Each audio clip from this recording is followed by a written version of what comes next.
All right, welcome back to the second episode of the Heresy Hangout. The first episode, we kind of forgot to mention that till the end of the episode, but you know, it is what it is. Whatever, adds a little spice to the whole thing. I hope you're joining us for a second time. If you're not, go back and listen to the first one because you'll be lost. Maybe not lost, because you might have read the book already. Yeah, so, it's all out there. Yeah, it's all there. Okay.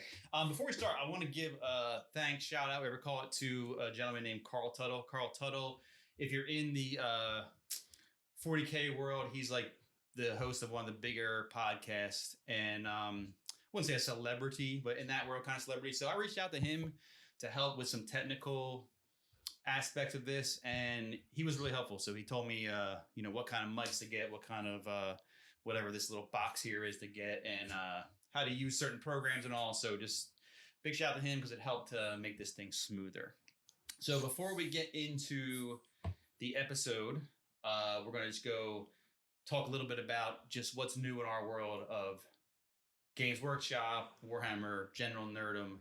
So on my end, I would say, like, not recently, but like, past couple of months, it was obviously Space Marine 2, the video game, dropped. And what do you think? You play it? I know you're gonna play a lot. Oh, right? no, I played a lot. I played it. Yeah. I've been playing it. A beautiful homage to anything and everything that Warhammer is. Captures the aura of grim, dark, everything kind of sucks, but we have these macho big murder machines, and it's you, and you're just it's a healthy mix of Doomslayer, Gears of War, and just a whole lot of violence. But at the same time, if you want to take the time to look around at all the fun little details, they did a great job of capturing. Yeah, that's something I saw a video about, and that's like really what really piqued my interest most was like just looking around at such details from like the way the ship looks. It's like perfectly. It's how I envision it in my mind. It's like dark, but it's like a church, and it's got the skulls floating around, and you see a couple cherubs, robot cherubs. You know what I mean? So it was good. And the game itself was pretty fun. I mean, Gears of War is definitely, that's like, well, actually, Space Marine 1 is kind of like, what it is. But it definitely, they pulled, I'm not saying they copied, but they pulled from Gears of War. And I've seen a lot of people say, like, it's not worth $60, blah, blah. But, like, I don't know. I enjoyed it. You know what I mean? I don't go out for these games. I don't buy the $100 version. Yeah. I just bought the regular version. And I'm really there for the story. So I did. And it came out flat. It said it's not a super long story, but it was awesome, man. It was great. Now you're fighting Tyranids, which is different from the first one. You're fighting the orcs, but just like the last one, they sprinkle in the chaos. Oh, yeah. And it's just so satisfying to be like, these books you read, or if you play the tabletop game, these little models you move around, but this puts it in a whole nother level. Or even videos, we watch videos of fighting and all. Like now it's like you are controlling it, and it was super cool. And then the PvE is pretty fun. I haven't played too much PvP, but I like about that was the hyper customization. Like, you can just pretty much live out your weirdo fantasies of being whatever Space Marine you want, because it has like all the chapters, even the bad guys, even the made up ones. Yeah, even the made up ones. You know what I mean? Like, but it's super cool. It was really, really good. As far as literature, I said I've been reading these books. Obviously, a couple of boring like finance books because I'm getting my finance order because I'm getting older and I need to retire eventually. But I've actually jumped back into The Dark Tower from Stephen King. I read that as a kid. Super fan of that. And then I probably read like the first 4 where it came out kind of close. And then I think it was when he had his accident, he got hit by a car and he wasn't sure he was going to finish, but he did finish them. But I didn't read the last 3 more than once. I've read the first 4 a bunch of times, but right now I'm like reading some of the comics and all, like getting like super into it. It's just like a quick read because I've read it a bunch of times, but it's also kind of nostalgic. So what are you reading? Right now, so obviously we're marching through the Horus Heresy novels. I had to check. I'm on the first Heretic. Ooh, that's a good one. About to start it. I like that one. Had to take a break because I accidentally read 4 or 5 of them in like a month. And so I was like, I gotta slow down a bit. And then I'm doing a little palate cleanser with some more light reading. Brandon Sanderson. I getting really into that universe, Way of Kings. So fully committing to my nerddom. Checking all my boxes for what it means to have no life and just read fantasy novels. Outside of that, A lot of Space Marine, Call of Duty, new Black Ops just dropped. So, like I said, had to pay my dues there. Put some time into that. Not a huge Call of Duty fan, but it's what's new, it's what's fresh, it's what's fun. So definitely playing a little bit of that, not too much. But now I'm definitely refocusing back on what matters to me, which is Warhammer. And then I know you don't play Warhammer 40K, but I play on and off. I'm in a league that plays once a month, and so we're in month 3. I've won 2, lost 1, which is good for me because I'm more of a I like painting more than anything. So every night I paint for like an hour. So I'm painting my models now, and actually entered one into a contest last week. We'll see how that goes. As long as you're not Tau, then we're fine. No, I play Black Legion. Okay. So I've always did the bad guys. I did Ultramarines many years ago, but I was like Space Marines, and then once I got into the bad guys, like the bad guys, and then I read the Aaron Dembski Bowden books of Black Legion, which he hasn't finished yet. I don't know if he's listening, so you should finish those series.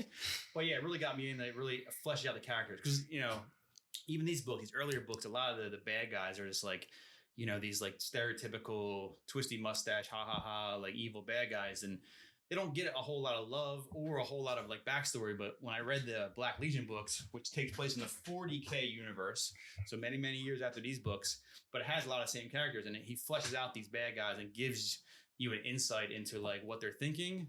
And, you can or cannot agree with them, but like, kind of gives it more of a life to them rather than just, I'm bad because I'm bad and I want to smash everything, So, all right. So before we go on, I got us a Instagram. So it's called the Heresy Hangout, all one word. I hope you can spell that. And then we're also on YouTube at the Heresy Hangout. Not one word. I'm not sure if it'll work, but it's like, just regular space between the and the space between Heresy. So we'll have the episodes on there with some, graphics and stuff like that to go along with it if you like. I never understand people listen to podcasts on YouTube, but they do. So I don't know. I'm more of a podcast person. I am those people. Those people. But we got those covered. I don't have a Facebook or anything like that for this, but I think IG is good and YouTube. So check them out if you're interested. And let's get into the book. Okay, so obviously we're covering book 2, which is called The False Gods. Or just False Gods, not The False Gods. All right, this came out in June 2006, which if you know your timeline, this came out just 2 months after Horus Rising. And I didn't want to cheat and look forward, but I can almost bet a paycheck that Galaxy in Flames probably came out 2 months after this book. So it leads me to think, I haven't looked up the author of Galaxy in Flames yet, but, first book was, who was it again? Oh no. Oh no, we're already going to be in trouble because we forgot.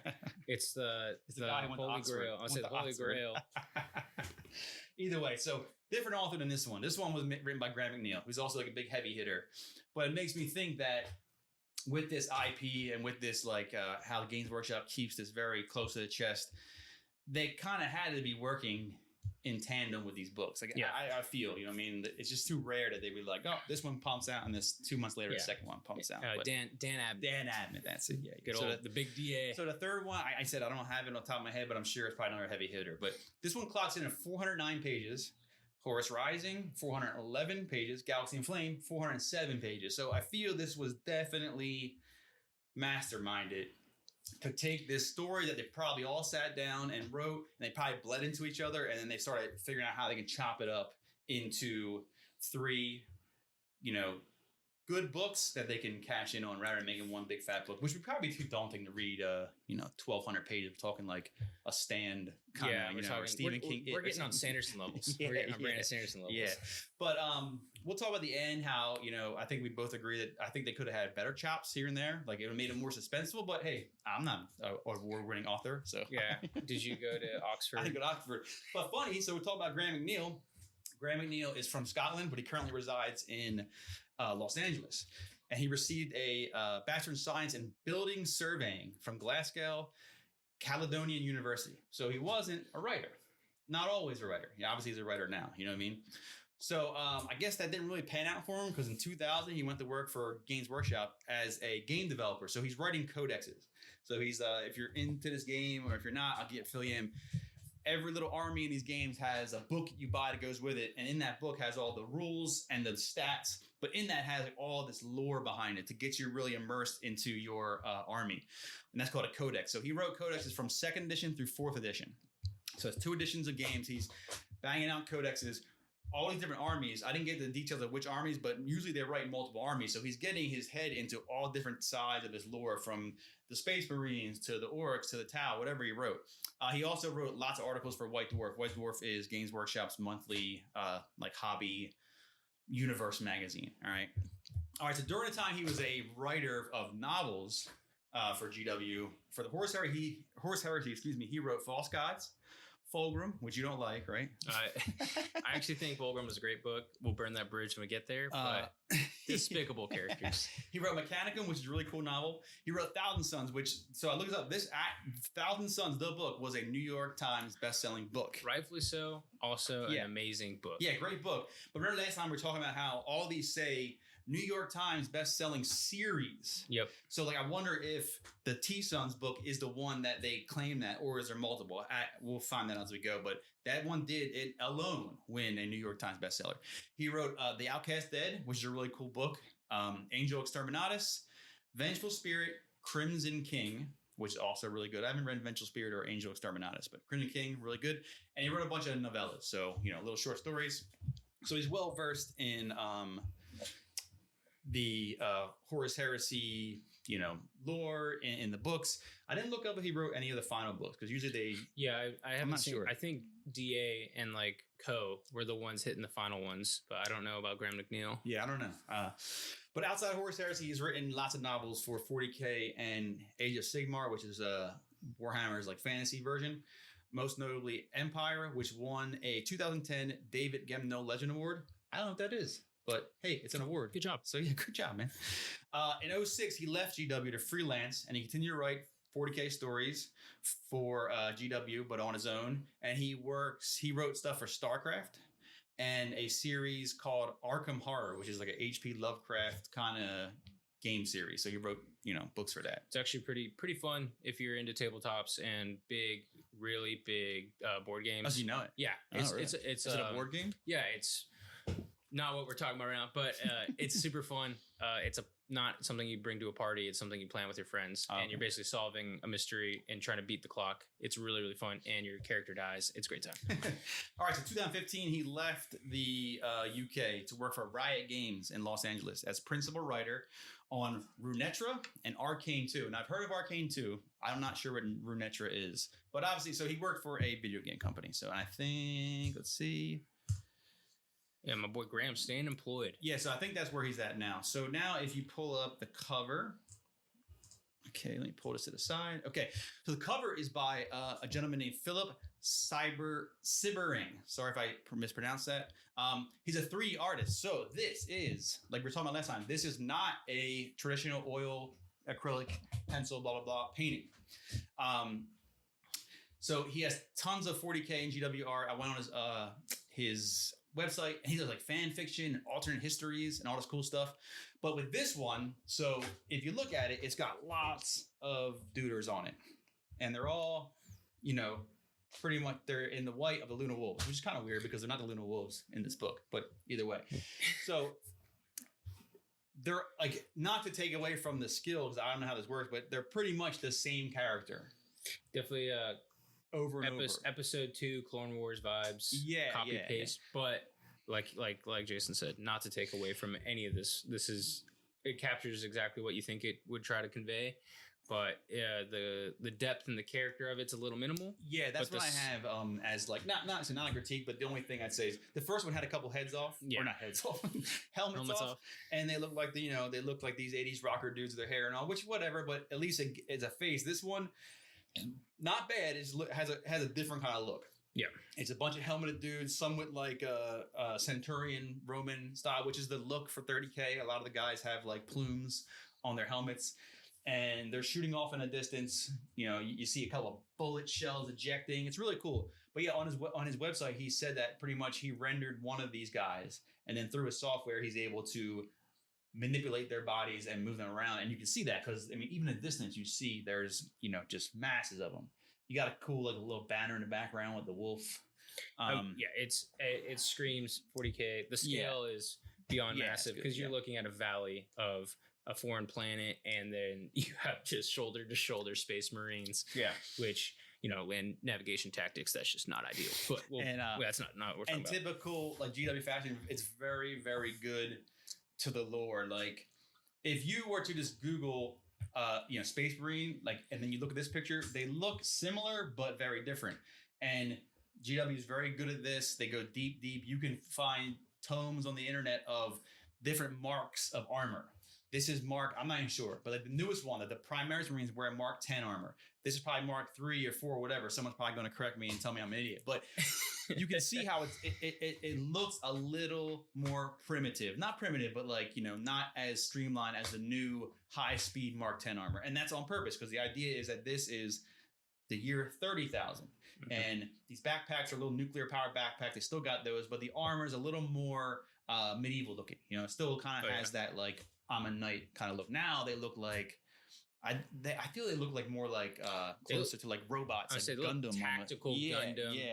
Very. I mean, like again, you do the art, and Game Workshop has millions of dollars of people who just know how to research and set this stuff up. It conveys a simplicity to it with depth, but you see the complexity and the detail grow as they move along in their timeline of lore. And I love how they interject like little real thing. Like I said, the plume. This guy here, he's got like some chains hanging from his cod piece. Yeah, cod piece. Even and his like sword sheath is like looks like it's made of leather, which like seems like kind of like I just make out of some kind of super alien thing. You know what I mean? Like, but it's cool. They always interject these things throughout. You'll see if you paint the models, all these guys with super what do they call it? Plastic steel and ceramite. Ceramite. They'll have like a leather pouch. It's like, I love it, but I'm also thinking like, why would you not have some kind of other pouch that's like more indestructible than leather? Yeah. You ain't cows anymore? You know what I mean? Like, what's it mean? Well, I mean, we learned that a piece of paper costs like $1 million, but they got plenty of leather laying around. Yeah, they got leather everywhere. All right, so that wraps up the cover. And we'll run into the synopsis, the meat and potatoes, shall you say. So you want to lead us off, RJ? Yeah, so we're going... leaving off from the previous book, we're going straight into chapter 1 where we meet, I don't think for the first time, but I think it is. It is actually, yeah. Petronilla. You say Vivar? I say Vivar, yes. And right off the bat, one of my gripes with this book, and again, this is a review, this is opinion-based, I don't care for the Remembrancers. I don't care for I get what they're doing because they create a sort of point of reference in this book because these are human beings. These aren't the super Marines, Wolverine, Spartan warriors. They are people with jobs and worries and issues, which I do like. So we meet Petronilla, and then she has a very unique description: olive skin, black hair. She's just beautiful. It sounds like, and again, one thing I like about Graham McNeil is he really goes into like the description of people in this book. I feel like you get a lot of idea of what individuals look like, and he does this a little more detail on the individual as compared to Dan Abnett. So we learn about Petronilla and her job and what she does. She's a journalist from House Carpinus. I don't know. Good enough. She was the chronicler for Big E.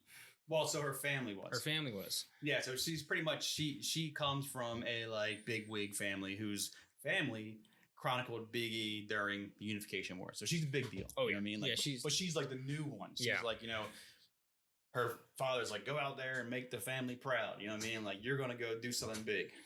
And so we meet her, and she's got the enormous, daunting task of being the chronicler for Horus himself. So she's wandering around the vengeful spirit, and she's been appointed personally by the Sigillite. Now, Jason, who again? Okay, so the Sigillite is his name, Malcador Sigillite.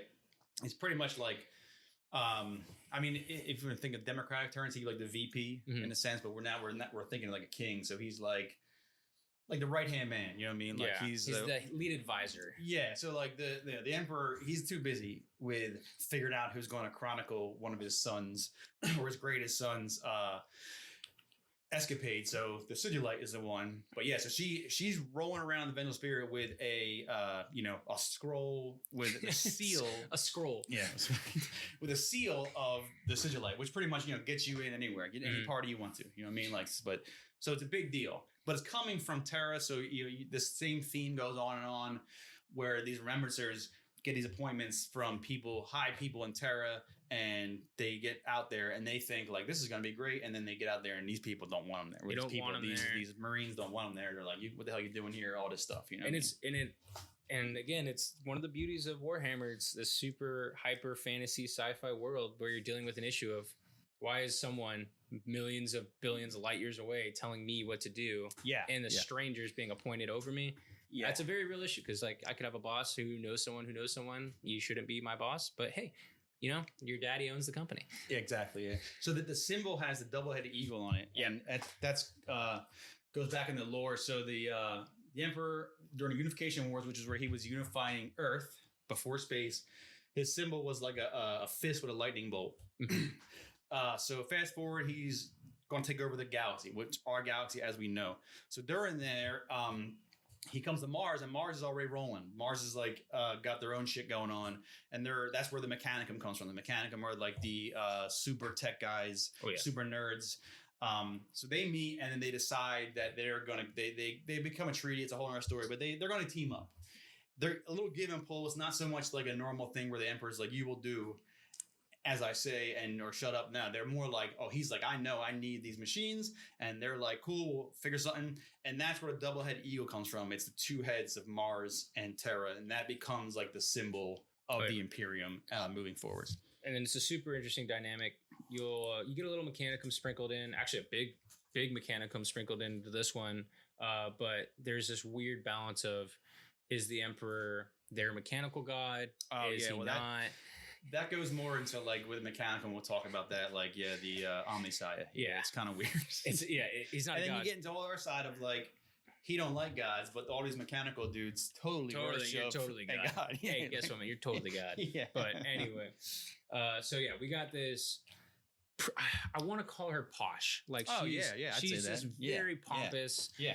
And she's kind of dealing with coming to this literal intergalactic war campaign, and so it's not exactly what she thought, and she has this poor bodyguard. This guy's cool. I loved him. I love him. He's cool. Magard. I pictured the guy from Star Wars who has like the little visor behind his neck on the space planet, and he just kind of does what he's told, and he doesn't talk. But he's augmented. Again, we get these super detailed descriptions.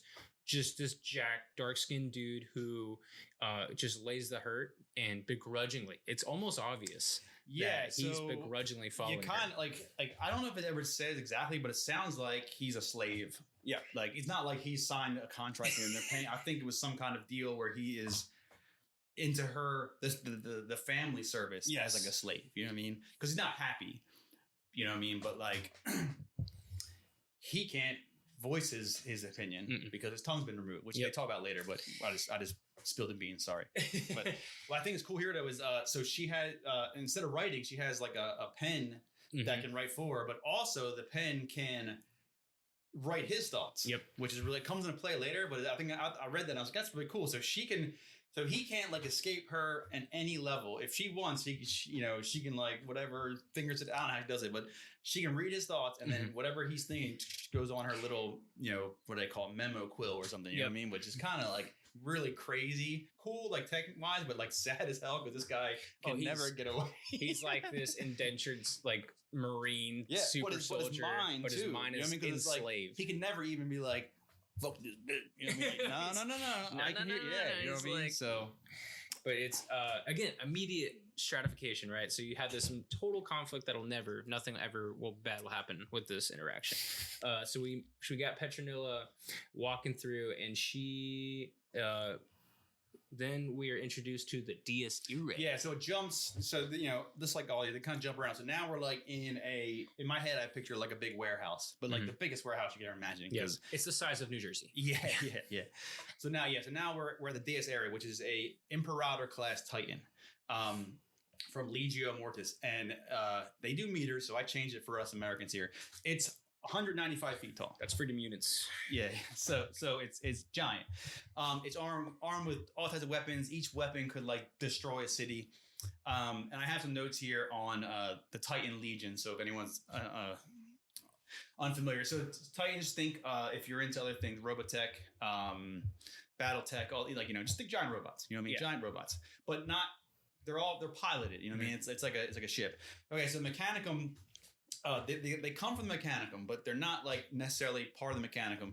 They're kind of like the Mechanicum's like bodyguards in a sense. They have a group of Titans that go back like way back to the Dark Age technology, and those group Titans are linked together in a legion, legio, whatever.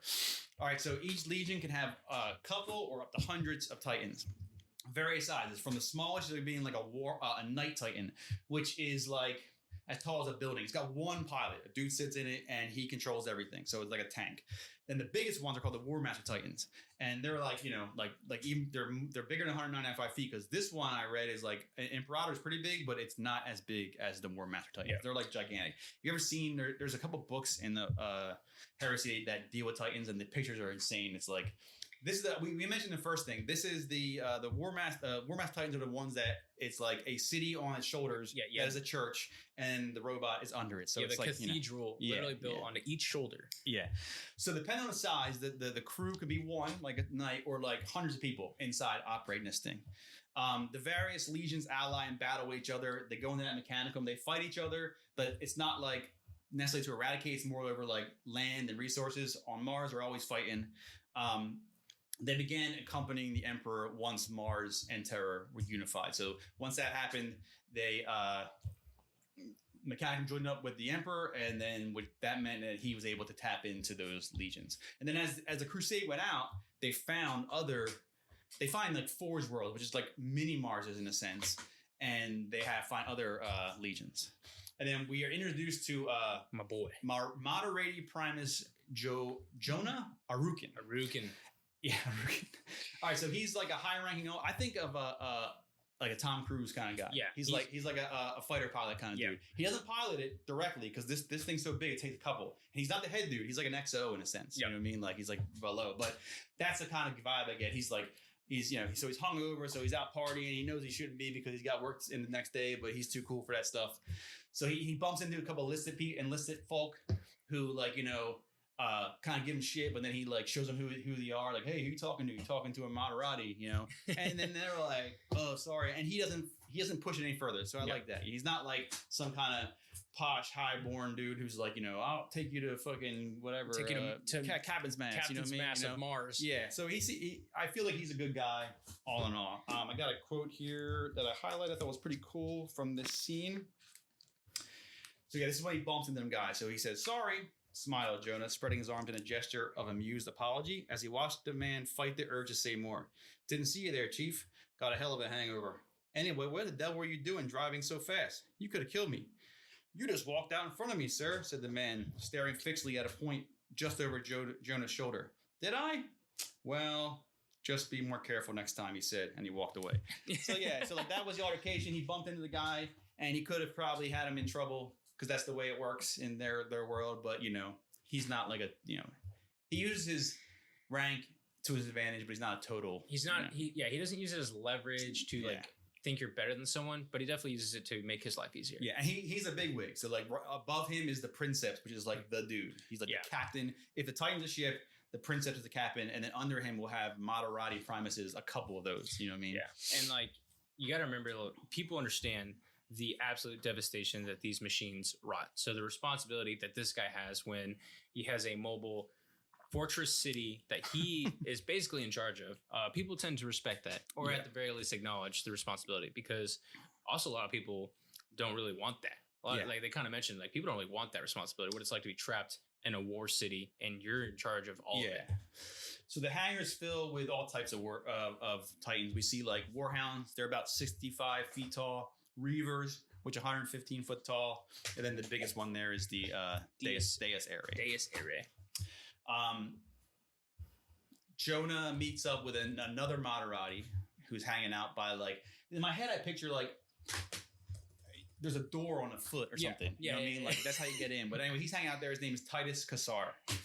He's there. He's working. He's doing his pre-deployment checks, just like any good Maserati would. He's way more pious, and he's a diligent worker, and he's a secret fan of the Lectitio Divinatus. Divinatus. Yeah, he's a worshiper of the. And he's actually like, isn't he like reading it right now? Oh, he's open like he's openly like reading. Yeah, basically like the forbidden book. Yeah, he's reading the forbidden Bible as Jonah walks up. And Jonah said, not being like this guy, he could like have him probably executed. You know what I mean? Like he'd put him in servitor mode. Yeah, like hey, bring me my water for the next 10 years. So he just comes up and and he's seen this before, obviously, because he's like, hey man, like you gotta knock that off, dude. Like come on, dude. Like he says like he warns him about reading it and openly professing. So this guy's like not only reading it, but he's preaching. Yeah, he's telling people, hey, the emperor's like, he's a fucking god, right? You know that? So Jonah's a buddy of his. They work together. And he's just trying to he's trying to freaking help him out and say, hey man, I'm not telling you not to do it, but just keep that secret. Because if the princeps find out, yeah, you're going to be servitor mode. You know what I mean? You're going to be messed up. Yeah, you're going to be pulling weeds for the next 100 years, bud. So then Jonah enters the Titan. And so it's full of people. He's passing through security checkpoints and mechanics adepts. So these robed weirdos are in there praying to certain parts of the machine. And then this is cool. So describe how he gets to the head. I have notes if you don't. No, I'm going to let you do that one because okay. I was, yeah. All right, so he's at a point, and at some point he's coming to a security checkpoint. He speaks his name, and then a shimmering disc of mercury pretty much appears above his feet or under his feet. I'm sorry. And then it just rides him up to the head. So obviously this is only the top dogs are up there. You ain't got a staircase. You know what I mean? You got to stand on this thing. And you got to say your name. And then this magic disc of liquid mercury rides you up to the, Titan's head, and that's where he works. He works in the Titan's head. I literally wrote he Silver Surfered. Yeah, all the way to the fucking head. So once he gets up there, he sits in a chair. This is super cool, man. I thought. So he sits in a chair. I picture this big, comfy padded chair with lights and dials everywhere. And then this silver lattice comes in and covers his head, and tiny slivers of metal tentacles reach out and go into his eyes. And that's how he's plugged into the machine. So he pretty much sees. Other books go into way more detail about this stuff, but just pretty much he and the other guys plugged in. They are living. They are the machine. The princeps definitely. There's a lot of books where talks about how the machine wants to fight, and the princeps has to rein it in. Machine spirit. They say machine spirit all the time, but it's in this world it's real. So these guys are not just not like VR goggles, man. They're plugging into this thing. You know what I mean? So it doesn't tell you exactly what he controls, but he's one of the guys who's up there controlling parts of the machine. So he's got to be plugged in. So he's plugged in. And he he talks about he has sensation. He is part of the machine. Yeah. And later in combat he'll talk about how he's able to feel and react and but Jason said, they're almost trying to pull in the reins. They're not. Yeah. Totally so other driving. Books will really go into it. The reason they do this is because the reaction is so fast when they're connected. It's an extension of themselves. But the machine is alive, and the machine, especially certain Titans, the Warhound Titans, want to go hunt. So if you're in control of that, and your boss says, "Hey, we're pulling back," you gotta kind of mentally rein in this giant creature who only wants to get it's not caring about its own well-being. It wants to go and destroy. You know what I mean? But yeah. Again, total overkill is not unusual here, and I think it's never underdone. To think, so it goes obviously it goes in the scale, a 190-foot robot, but then when you think about that, it's not the Imperium has 100. No, there's lots of these things. So it adds to the scale of the war these things are on, where multiple things of these will drop in. I read a book recently in the current 40K universe where they do a whole scene where two legions are battling, and it's just like a regular battle. You have smaller ones who are more on the flank and they scout, and you got the giant ones who just can stand back and just fire. But when you think about the devastation that they're able to wield just by themselves and take a whole 40 on each side, it's nuts to think about. That'd be a cool movie, actually. I think it'd be awesome. Like, or like a animation, you know what I mean? Like just Titans fighting each other. Right? And then we cut again. We're going somewhere else now. Yeah, Graham McNeil definitely likes to do his hard cuts to different scenes, no introduction, and I liked this little whole scene that he paints at the end of chapter 1. I pictured like you got Ride of the Valkyries or you got like Fortunate Son playing because we're just described this massive scale drop pods landing, stormbirds flying. Yeah. And then you get the protagonist, Horus himself, going, Davin. Yeah, so it shows you a perspective of an elderly woman clasping a staff. So you think of like, you know, it's like medieval, you know what I mean? As she looks up, she sees pinpricks in the sky and those are drop pods, which I put in my notes. Why? I don't understand that because the idea of drop pods is for like rapid deployment. Assault. Yep. What like, so, you know, so just we'll finish the scene and I'll go back to it. So followed by Thunderhawk. So they obviously can bring planes in, you know what I mean? And then, you know, the ceremonial, the ramp goes down and a bunch of stars walk out. Who comes out? War Master Horus Lupercal. And I got a quote here. Behind them came a living god, his armor gleaming gold and ocean green, with a cloak of regal purple framing him perfectly. A single carved red eye stared out from his breastplate, and a wreath of laurel sat upon his perfect brow. So he's like, you know, it's super Horus. This is the first time you see they describe him in the new kind of armor. Yep. So they changed their name to Sons of Horus. Got to change the color. Can't be the same color. So now they got this like sea green. But this is the first time you see. I can't remember the first book mentions, but that thing is like his symbol, the eye. The eye. You know, that's like his like personal symbol. So you see it all over the eye of Horus. And it's totally not imposing or foreshadowing to some sort of dark turn. It's weird, yeah, because like, I mean, I know they're all badasses and all, but like, yeah, this glowing eye, like Sauron or something. Literally Sauron, yeah, in the middle of his chest. Yeah, you know, but yeah. So let's go back to the drop pods. So the drop pods are meant for, you know, an assault, and we want to get somewhere quick as hell.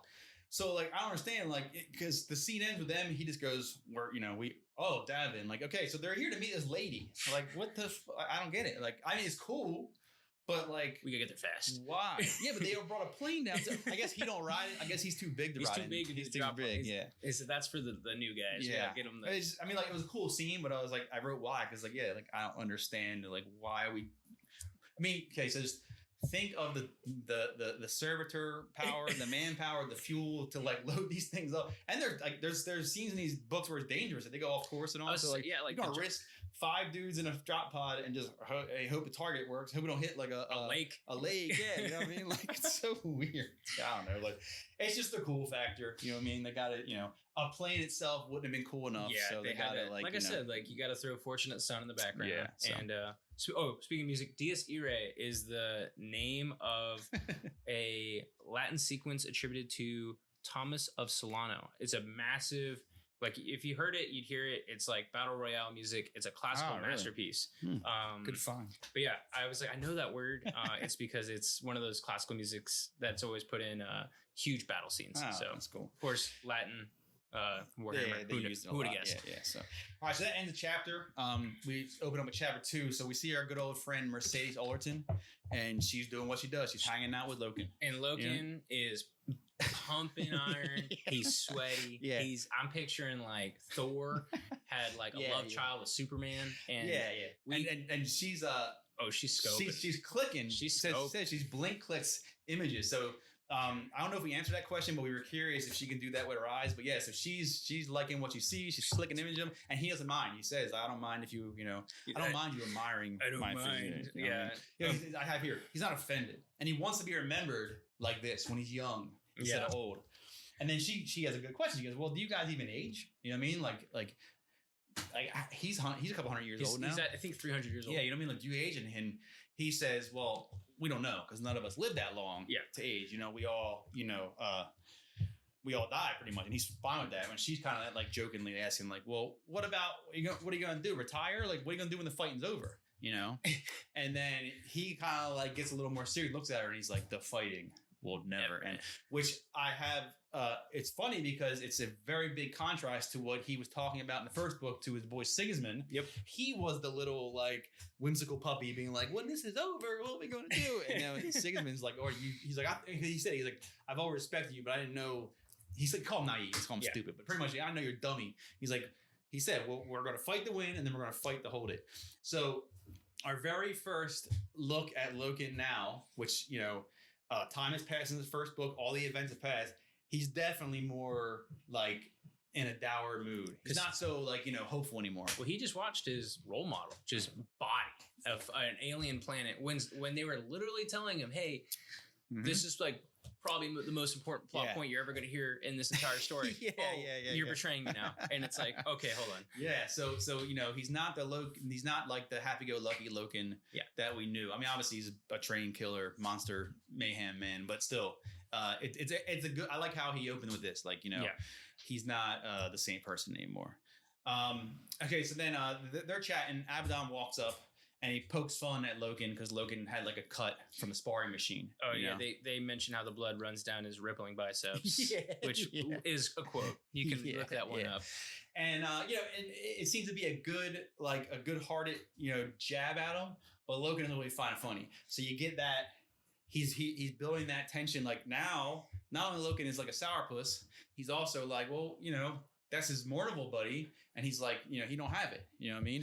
And then Mercedes sees it and he says, what's up with that? Like, why, and he's like, I can't say. That's so silly, dude. I can't say. So he's obviously,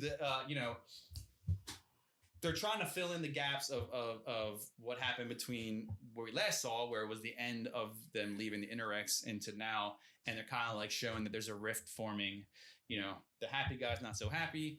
These two guys who were like, he used to look up to him. In the first book, he was like, oh my God, Abaddon's talking to me. You know what I mean? Like now it's like, he's like, you don't want to hear him. He's like, don't talk to me. Yeah. I can't say. So then it jumps back to Davin. So Davin is described as, it's a feral planet. It's hot, windy, and arid. People live in small settlements along the river. And I wrote the whole planet, because, we're talking about planets, so, the only place people live. There's one little river. There's one big river. And the lady with the staff is always waiting for the drop pods. Yeah. But so it's not, we're not talking gleaming glass and metal cities. In my head, I picture more like... I picture medieval, peasantry. Yeah, peasantry. I literally picture peasantry. Yeah, so just like... Okay, I'm going to go back. Hello! All right, we're back. Okay. All right, let me see. Where were we? Okay. All right, okay, so... Wait, what is WB? The Sons of Horus and the WB... Word bears. Word bears, thank you. That's it. Oh, yeah, I got a lot of shorthand in there. No, you're good. Okay, yeah, so now we're on Davin, the Sons of Horus. This is going back, give you a little history. The Sons of Horus and the Word Bearers fought on Davin 60 years ago to make it into compliance. The War Master was very impressed with the prowess of the warriors there. That he allowed them to just be, which I feel is kind of silly. It has to be because you'll see later, it makes sense, but so what in the first book, the first planet, they were pretty much mirrored images of themselves. They were Space Marine 0.5. Yeah, they were they couldn't we're gonna get rid of your culture, but I don't know, whatever. It is what it is. Okay. The compliance war was very quick. It wasn't hard because obviously we're talking about looks like people with sticks and stones. The Word Bearers remain around a while to ensure assimilation. So a little bit of background with that. So every expedition fleet, they got numbers. They're all led by a certain Space Marine chapter, and there's stories of how this one does it, how that one does it, how good they do it, how bad they do it. The Word Bearers are known to have the most compliant worlds, but they're also the slowest. So what they do is they come to your world, they kick your ass, and then they hang around way longer than normal. Most, as we've seen in the first book, most time they'll kick your ass and then they'll pick some poor army sap and he's like, hey, you stay here finish off the rabble. You know what I mean? Like we're gonna go keep kicking ass. Yeah, and you're gonna play house. But the word bearers, they stay around, and it goes into books more in detail later. But it has to do with their religious zealotry towards the emperor. So they don't only want these people to be like, "Cool, man, high five. We are the Imperium. We're going to pay your taxes." They're like, "No. You're going to build a bunch of churches, and you're going to worship our daddy God." And that's a hard worship too. This isn't the backhanded. Oh, we're going to talk about like in a dark alley about how he's God. No, it's like the planetary, like which I said it finds it weird because he don't push that, and then they discuss that in later books. But I can't even imagine how it would be allowed from day one. You know what I mean? Because the later on, we'll talk about how the emperor has to talk to them and get them in line because they're slow and because they're doing this religious bullshit he don't like. But I feel like that would have been like from day one. You know what I mean? But either way, it is what it is. He gets a pretty solid pee-pee slap at one point too. Yeah. That's a good book too. Okay, so you see Logan contemplating the new name and the armor, which said he painted himself. I find kind of like cool. You know what I mean? Like I feel like I don't know, like. Is he like with a brush? Yeah, or like because I imagine a machine somewhere to just like hit a button, then it's like spray servitors. You know what I mean? But like whatever. Paint himself. Cool. He was the guy who pushed the button for the servitor. Yeah. He thinks the name's a little much, which I agree. You know what I mean? It's a little, but that's Horus. You know what I mean? Like what else is he going to name it? You know what I mean? I mean only like next thing he name is like Horus is the best Legion. You know what I mean? Like it seems weird. You know what I mean? But he's also like kind of like uneasy to be here. Why are we here? You know what I mean? Like, why would the War Master bring them back here? What's going on here? But we don't get an answer for that. We jump back to the Vengeful Spirit, and we see Malgahurst, who is like, if you remember, is Horus's like right hand, and he's the Twisted, they call him, not only in body but in soul. He's like a slick politician, but he's also like beat up from that plane crash he had. Yep. So he doesn't really fight a whole lot. You don't see him like he's like more like an equerry and an advisor. Okay, he's literally Wormtongue from Lord of the Rings. Yeah, Wormtongue. Yeah, exactly. So he's got a message that he's like not wanting to. He's kind of reluctant to deliver to War Master because he knows it's not going to make him happy. So he slips into the office thinking, all right, man, I'm just going to like leave this on the desk. You know what I mean? And he's in there and he's like kind of sad. He's like, man, it's been a long time since the Mournival has met. Like, you know, so it's building this idea of like things are not like what they once were. So even he's kind of thinking about that, how, man, like when's the last time the whole gang's been here? You know, because the four guys in Mournival and Horus and him were like, that was like the squad, you know what I mean? And he's so yeah, he's doing his little sneakery and he's surprised because who's in there? Like creep style, like hiding in the corner is Horus. And he's dressed in his full battle plate. Why? I don't know. You know what I mean? Like it's comfortable. And this is the first time you see he has that red light glowing under his. So if you look up pictures of Horus, it's always when he's bad. It's always the red light glowing under his armor. You know what I mean? And I wrote like why? He's got that RGB like game lighting. Yeah. But yeah, I'm like why is he in his office like all dressed up to fight? I don't know.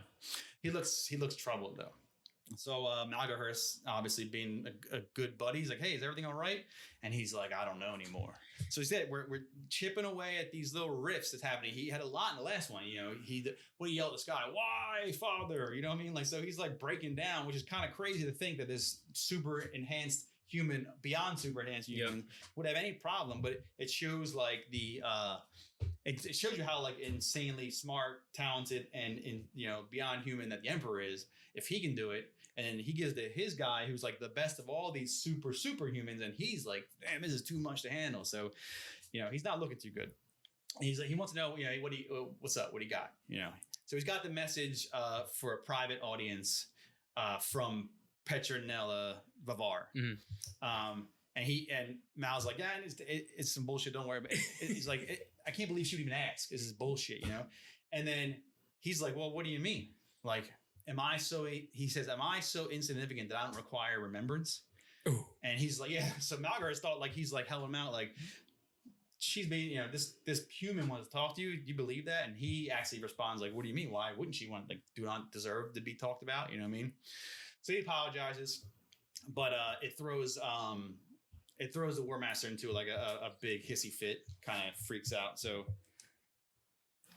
yeah, I got here. He says, I suppose that all man can hope for during his lifetime, nodded Horace, is to set an example when he is dead, to be an inspiration for history. Perhaps he will help me with that noble ideal. Dead? You're a god amongst men, sir, immortal and beloved by all. I know, he shouts. Malgahurst recoiled before the sudden volcanic rage. Surely the emperor would have not created me such a being as me, with the ability to grasp the infinite, to exist only for this short span. You're right, Mal. You and Erebus both. My father made me for immortality, and the galaxy should know of me. 10,000 years from now, I want my name to be known all across the heavens, which it will. Well, he ain't wrong. It will. Yeah. So he has this big outburst, and he's like scared. He's like scaring that dude so much, he's like coward. So it's showing these, it's showing these little like chips in his armor. He's kind of like starting to go a little kooky. You know, he can't handle the pressure of being a general and being an administrator and being like the top dog. He's not taking it well. He's not clapping people intergalactic with a sword anymore. He has to be. They mentioned that in the first one. He doesn't like that. He just wants to be like in charge of the boys. He wants to go down there with the boys and kill everything and not have to worry about paying taxes and all this shit. You know what I mean? But he calms down though and he agrees. So Petronella is going to get her audience with Horace, but he wants it now. It's like, yeah, bring her here now. You know what I mean? But then they jump now. So now we're back to we're back on Davin. Horace and his Mournival. So I found this funny because like they talk about how the Mournival never meets, but then they have parts where the Mournival is. Meeting. But I think what it's trying to say is that he still has them come with him to official functions and all, but I think what they're trying to get at is they haven't met like and broed down. You know what I mean? Yeah. They haven't met like in the first one. He would take him into the inner sanctum and be like, "All right, man, like what do you think? That hasn't happened." But he has to keep up appearances. So if they go somewhere, they all know that he has this little gang that so they come. You know what I mean? But so they're on Davin, and they're like, "Why are we even here? What's going on?" He expected like a big old a battle. Yeah, he was. You know what I mean? I guess that's probably what the drop pods were. They were probably expecting Well, because Erebus did make it seem like this planet's in peril. We gotta go. Yeah, we gotta go. So it said he was summoned, and he's like, "Who is summoning me?" So they're sitting around. I picture him like in this desert, and they're like sitting around and nothing going on, and then they hear rumbling, and then here comes a bunch of rhinos.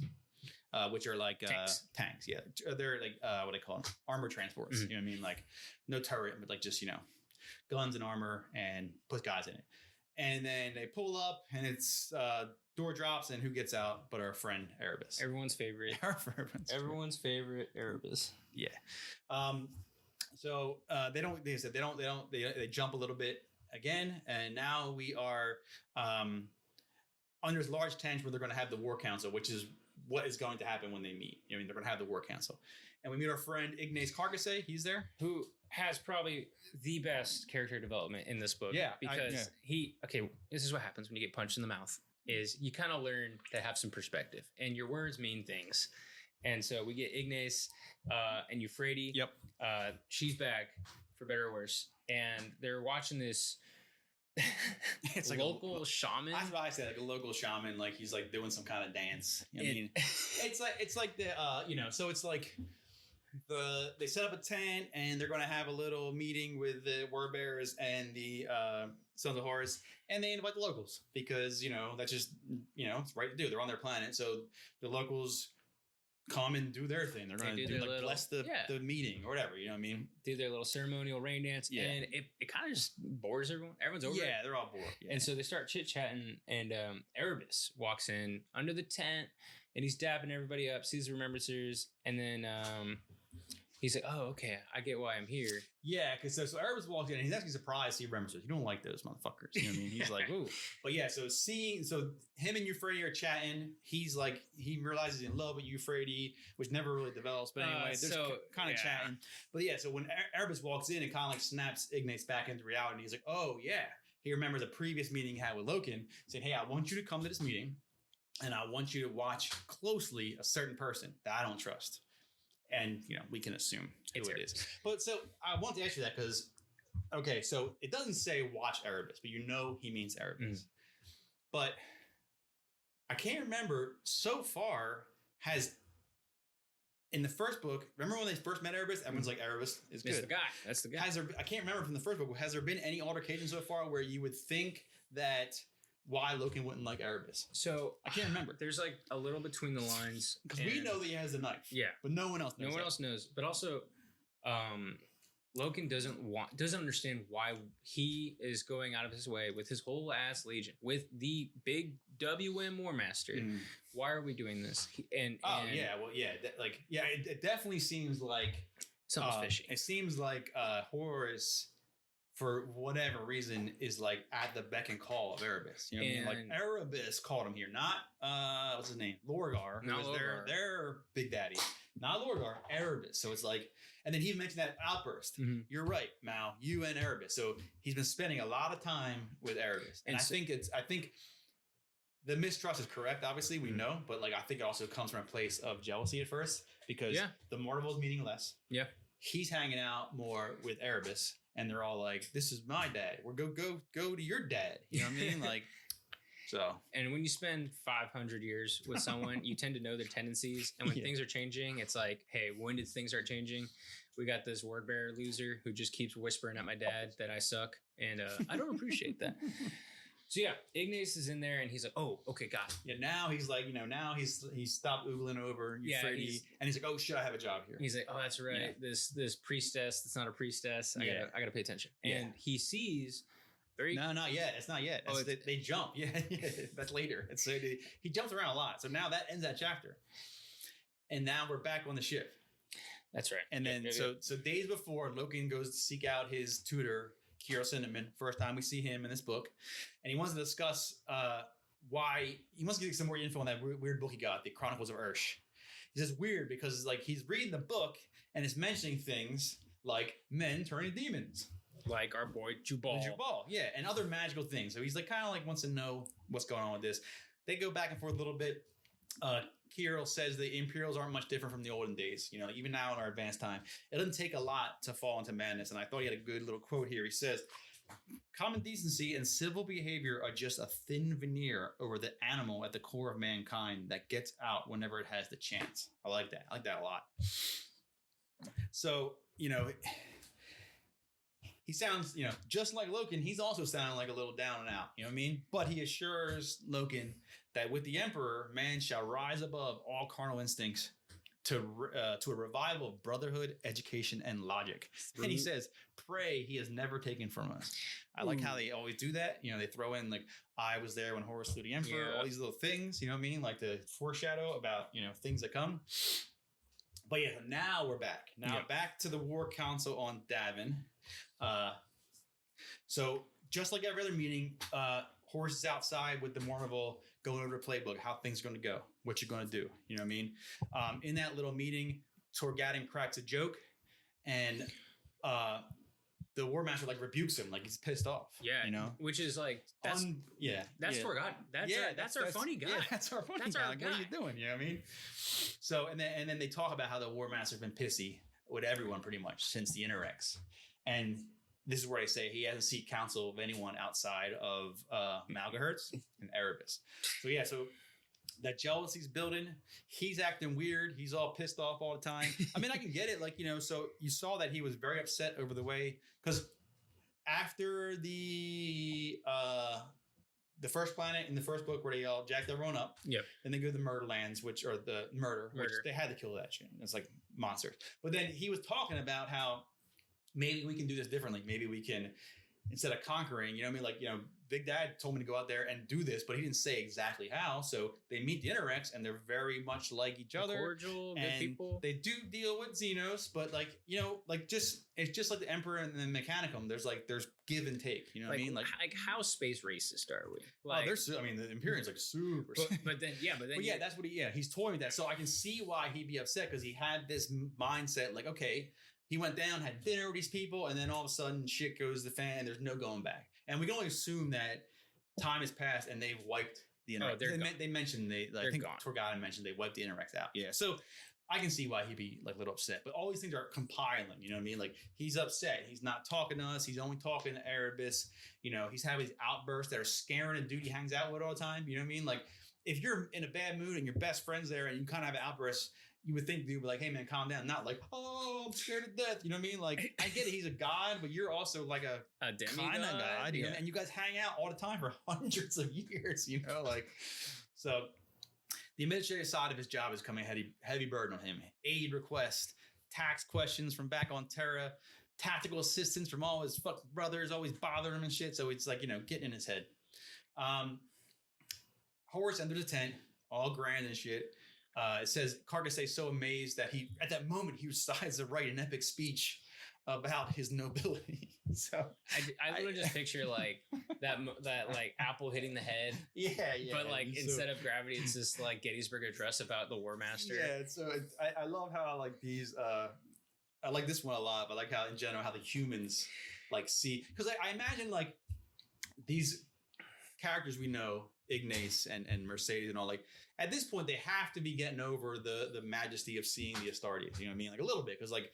You hang out with him a long time, and still, like, you can definitely recognize this guy's fucking 9 foot tall. Yeah, and he's gonna be, but like this is the majesty of. But they don't see this guy very often. Oh no, and he's like 12 foot tall. You know what I mean? And he's like just the perfect fit. You know, like it's hard for us to imagine because you've never seen that. You know, it'd be like seeing like the most beautiful person you ever saw, but they're also 12 foot tall and really scary too. Not super articulate. Yeah.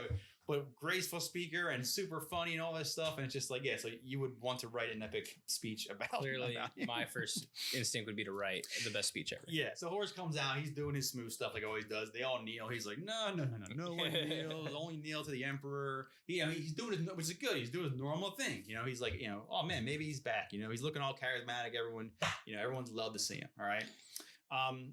Ignace is watching Erebus very closely, and what he sees that he hands a little a medal. They don't say what it is, but you kind of infer if you read the first book what it is. He hands a kind of like palm slaps a medal to Abaddon. All right, so that's really what he sees there.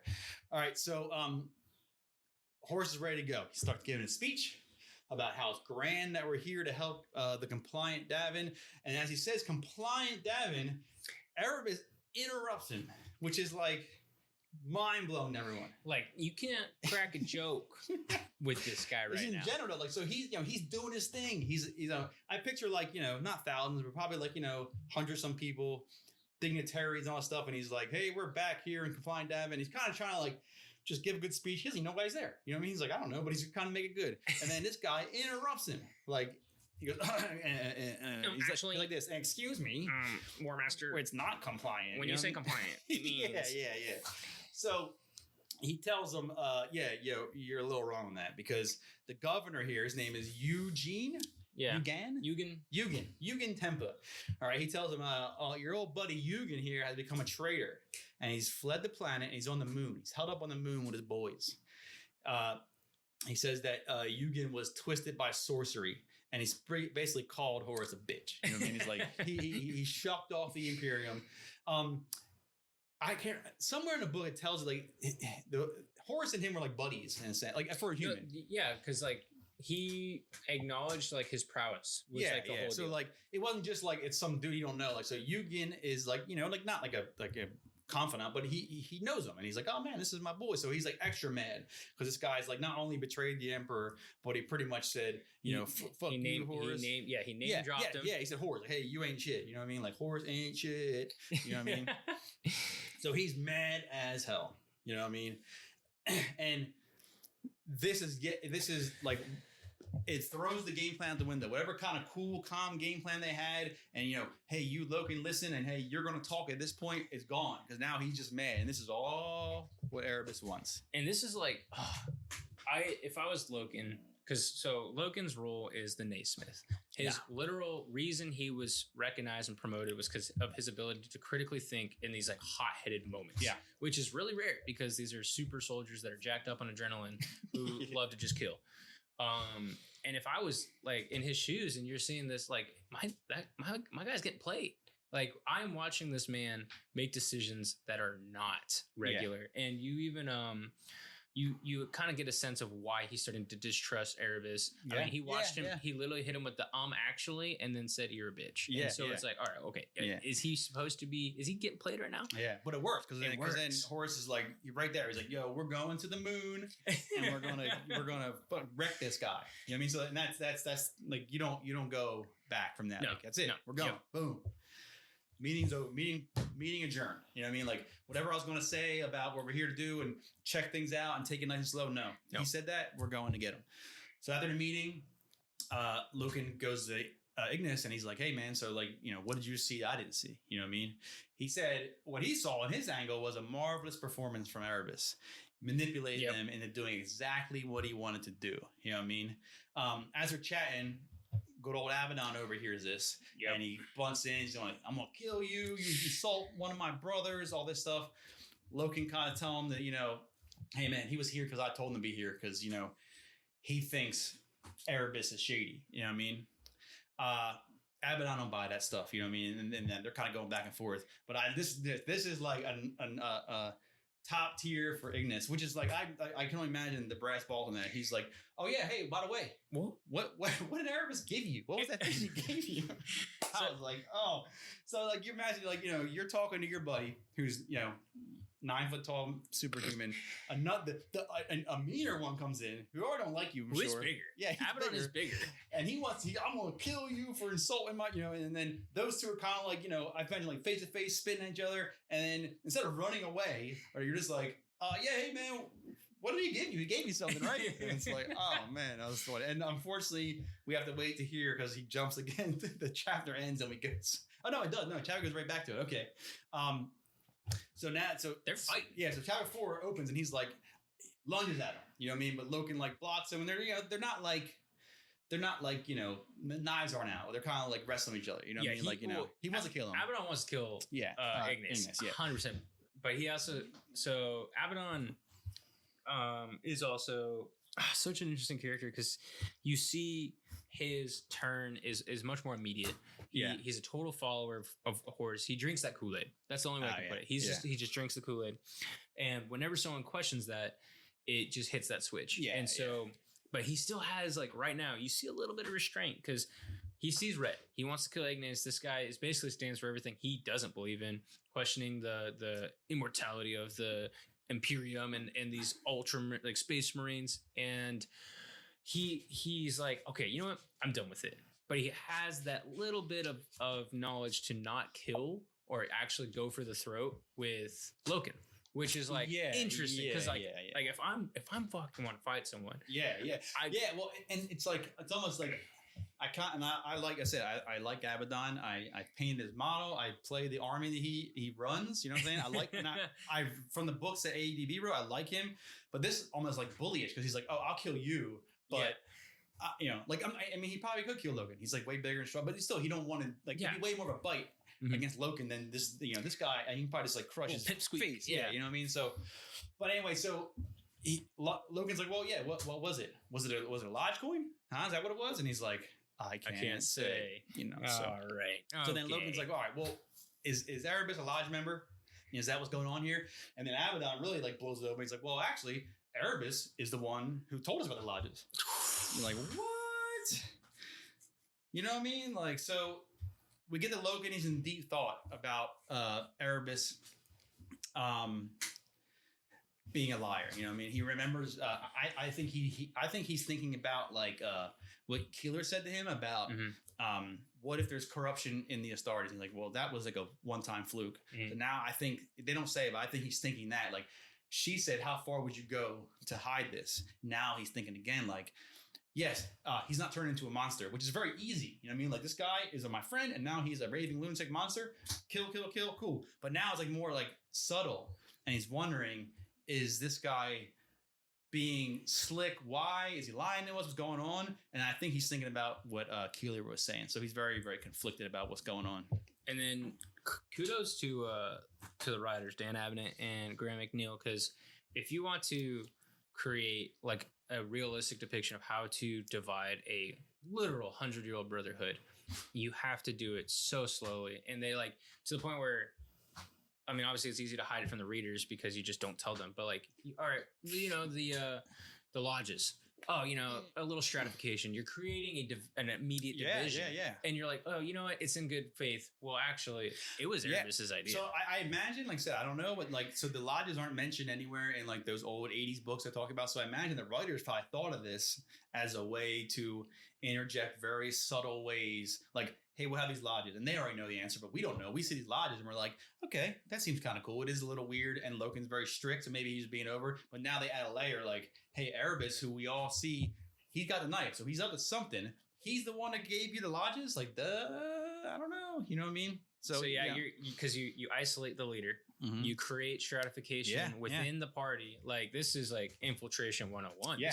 This guy's up to it deep, and it's super well created. And like to me, you're reading this and you're realizing like, oh wow, he kind of pulled a fast one on me, the reader. Yeah, because you're like, oh whoa, these lodges are actually his idea. That blew my mind. Yeah, it was good. Yeah. So then we jump to like a week before getting to Davin. Loken's up on the observation deck, and Erebus is there, and they're kind of chatting.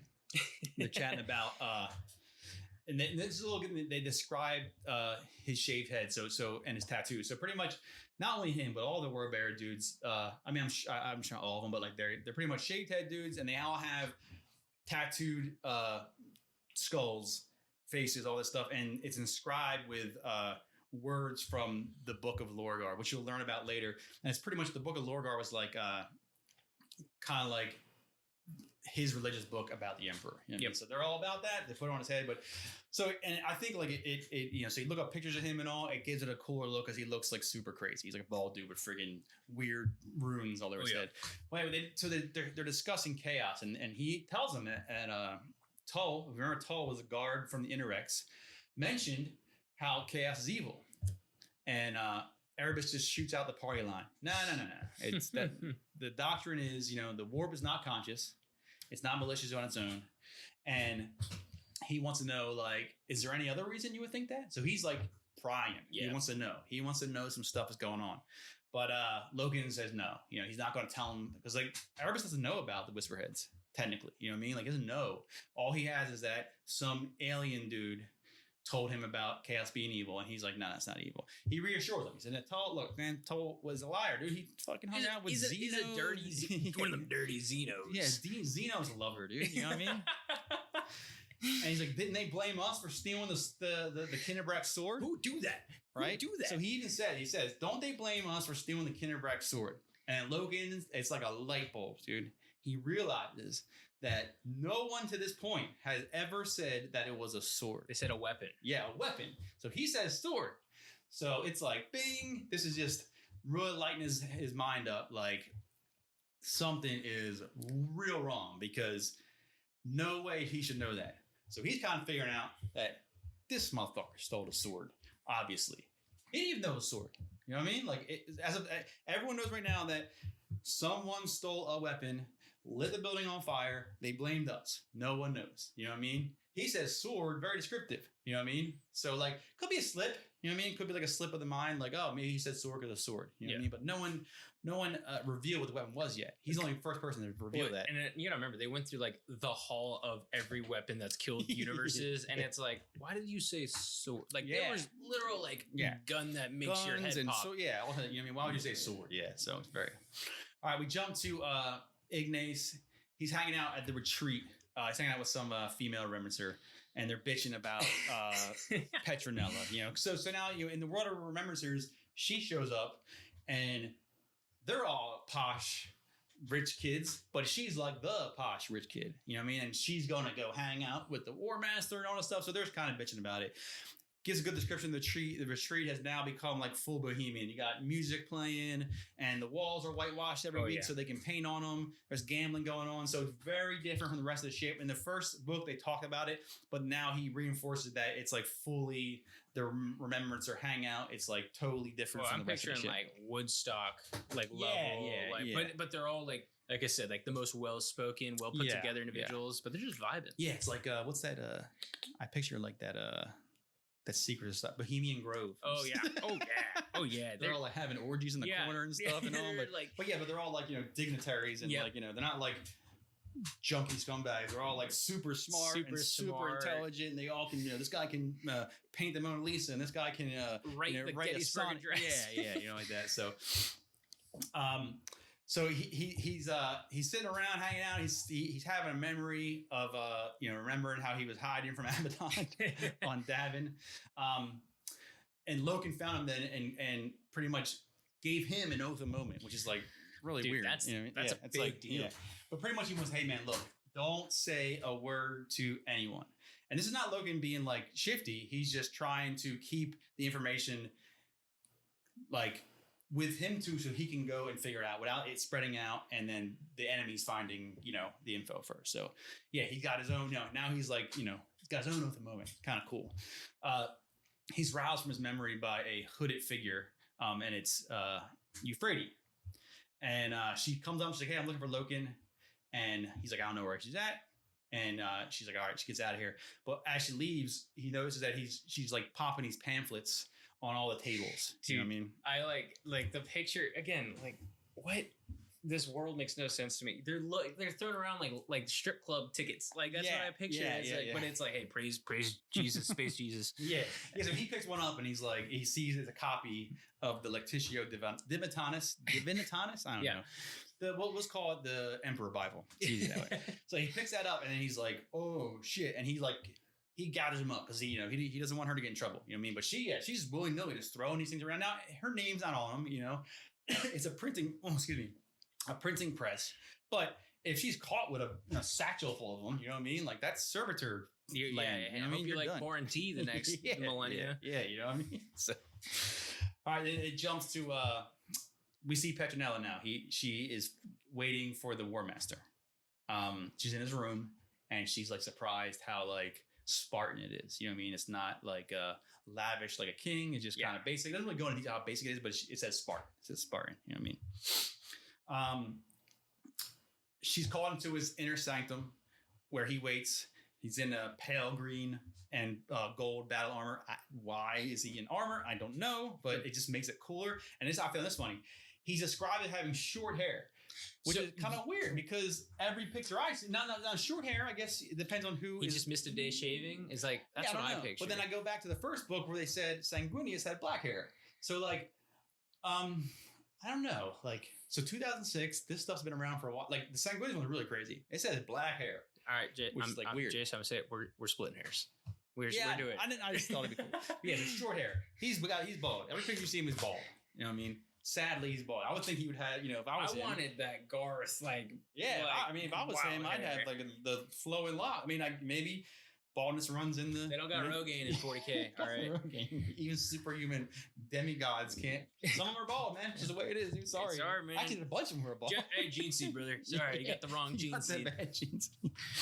So he calls her in, and she comes in, and she bows before him and offers her hand. All this, like...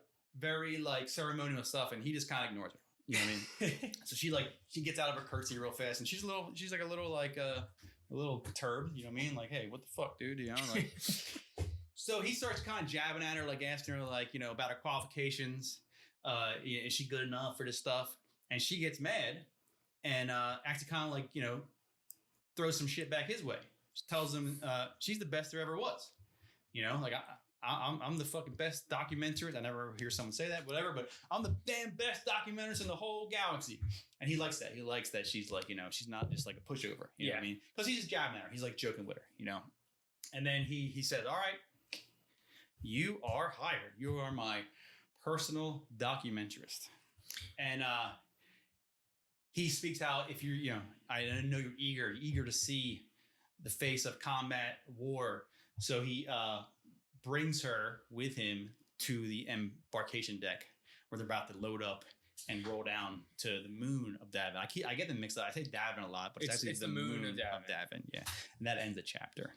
And a beautiful, so that little interaction, I've voiced my remembrance or opinions. I share it with my brothers in arms. Yeah, they're kind of annoying, but I mean, I love what the War Master did. I love what Horus did. He's like, hey, you know what? I got to have one stick around. I kind of want one that can take some jabs. This job ain't easy. I'm going to not make it easy because I am the most important person in the galaxy. But I want someone that's the best, and I want someone who can think they're the best and be confident. And just like, wow, this is still that person. This is still the William Shakespeare of war that we were introduced to in the very first book. But he does have he's slipping a lot. But we still get these little windows. Yeah, like that was a nice little window into like how he was in the first book, like playful. You know, he knows how he appears to these people. Yep. So he's like, all right, I'm gonna test her a little bit. You know what I mean? Is she gonna just crumble when I say how she sucks? Is she gonna just fall on the floor and cry her eyes out? No, she actually like fires back. She gets mad, and that anger, she don't care that he's 15 feet tall or whatever he is. You know what I mean? She's like, hey, you ain't gonna tell me I'm the best. You know what I mean? And he likes that. So chapter 5 opens on the embarkation deck, where they're preparing for the assault on the moon of Davin. So this was before we go into this chapter, the embarkation deck. This is important. When I'm picturing it, I always picture like it's like a hangar with like a door right there, and it's big. Oh, it's got to be. It's huge. Yeah. So other books will talk about multiple ones. So they always say the invent. So like, but in my head, like I said, we know this ship is like the size of a city. So I would imagine there's more, but like they don't say embarkation deck 4. You know what I mean? Like they just go to it. But yeah, it's got to be massive. In my head, I picture like a force field. So you see, if you come in from a door, there's probably a gantry above and just people walking about, and there's forklifts and all this stuff, and then there's the planes. And then behind that, you can see space. Your Geller Field. Through the Geller Field, yeah. And it's, I mean, like, I'm not, you know, it might say a door, other places, but in my head, that's how I imagine it. Because the logistics of the embarkation deck are important later on. But yeah, I was like really confused because they talk about it a lot, and it sounds absolutely massive. So, just take it away. So they're getting ready. Obviously, Loken's there. He's still very disturbed about all these things, but he's like clearing his head because he's about to go down and do his business. You know what I mean? So he's got to clear his head for battle. They give you little numbers here. We got 10,000 army troopers, 5 Sons of Horus companies, the Bison Janziers. So that's like it's Hector Varmus's personal, like, not guards, but like a whole regiment of troops. As his boys. I've looked them up before. And let me do it real quick. See if I'm right. Yeah, so they have like similar armor. They look like almost like they're like men in kind of Space Marine armor. You know what I mean? Like they're armored up. They're like army guy and then above an army guy. You know what I mean? Like a better army guy. But anyway, so he's there with his boys and a battle group of Titans. So I am confused about this because I thought that I read places that the Titans are on their own ships. So I don't know. He could be saying that as in, hey, this is what's going down. But I don't think an embarkation deck as big as it is could fit a Titan. You know what I mean? Other books go in very good detail how these things get down to the earth and all. And it's like ships inside of ships inside of ships. And it's like some kind of giant like forklift ship that carries it down and slowly lowers it down. But if this thing's 200 feet tall, I mean, I guess it could fit 200 feet tall. I mean, I don't know. But either way, it's going down. A battle group of Titans. So multiple Titans. Overkill, pretty much. You know what I mean? That's kind of what the gist he's getting at here is way overkill. But Horus wants like total destruction of, he's so mad. He's still mad. Days later. He called him a bitch. Yeah. He's like, say that to my legion. He's insulted his honor. He's going to go down. But it's crazy too, because like whoever this guy is, Yugen Temba, whoever he fled with, you know, I mean, how big can they? I don't know. I mean, how big can they be? Like, they're definitely. I mean, I guess he's just mad. He's just mad. He wants to really obliterate them. You know what I mean? So the Mortal meet and Loken kind of expresses his concerns for the level of power and also like who they're going to fight. Like they're all revved up for war, all this stuff. But it's not like they're going to fight a bunch of orcs and all. They're fighting Imperials. They're fighting like not even like a offset of humanity. They're fighting their own people. Other dudes. And he says, we're going to kill some damn Abaddon says we're going to kill some damn fool that insulted the War Master. No, says Loken, it's more than that. Don't you see? These people we're going to kill. They're not some Xeno empire or a lost strand of humanity who doesn't want to be brought into compliance. They're ours. It's our people we'll be killing. And Abaddon says, they're traitors. That's all there is. Don't you see? They have turned their back on the War Master and the Emperor. And then for that reason, their lives are forfeit. I like how they're slowly adding these things in. Traitor to the War Master. The T word. Yeah, you know what I mean? Like, well, I'm traitor, but like normally they would say traitor to the Imperium, traitor to the Emperor, the War Master, and the Emperor. You know what I mean? So it's slowly building where you're seeing people who have their loyalties are kind of stacked now. You know what I mean? It's like, Loken expresses like, well, what if this happens again? What if more people trade? What if Astartes become rebels? And they all just laugh. Like, nah.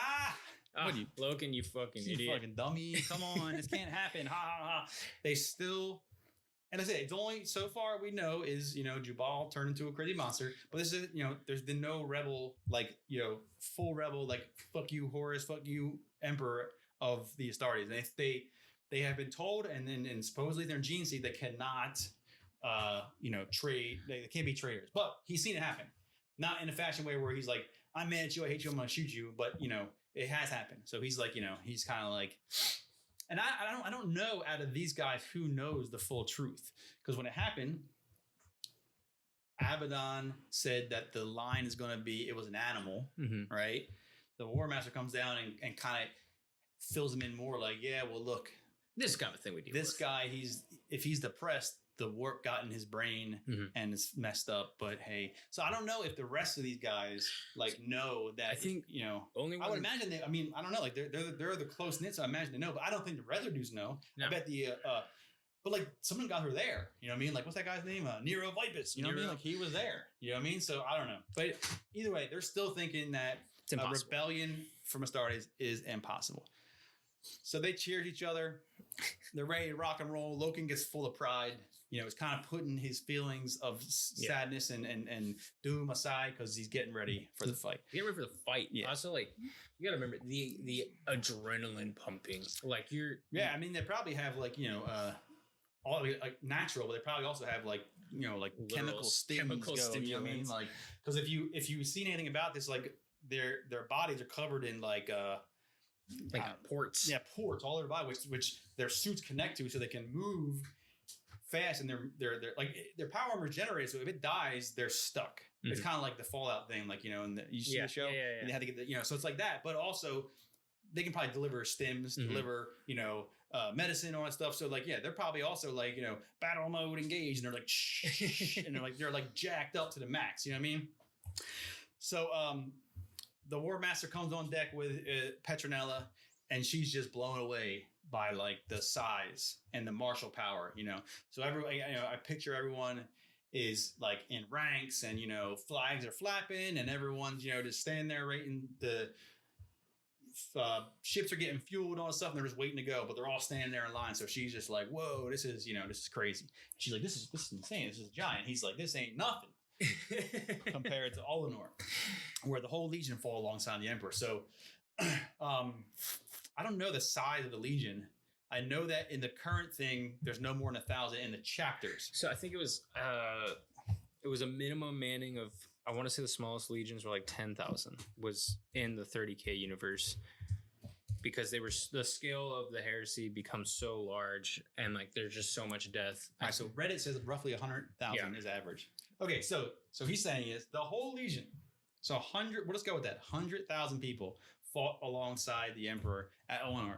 And we talked about Olenor. You don't have to go into, but it was a big, gigantic battle against all of the, like, tons and tons of orcs. And he's just saying that, this is the bucket in the ocean kind of thing. All right, so the Mortival, we go back to them. They're chatting about the value of the remembrancers. This is kind of throwaway, but I thought it was funny. So Abaddon hates them, obviously. They mentioned that Leman Russ is another Big Daddy Primarch of a group called Space Wolves. And they're like space Vikings. It's pretty much what they are, like space Vikings.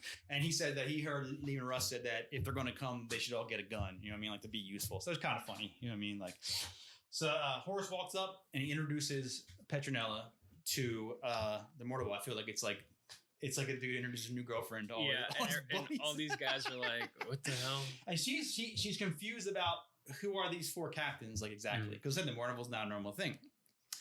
Horus explains the importance of what they are and who they are to him, and then he drops to a knee in front of the Mortival, and he asks them to witness the Oath of Moment. and everyone is like, whoa, which is kind of funny because I imagine, like, I get it, he's tall, but now he drops down to his knees, so he's like 8 feet tall. If you're a dude way over there, you didn't know, or it's like a wave, like everyone's like, hey, look, you like tap your butt on the shoulder. Hey, waves go. Horus is kneeling for oath of moment, you know, and then everyone like, you know, but anyone like, you know, dramatic fashion, the whole embarkation deck's like. So the reason the way I pictured it, because like how the hell are you gonna know that one dude took a knee?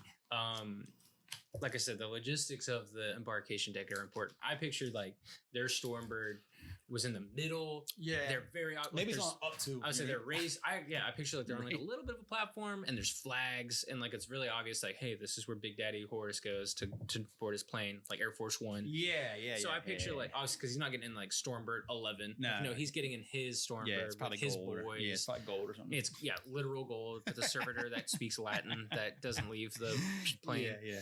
But so this huge moment is oath of moment. Okay, and then it's Loken who delivers it, which I think is kind of cool, and I'll read it now. It says, do you, Horus, accept your role in this? Will you take your vengeance to those who defy you and turn from the glory of all you have helped create? Do you swear that you shall leave none alive who stand against the face of the future of humanity, and do you pledge to do honor to the 16th Legion? Okay, so do you find anything weird about that? There's no big E. Yeah, that's okay. Yeah, I hide that and I wanted to ask you.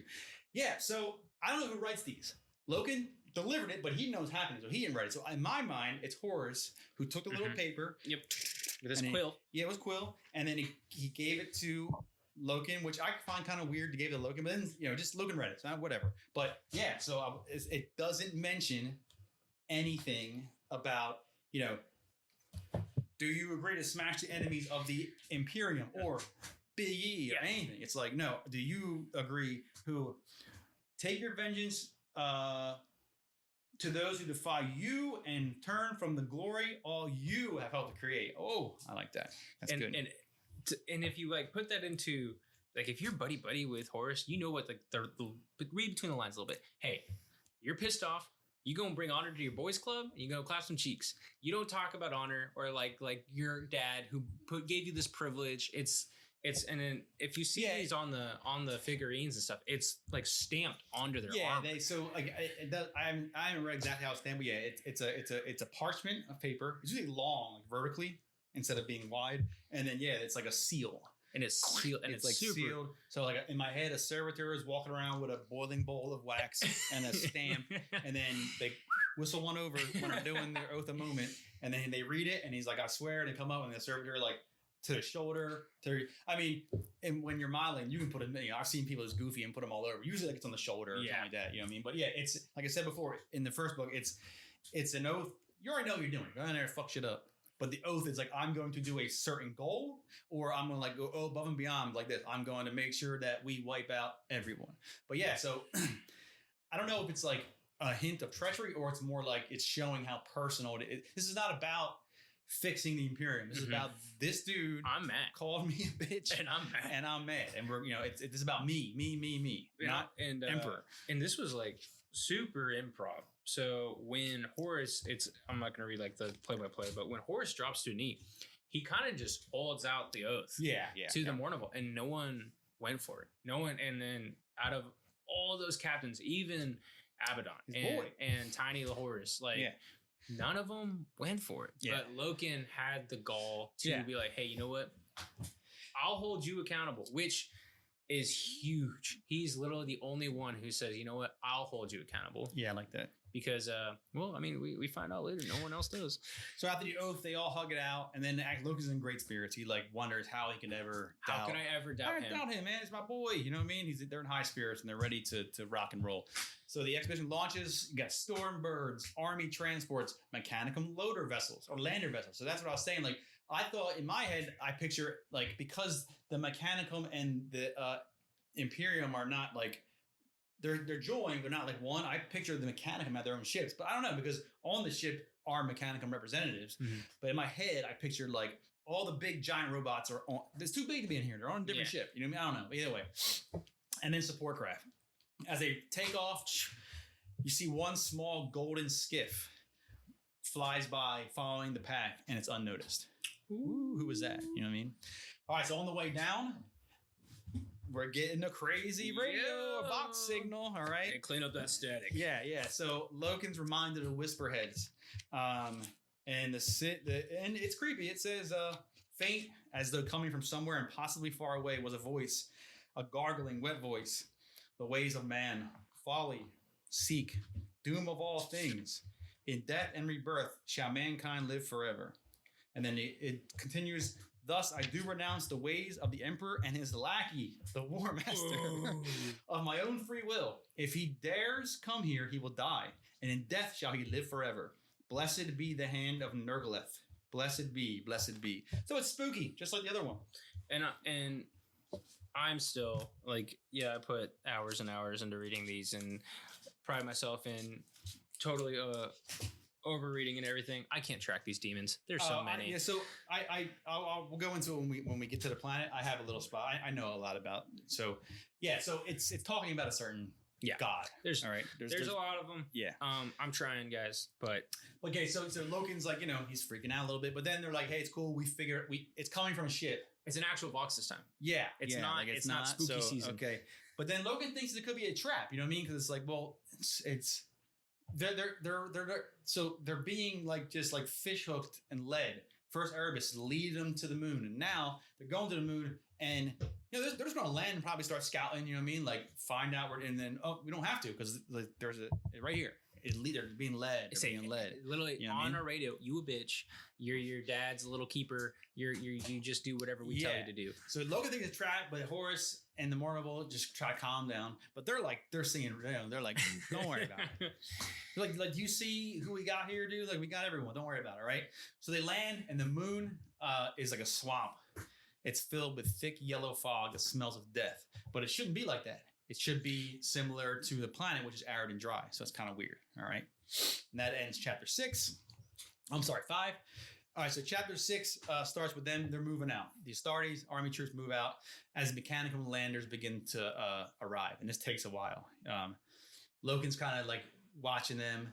And he's kind of in awe of like how all this, firepower, but he's also a little uneasy. Like, he's like, is this really like, we need all this? Like, this is nuts. Like, this is kind of stuff you bring down to a planet that has them. You know what I mean? Like another planet that has something that not just like one dude and his little ragtag of boys who rebelled. But either way, so they're going through a forest, dead trees. The trees are full of maggots and other like little, bugs and stuff.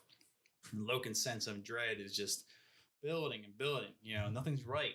They're being led to this place. This planet is not even what it's supposed to be like. They can't see anything. All this fog. So soon, you got dead bodies just like boop, boop, boop, popping up out of the muck.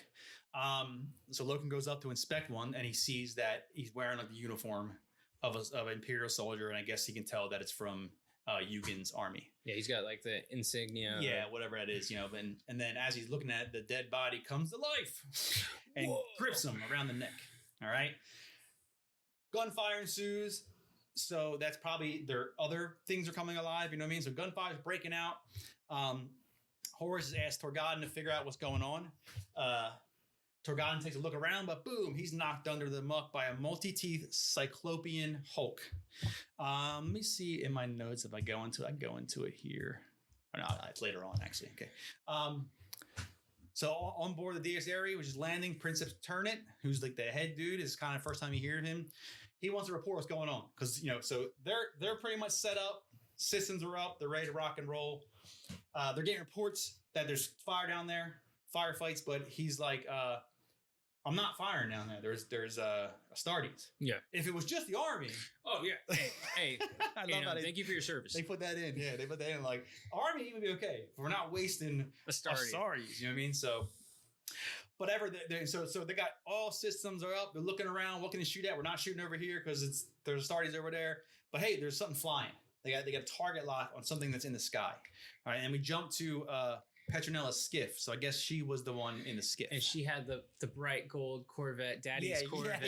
Yeah. She decided to take to the war zone. Yeah, so she has the pilots flying in, and she's not impressed with the view. She's like, we got to, I can't see anything. She asked to go to the surface, actually. And Horus said, no. But being her, And knowing that he jokes around, he must be joking. You know what I mean? Like, he needs me there. I got to do the right shit. I got to want it. I got to want it. Yeah. The skiff is really slow, so it fell behind the main force. The pilot trying to find their way. It's all fog and all. And I guess the first thing you see is like probably like the friggin' arm or something of the Deus area, and they like bank. But that's what they're targeting. Boom! They shoot the skiff down, unbeknownst. You know what I mean? Mm-hmm. Obviously, they didn't know. All right. So we jump back to the ground. Logan backs away from the corpse, and shocked how strong it is. You know what I mean? So it's a dead body. So raggedy, bony corpse. Yeah, but standard. 28 days later stuff. You know what I mean? Like these things are fad, but they're strong. And he's thinking of Jubal. You know what I mean? Like, or it doesn't say, but I think he's thinking of Jubal. You know what I mean? He's not like I find it weird like that. So all this knowledge and all this stuff, I don't know. I guess it's just in their heads. Like they don't think of. I guess they think of like the demon and monster and zombie and all as more like as Xenos. You know what I mean? Because like the Jubal thing was very weird to him. But I'm sure he's like probably fought like those damn fucking giant bugs. You know what I mean? Like I would think that's like some kind of hellish creature. You know what I mean? Like, but. All right, that was cool. So he uses his mind to flood his body with combat stim, and they tear the things off. And that's the first I ever read of like that at will, in a sense. So if you read stuff, there's all these supplemental materials about what kind of drug. I remember a whole thing. It tells you about every organ inside the Space Marines, right? Like the 16 organ surgeries you get. This is the first time I ever read, or I remember reading. I could be wrong. People will probably tell me, but that. They can will it, you know what I mean? Like, so in my head, I thought they put the shit on, power up, they're moving, and then the system sensors and like, let's say the battle is starting, it automatically floods it with help you aim better and help you run. But it's saying here, he's like, this is too strong. He's like, more power. You know what I mean? Like he just gets a shot. Because I think they do have one of them's like an adrenal gland that they can control. Yeah. So I think that means their spit is acid. Yeah. Which is just goofy. Like what? But yeah, they can also eat people's brains. And get their memories. Which is like super. Well, we don't need to talk about that. That's not important. That's not important. Yeah. Okay, so pretty much they're getting surrounded by zombies, and I wrote in here plague bearers, which I'll kind of go into. Hundreds of dead things surrounded them, moldering corpses and bloated, muttering abominations, each with a single milky, distended eye and a scabrous horn spouted from its forehead. Okay, so the first thing, the muttering zombies, that's just zombies. But the second part, so if you're a fan of the lore, fan of the game, that's called a plague bearer, which is a demon from the warp. Not a reanimated corpse, but a demon from the warp. One of Astartes has his helmet torn off and his skin turns gray. That's classic Nurgle stuff. You know what I mean? Like you were saying, you're not sure about it. So quick breakdown. Officially, there's 4 gods of chaos. I just know the bad bitch, Slanesh. Yeah, there's 4. So this what we're talking about here is Nurgle. Nurgle is the god of death and rebirth, though. Decay. So his followers are like nasty, pussy. So on the table and in the lore, there's no model for Nurgle, but his representation is called the Great Unclean One, which are like these big, fat. They look like toads, kind of, but like sharp teeth, and they have swords and all this stuff. But anyway, it's like pretty much like the god of disease and death. So these monsters, the second form with the milky eye and the horn, those are called plague bearers. They're like their infantry. No guns at all. They just have like nasty, rotten swords. But they also control corpses. So you have a mix of like these actual zombies and then these other beings, which are super strong. They usually describe as like skinny with big fat pot bellies and worms crawling out of them and all this stuff. But like they're actually very, very like strong and all. So, all right. So the zombies are closing in and they got to put the guns away and start fighting hand to hand. Loken's soon dragged under, but he's saved by Vipus. First time we see Vipus and Luke Sedair. So they save him. They pull him out of the muck. So it's getting down, you know what I mean? So these guys are slogging it out with these things. Chain swords are out, whatever they use, fists, knives, are all fighting. During a little lull, Horus sees a burning wreck through the fog, and he figures that's a good rally point. So he calls them all like, hey, everyone, move to the fire, move to the flames. Then we jump to where the flames actually are. Petronella is inside her skiff. She's a bloody mess. Everyone's dead inside. And then, classic horror movie style, the zombies start moving in. But she just still has Magrid, though. Yeah, so this was cool, like a cool little pivot point. So I don't know too much about Nurgle, obviously, but when all the artwork I've seen and everything, it's a very like you picture zombie-esque, and you have this scene. It's super easy to capture because you've seen it 1,000 times, where you wake up in a car crash, and you're looking around, everyone's dead, and it's foggy, and then you start seeing like slow zombie figures moving toward it, and you're like, whoa, this is a cool scene. Like, this is a cool scene, because you're no longer Ultra Space Marine in space. No, it's like a lady. Like, you're just a woman trapped in a car that is on fire, and there's zombies walking towards you. And that's like a very visceral, like, good job, Graham McNeil, on creating that little fun moment. I'm a huge horror fan, so that was like really spoke to me. But luckily she got mad. But she got her. He pops out. Her slave. He's like freaking crack shot. You know, shooting one up. He's got a pistol. He's boom, boom, boom. But obviously they keep coming. They move in.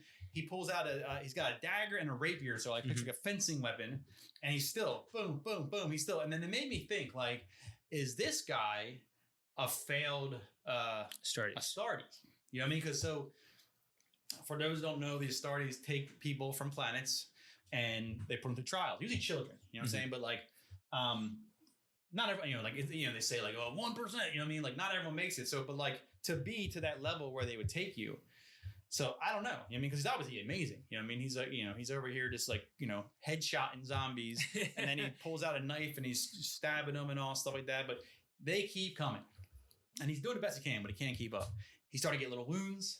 They're getting infected because that's how they roll. They hit you with their claws or their sword, and then instantly the wound is infected.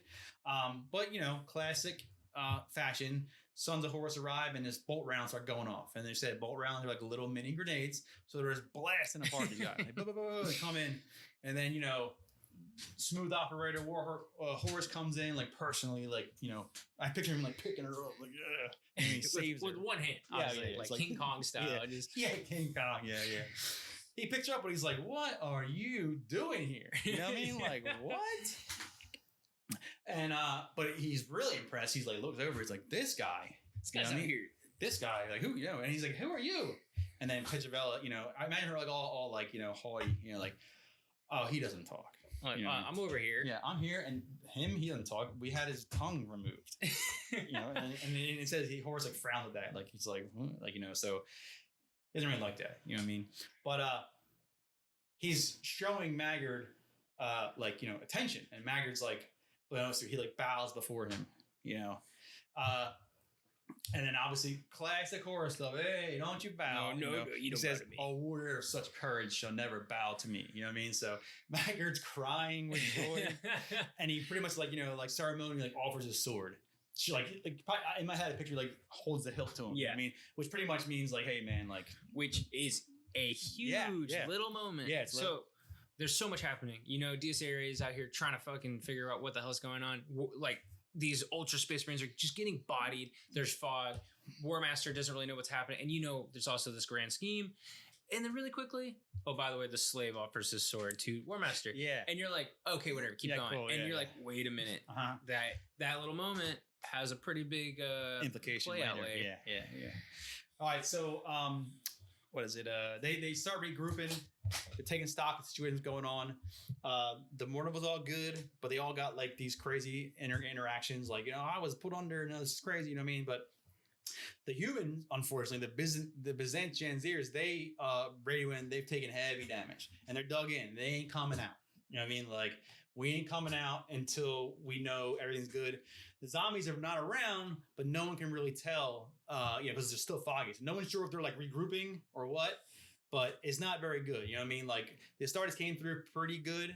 I'm sure they lost a couple, but the poor army dudes are probably torn. Yeah, I know. It's like, some 18-year-old enlisted kid is like with the las gun, little flashlight. Yeah. And you just watch his buddy turn into pulp because he got rotted. And then on cue, out of nowhere, here comes Erebus, and he's like, "Yo, I know where the Vox signal is. I know where it's at." So, not even thinking. No one's thinking anything deeper than the surface level. Horus rallies the boys, and they just march off into the fog. And as they're marching, the fog just suddenly goes away, so and then they see the glory. It's called the Glory of Terror, which was like Yugen Tempa's like capital ship. Yeah. You know what I mean? So the ship. This starts chapter 7, by the way. The ship is crashed into the swamp and it's rotting away, which. it's kind of crazy to see so these ships don't obviously belong even on a planet. You know what I mean? So like the scale of this is like nuts. So it's just like, I couldn't imagine I don't know. It'd be like seeing a like Empire State Building sideways. Yeah. But then also Even, like 5 of them. Yeah. I'm saying like, imagine like welding like 5 Empire State Buildings together and then throwing it down and like toppling it over. You know what I mean? So like, I would even know, like, how do you even know where to go? Yeah, like, and you know what I mean? Like, and then meanwhile, don't worry, guys. Erebus, I got this. This is where you go. Trust me. So Abaddon kind of like level-headed. He's like, "Whoa, Yugen's dead, right?" Like that's a crashed spaceship with the guy we were worried about. People don't live through crashed spaceship. Impossible. But then I forget who said. Someone's like, "Well, then who's sending the signal, dummy?" You know what I mean? Like someone's alive in there. You know what I mean? Erebus still moving them forward. They said, "Hey, we got to go in. We got to go inside." Loken's like, "No way." You know what I mean? They get in his face about the danger of the idea. But then Erebus, good. He's so good at this. Twist it. He's like, he starts poking at the War Master's anger and saying that, "Look, man, I'm just trying to help, erase their stain on your honor." I was saying, like, he called you a bitch, dude. And I wouldn't stand for that. Yeah.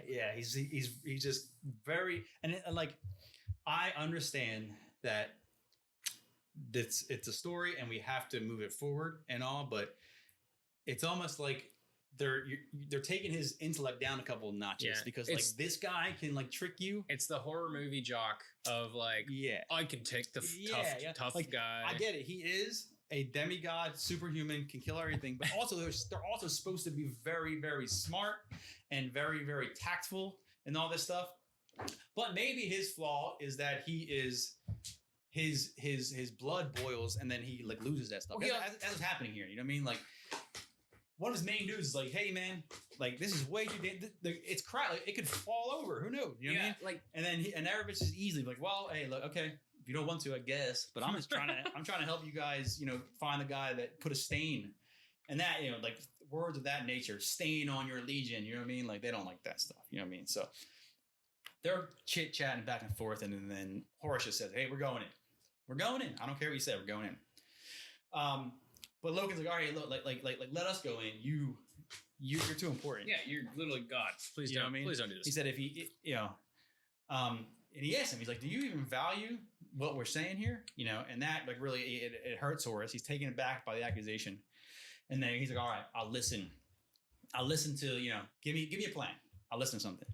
So first he says, you shouldn't go in. That's A. You know what I mean? Let us do it.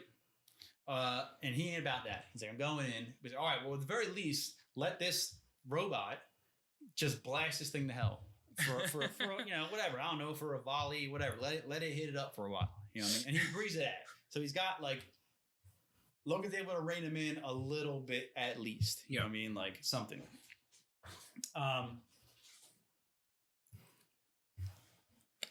So he agrees, but he's not like, he's not very happy about it. The plan, I think he feels like it makes him look like a little sissy kind of thing. And he mentions about, "Mark my words, Gabriel Loken, everything achieved thus far in the crusade will pale into significance compared to what I am yet to do." So he's like really just, he's like off tilt. You know what I mean? He's like not thinking clearly. He's just thinking about killing Tempa, who probably in all respects is probably dead because his spaceship crashed. You know what I mean? But he has to, he's got to go and finish this out. He's not going to take it. The Titans blast the ship to smithereens, which I would think would make it even harder to like navigate, get inside. You know what I mean? But then Horus prepares to lead the boys in. All right. Now Torgadon even talked to Logan. He's like, "Hey man, this is not." He feels this is also. He's like, "I feel the trap too." He passes that on to Horus. Horus is not hearing it. He ain't listening. It's not going to happen. You know what? First I'm a bitch, now you're a bitch. Yeah. Like you're rear guard, homie. Yeah. So before getting in, he's like, "All right, you're going here, go here," and he's like, "You two, rear guard. You go watch stay out. Keep the truck running. Yeah. All right, we'll be back." Yeah. So big insult. You know what I mean? Because like in normal situations, it'd be the 4 captains on the Mortal take their boys with the War Master and go in. But he's like, "No, I'm going to take Varela Moy, who is like a 19th company, just like a captain, but like just like a dude, you know what I mean? Red shirt number 5. We're going in. Yep. Me and him are leading the vanguard. You guys, obviously Abaddon's going in, and Little Horse going in. They're going on flanks, and then the vanguard is going to be Horus and this guy Moy. You know what I mean? So it's like, kind of an insult to Loken and Torgadon. So inside the ship, it's all corroded, filled with brackish water, fungus, decayed matter, just very, very Nurgle stuff. Nurgle, like, they come through the warp, and when they open rifts in the world, his realm's called the Garden, so the Garden seeps out, and the Garden's like moss and fungus and mushrooms, and like it's growing, it's alive, but it's not like pretty flowers. It's all like nasty and stuff, right? They get inside, comms are bad, and now Moy's like agreeing with Loken a little bit. Maybe this was a bad idea. And then so but Horus kind of like, hey man, look. He says warfare is sometimes guesswork. You know what I mean? Like, yeah, we are guessing a lot here. I get it, but that's how it is. He's basically saying, hey man, stop, don't be a bitch. You know what I mean? I picked you, dude. I picked you to call me. Stop being a little bitch. I said, I left my homies back there, bro. So one of the guys, Lucidaire, comes in through the comms. He state that they've engaged the enemy.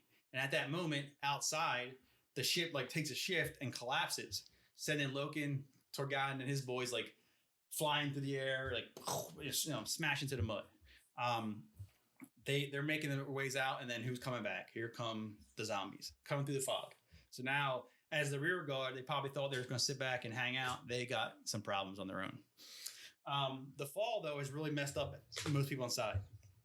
The War Master wakes, he kind of like rises from the fall, and he's got a wound right through his chest. I just picture rebar straight through this, like, it punctured his lung. Yep.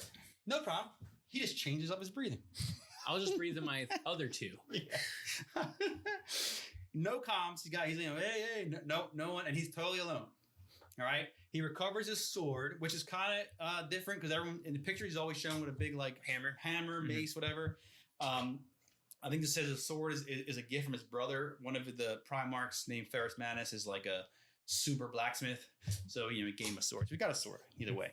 All right. So he's making his way towards the bridge. How did you know that? Oh, he was on the ship once 7 decades ago. I mean, like, it's funny, but it also just shows the prowess and the mental fortitude. So, yeah, it literally says that he was on the ship. He remembers the layout because one time I was on the ship. I was on the ship one time ago, 70 years ago. But I know where I'm going. So let me just take a pause, take a breath through my other 2 lungs because my third one's punctured, and let me remember the ship I was on 70 years ago.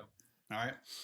But there's a moment when he regrets not being more strategic. He's like, oh, shit, man. He's probably so he's alone. He ain't got to worry about anyone like clowning him. So he's like thinking to himself like, shit.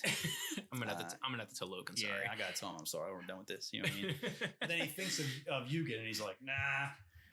Fuck that guy. So this guy did call me bitch though. Yeah. So now he's deeper in the ship and it's like it's even grosser. There's pustules that are leaking fluid. There's leeches crawling around and the whole place like stinks. You know what I mean? Another fun thing I always find funny. More than likely, if he's smelling things, he's probably not wearing a helmet.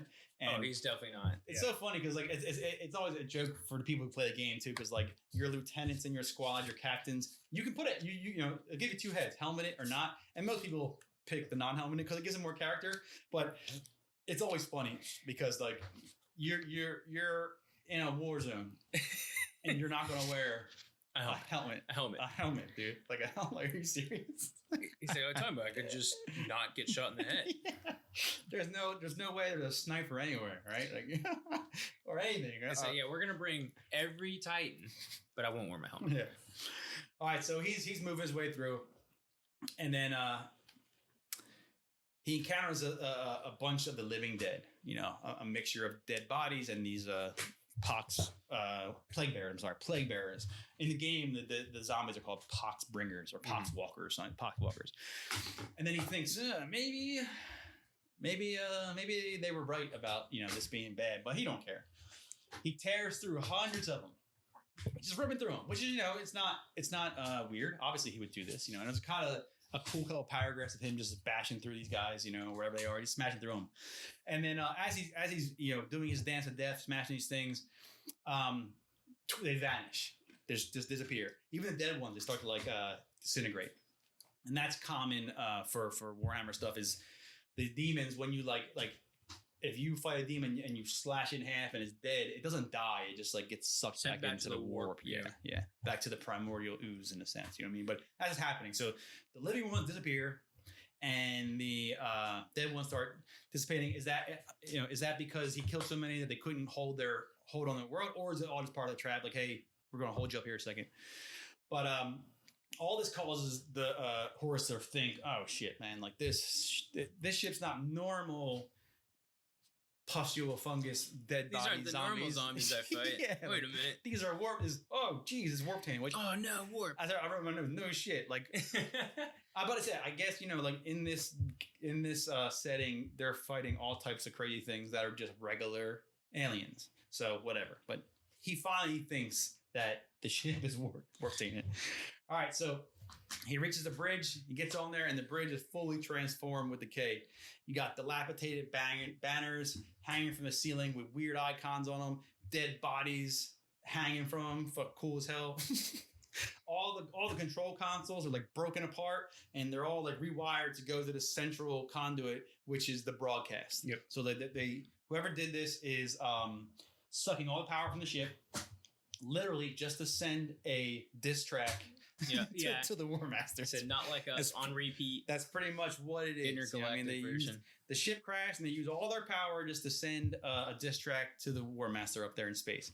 All right, and who stands before the War Master? Obviously, it's Yugen Tempa, and he's over the dead body of Verlamoy. Yeah, red shirt 5. Red shirt guy. And they give a good description of him here. He says, as he saw the massively swollen figure of a man standing before the captain's throne, little more than a heaving mass of corpulent flesh, a terrific stench of rank meat rose from his flesh immensity. Flying things with glossy black bodies infested every fold of his skin, and scraps of gray cloth were stuck to his green-gray flesh. Gold, a petulance glinting in silver frogging hanging limply over his massive belly. One hand rested in the gluttonous mess of an infected wound in his chest, while the other hand held a sword with a glitter sheen like a diamond. So, in like lore terms, game terms, I don't like. He might be like what they call a great unclean one now. Like he's just a big fat mess. The great unclean ones are like giant, fat messes who like are incredibly fast, even though they shouldn't be, stuff like that. So it looks like that. He's infected beyond all measure. And now he's like a great unclean one in a sense. And what's he holding? Yeah, well, so, it doesn't come out and say it, but he's holding like a nice shiny little sword. You know what I mean? Weird. Yeah. Weird. So. That brings us to chapter 8. Really, again, this really appeals to my horror side of things. Like you're in the nitty gritty. Things are really spooky. I think Graham McNeil on this one just really pours into kind of like the darker, grittier side of what is going to be the future of basically the entire galaxy and universe at large in this fictional world. We cut to Loken and is it Tolgaden, right? Tolgaden, yeah. They're outside, and so we get a hard intro back into these guys are slinging bolter rounds. Yeah, so they got dissed. Like, Boss Man left them outside because they questioned, his strategic acumen. You know what I mean? Like, hey, man, maybe you shouldn't do this. And he was like, no, I'm doing it. And guess what?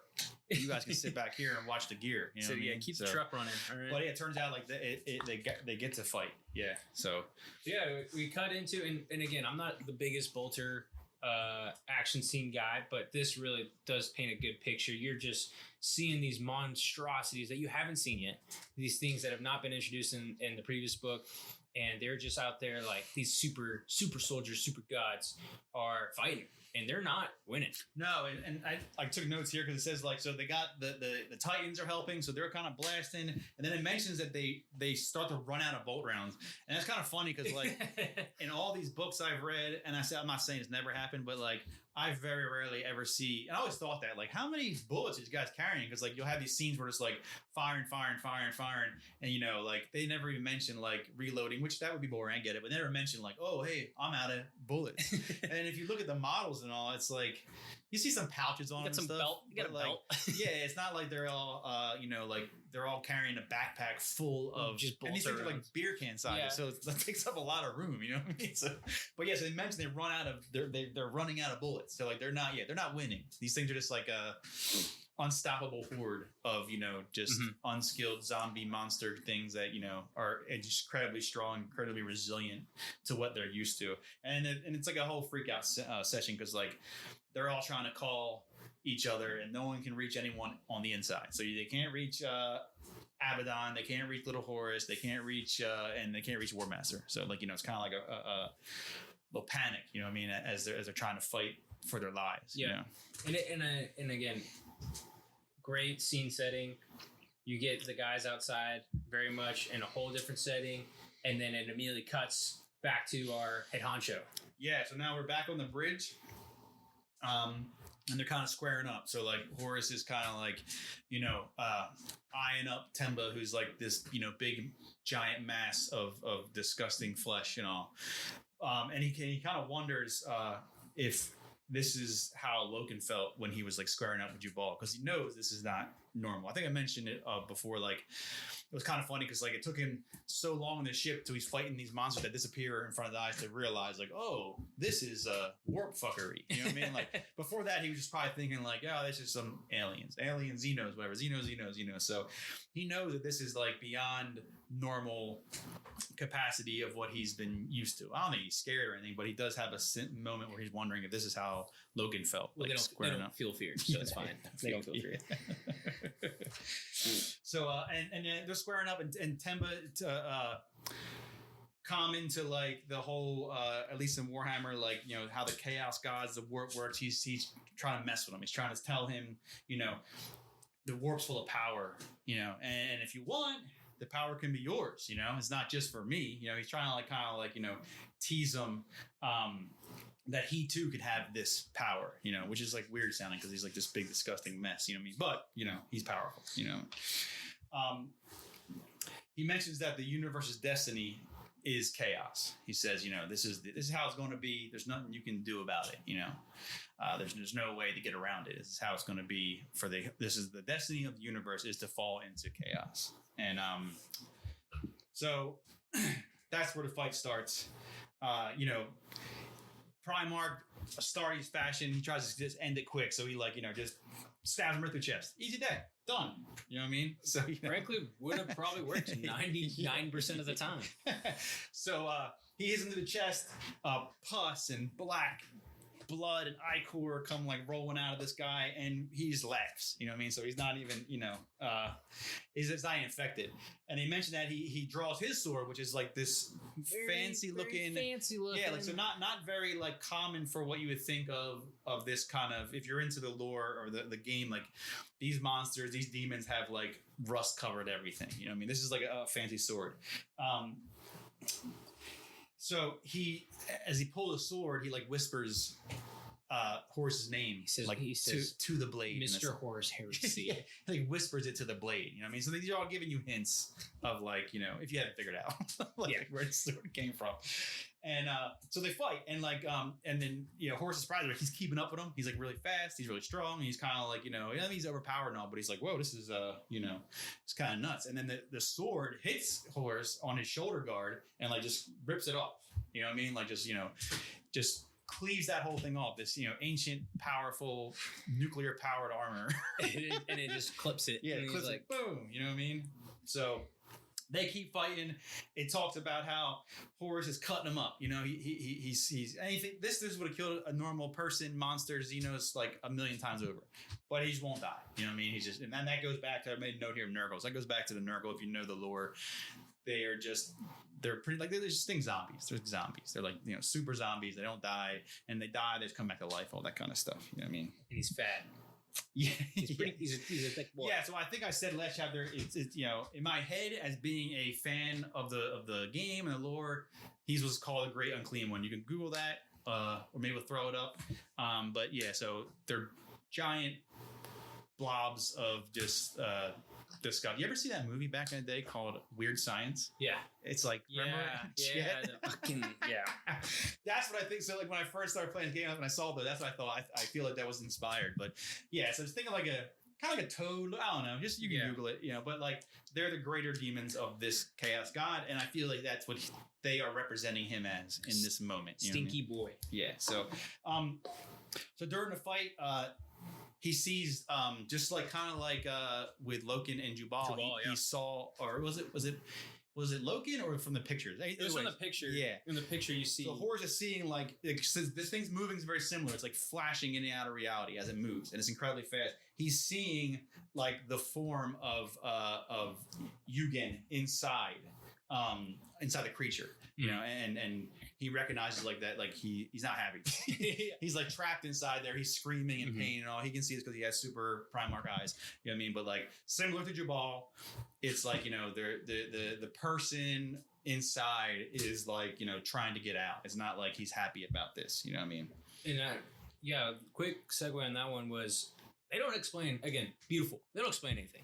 And it took me, I think it's like 5 books later, you get the Assassin book, where you actually get, Nemesis, where you get a window into like what's happening.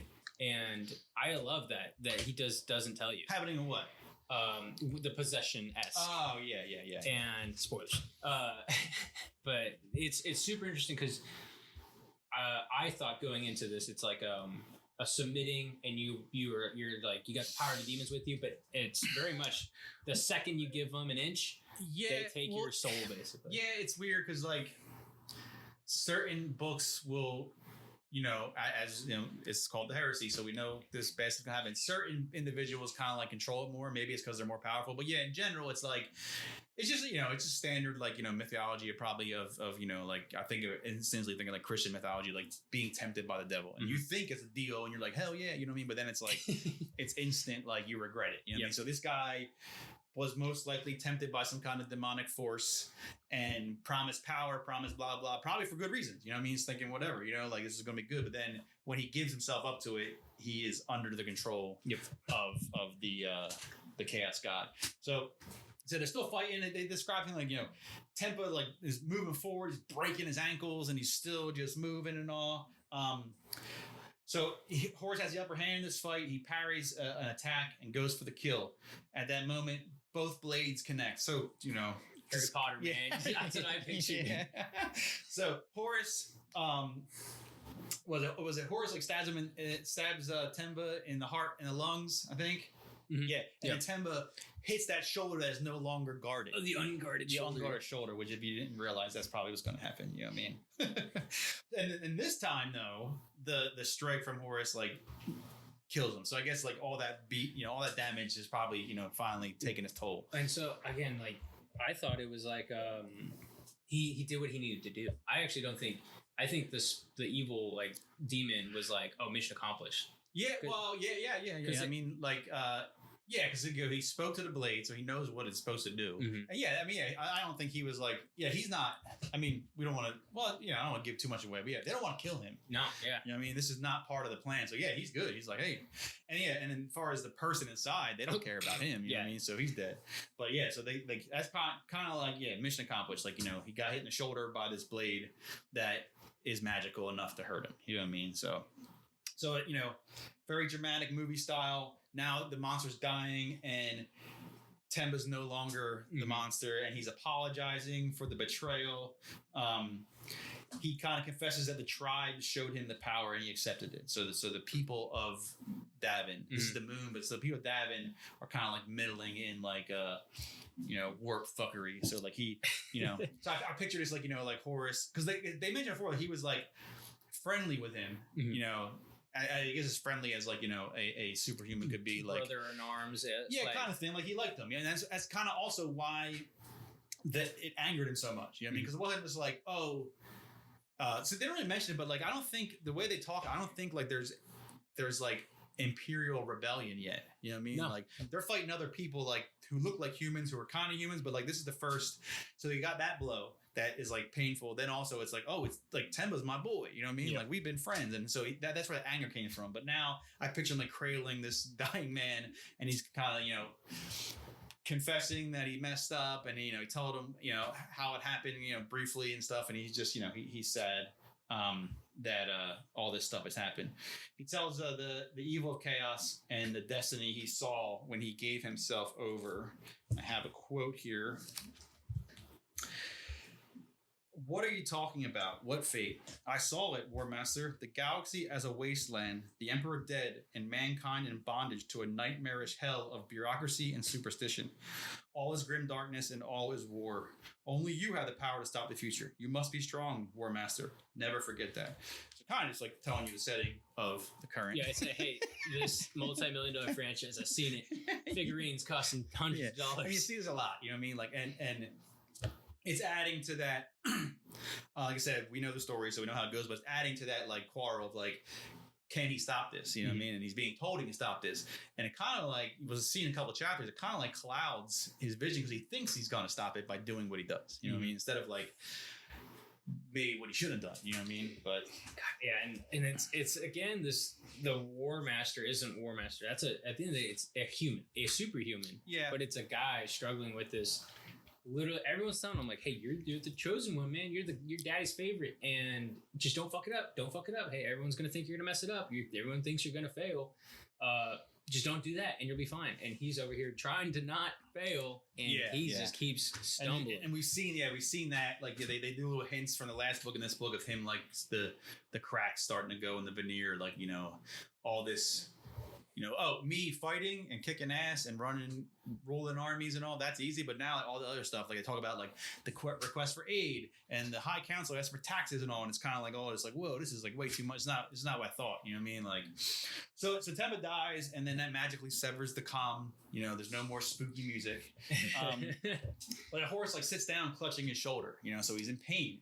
And I was like, knowing what I know now, I know why. But at the moment you read that, you're like, "What the hell?" He just fell through a a roof spaceship. Yeah, he fell, and then they said like it like punctured his lung, and he was just like, "Oh, he's like, I'm gonna use my other two." Yeah, he changed his breathing. So like, it's hinting that this is something serious because now he's like, like his shoulder, like dude, like he got John Wayne, man. Yeah. He's like holding his shoulder like as if it hurts, but the pierced lung earlier didn't even phase him. He was just like, oh, that lung, I got plenty of those. I got plenty of those. So they jump back to outside, and Loken and Torgadon and all the boys are like getting overwhelmed. So they're like pretty much fisticuffs now, but like there's so many they can't stop them.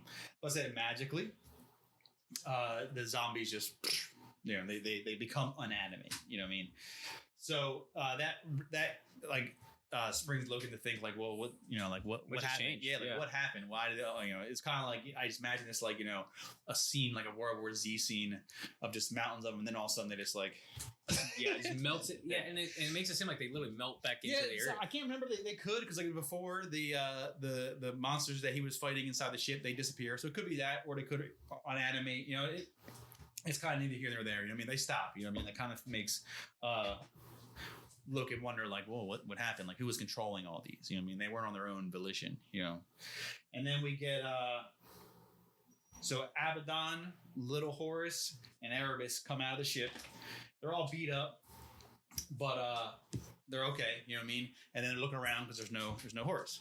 And then Abaddon's like, well, we're going back in. We're going back in. So they go back in right there. Yeah, no, yeah. They're like, what's going on? Like, who, what, when, where, how did this situation happen? And then where's the War Master? And I think that's when they're like, well, we need to find him. We need to get back in there. So they go back in.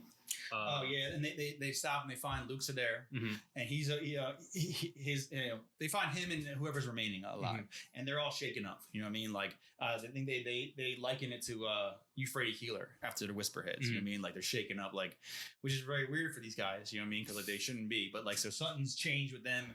They saw some shit like they'd never seen before in a sense. You know what I mean?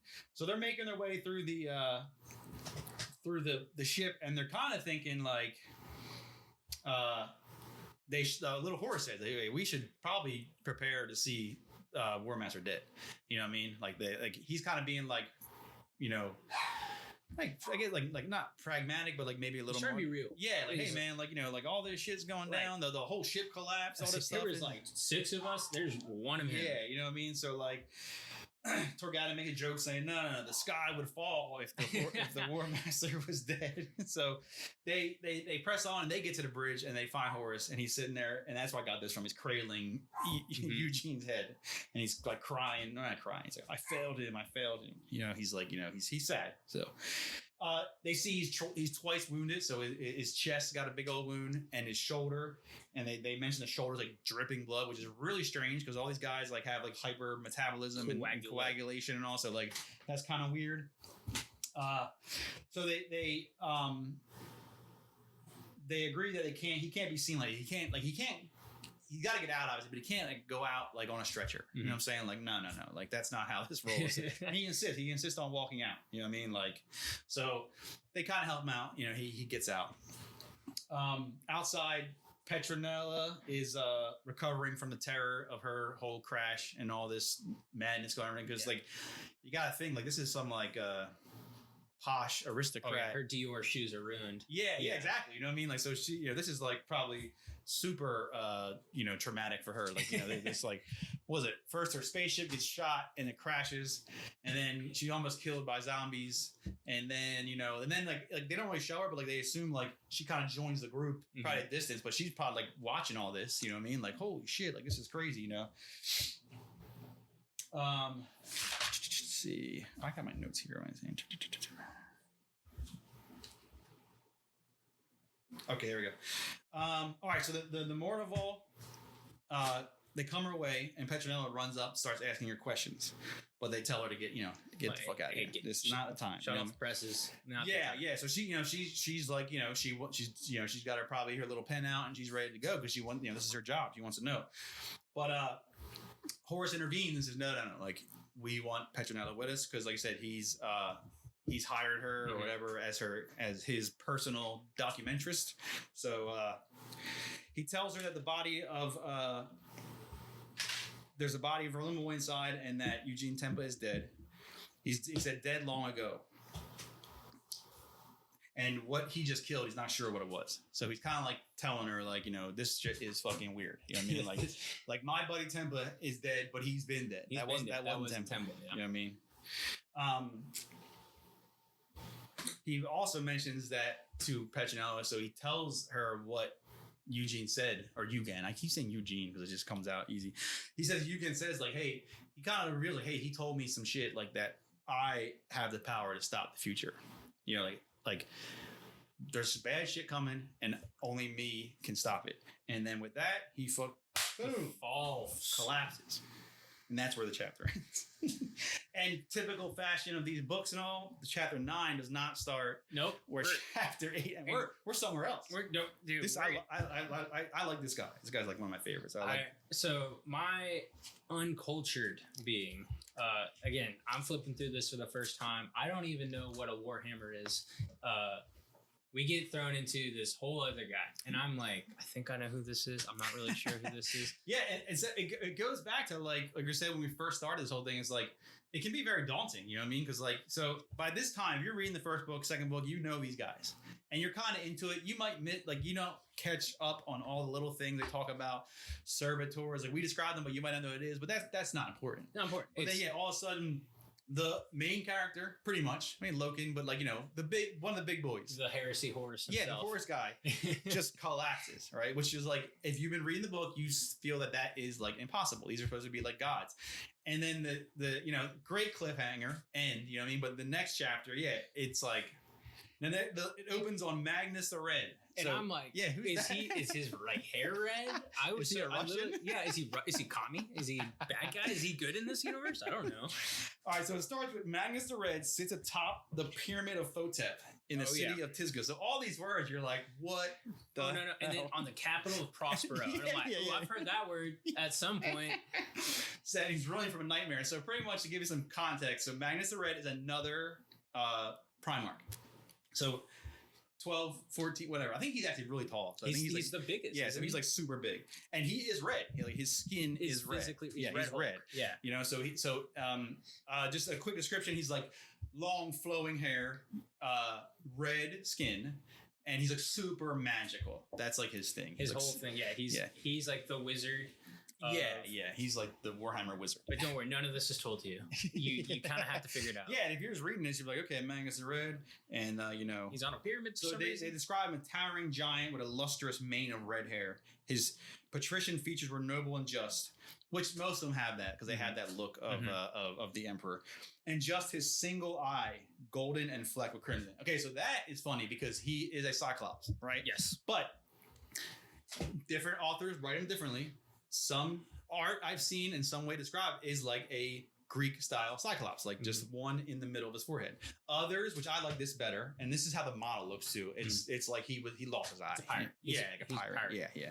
So I like that better because like I feel like the Emperor was trying to make these badasses, but I don't think he purged the whatever the mutant and all. Like I don't think he would make one that has like a goofy eye on purpose, like in the middle of his head. But red skin's fine. Yeah, I mean, it's kind of cool. You know what I mean? I don't know. You know what I mean? I mean, we got girls with computers in their brains, so like, what's some red skin? That's all science. You know what I mean? Okay, so he's reeling from a nightmare. So he's magic. So he has visions. He has nightmare. He's like a wizard. You know what I mean? But like to the 10th degree, like books. He loves books, but he's also like mystical, magical. You know what I mean? So he got both. You know what I mean? All right. So they talk about him being angry with the decision from the Council of Nicaea. No idea. No context. Do you know what that is? So I mean now I do. Okay, yeah. But, so to me I was like Nicaea, like I went to Catholic school. I know what that is. And I'm like, why are they referencing that? No, Council of Nicaea, I got it.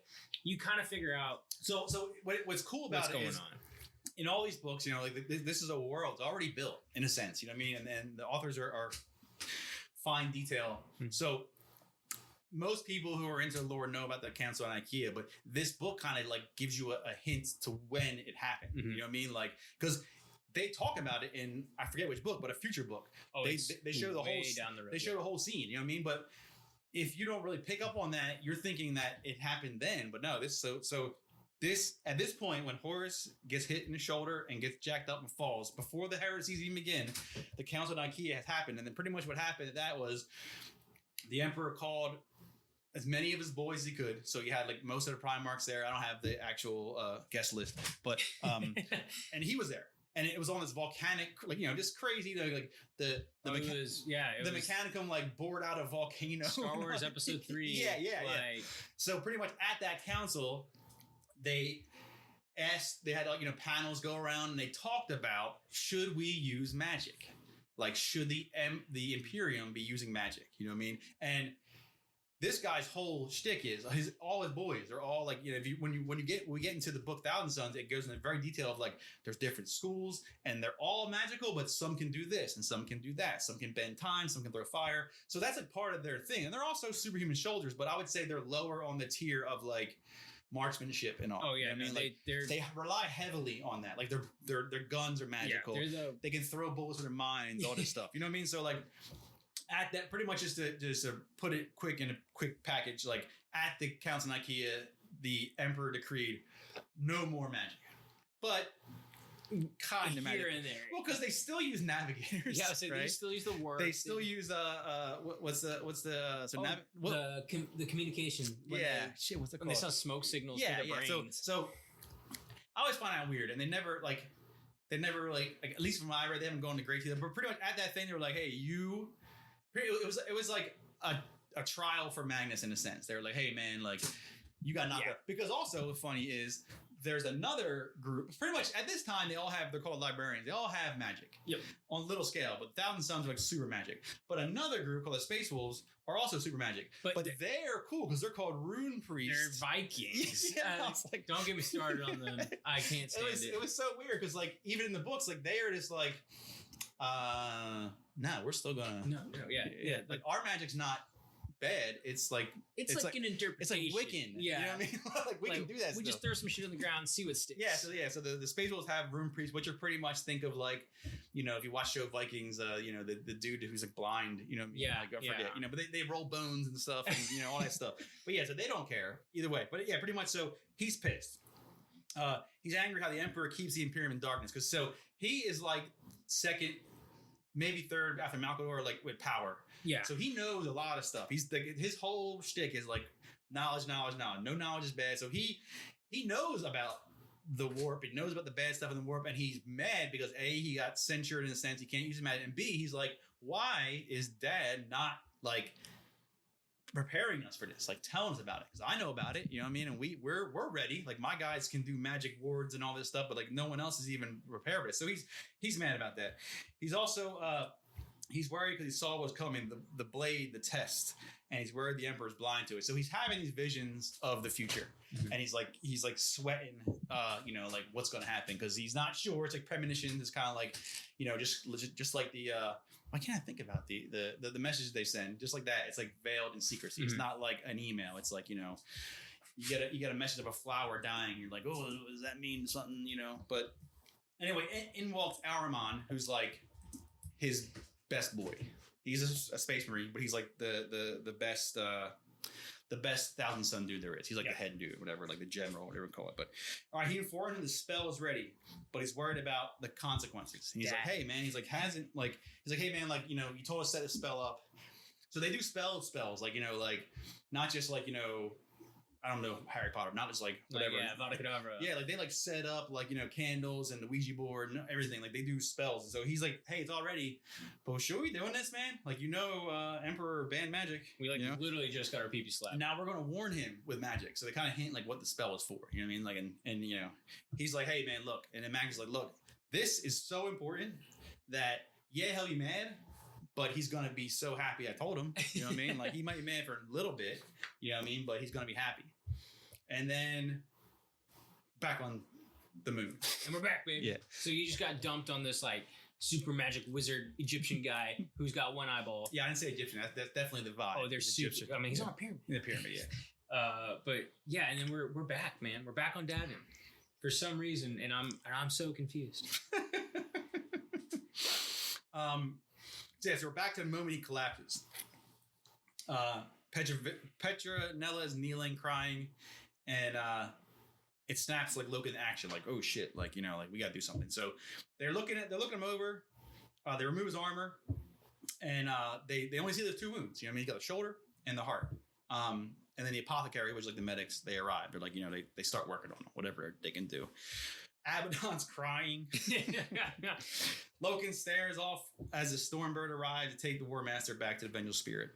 As it leaves, the Mournival all have their heads in their hands. We're all just like, because this, like, so to put it on a scale, I mean, it's impossible for us to imagine that because, like, everyone we know is human. So, like, I don't know, like, imagine, like, I don't know, like, like if you're in an army regiment and you're, General Patton. Yeah, Patton. But even if General Patton got shot, you'd be like, well, shit, man, like, that's a dude. Yeah, I mean, that happens. Yeah. Like, you basically just watch the Empire State Building get, like, melted to the ground. You just watch Superman get, like, his back broken by whatever that guy was. You know what I mean? Like, it's insanity for them to even think about it. And they're just, like, in despair. You know what I mean? Christmas is canceled. Yeah, everything's done. So then we jump to Ignace. He's sitting in a gallery reflecting on an early argument he had with Euphrates Keeler over this, her faith. Mm-hmm. Euphrates wants Ignace and Mercedes to join the church. He's been trying to use reason, and he ended up insulting Euphrates, and they haven't spoken since. So, like, there's some friction going on there because she's, like, super religious, and as we know, religion is not allowed. So, he revealed her religious ambitions to Mercedes, and they both agreed that they're going to go talk to the big brain Kirill. Like, say he's got the answers, and it'll probably be Kirill.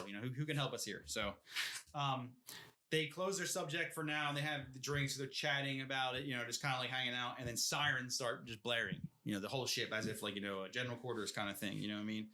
And they see a mass of people like running, like by the doorway or whatever. And they're like, hey, like he's like, hey, what the fuck's going on? And someone's like, the War Master is dead. And he's like, holy shit, So they jump into the throng and follow the crowd to the embarkation deck where he's being brought on. So yeah, this was really again, so we had an idea of the embarkation deck, and then they say they want to go to the observation deck instead. Yes, and this was mentioned earlier because this is where you watch the Oath of the Moment. You watch them like basically like Star Wars Attack of the Clones loading up and leaving. Yeah. But holy cow, does this become that little detail of like you have to have a mental image of like what this layout. Yeah, so looks it's like I picture like the old Star Wars movies, like where where Vader comes on and they're playing the music and they're all lined up, but bigger. Yeah, you know what I mean? absolutely. Like huge. It's the size of Rhode Island. And then like you imagine all the people. So we're not talking like 100, like thousands of people are just rushing to the deck, and these two peel off because they know they can get a better look from above. It was that press box. Yeah, which I find funny. Like no one else even thought of that. Yeah, like everyone's like, oh man, I gotta get to the front row of the concert. Yeah, so they get up there and they're looking, they're watching, and they begin crying when they see a shrouded corpse brought on. It didn't say like a coffin, so I imagine just like a corpse on like a floating gurney. Obviously floating because we're in the future. But it says it's funny. They soon rejoice when they see that a second wounded figure's coming off. You know what I mean? So like, fuck that guy. Dude. That's Brother Moy. That's like we usually said before, the red shirt number 5. Yeah, red shirt number 5. That guy called my dad a bitch, dude. So the War Master's being escorted off. I think he's on his own power. You know what I mean? But he's kind of like shouldered, carried, and all stuff like that. So that the people rush towards him. Thousands of people. Like I said, like it's hard for humans like us to envision, but like this is like a god. You know what I mean? Like this is like a god, and they heard he was dead. They see he's not dead, so there's like the mob mentality. Is like they just want to go and like touch him. You know what I mean? And so they're rushing him, and the dudes escorting him just start bashing him. Dude, I'm picturing like road rage through a parade. Because you gotta remember, they're fresh off the battlefield. Yeah, they're hot. Hit it up. They're wearing their super soldier armor, and like I picture their boot is the size of my kitchen table. Yeah, they're like 8 foot, 9 foot giant, still in their armor, which is like powered. You know what I mean? And there's probably like in my head, I picture like a ring. A couple dudes hold them up, and then and they're not like, excuse me, they're just like it says bashing them, just boom. They're absolutely. So pretty much they bash a lane through these strong people, and that kills people. You know what I mean? Like there's no way around it. Like they stomp on them, and you know what I mean? Like I didn't write all the details, but pretty much they're not being politely shoving them. They are literally just smashing, because in their mind, they're still like hot from the battle. This is like the biggest daddy they have, and they're like, I no time for you. You know what I mean? Like we're going to the hospital or whatever. You know what I mean? Their triage, they got like point A to point B. Yeah. If you're in the way, you are in the way. It'll talk about it more, but this also shows that the mindset is like, not all of them, but like that they're just people. Mm-hmm. You know what I mean? Which kind of goes against like the Imperium. Well, no, not really, because the Emperor also would easy to kill people. It's more about the grand thing, like humanity. That's what matters. If I smash 100 of these in their face because they're getting in my way, that doesn't matter because there's millions and millions more. That's what matters. Is like the whole of humanity. So these guys just pushing their way, which is like pushing means like killing people, stomping on their heads and smashing them to bits. And it don't matter. They don't even think about that. Yeah. Oh, and don't worry. We see someone handing out pamphlets. Yeah. So it says. Ignace sees this from the observation deck and he gets mad. He's pissed. He's pissed as hell. And he also spots, so I picture all this like chaos going around, and then down there is Euphrates. Have you heard the good news? Have you seen this? Can I talk to you about Jesus Christ? So he spots her like down there handing out the God pamphlets as this like chaos is going on. And then it jumps to Hector Varvarus. So if you don't remember, Hector Varvarus is like the general. He's a human general. He's just a dude. He's like he's really smart. 20-star general. You know what I mean? Like he's like the general.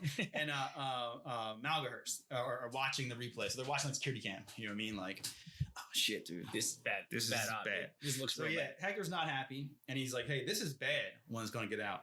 And Malgahurst is like, well, it won't get out. Like, don't worry. Oh, it ain't gonna happen. And Hector's like, no, man. Like it always does. There's no way. You know what I mean? Like it's silly too public. You know what I mean? So they're kind of going back and forth. So Hector suggests, well, it's gonna look bad. So why don't we give up a couple of your boys? Mm-hmm. You know what I mean? Court. I don't know how it works. You know what I mean? Like get them.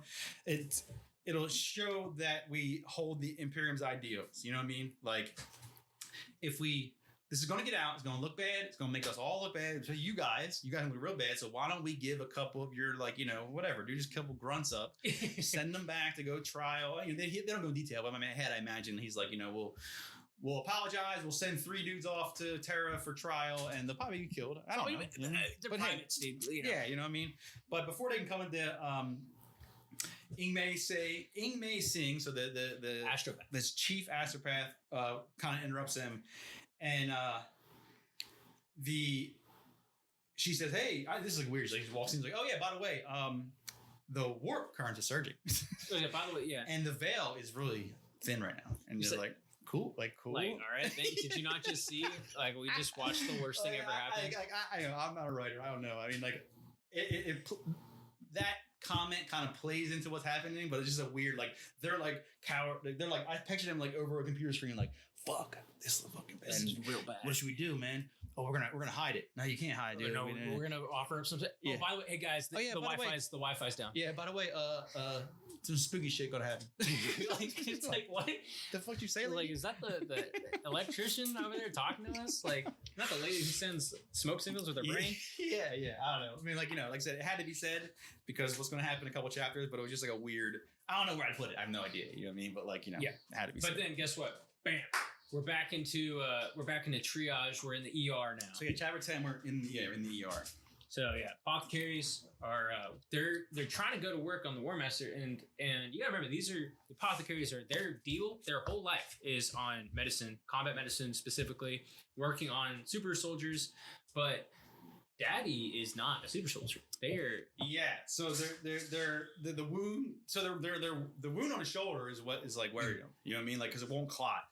And they're like, they have no fucking clue what they're doing. That's what it really comes down to. They're like, I think they mentioned, like, this is the Emperor's work. You know what I mean? Like they're trained to deal with Astartes, which is kind of also the Emperor's work, but it's way more understandable because they take human people when they're children and give them organs and all this stuff. But like, this is like, something like they don't, like no one's ever trained them. Like, hey man, if a primary ever goes down, here's like, there's no manual like how you work on it. Yeah, it's like, well, you're getting a general like doctor, and you say, hey, perform open heart surgery on a newborn. And you're like, whoa, this is or like on a gorilla.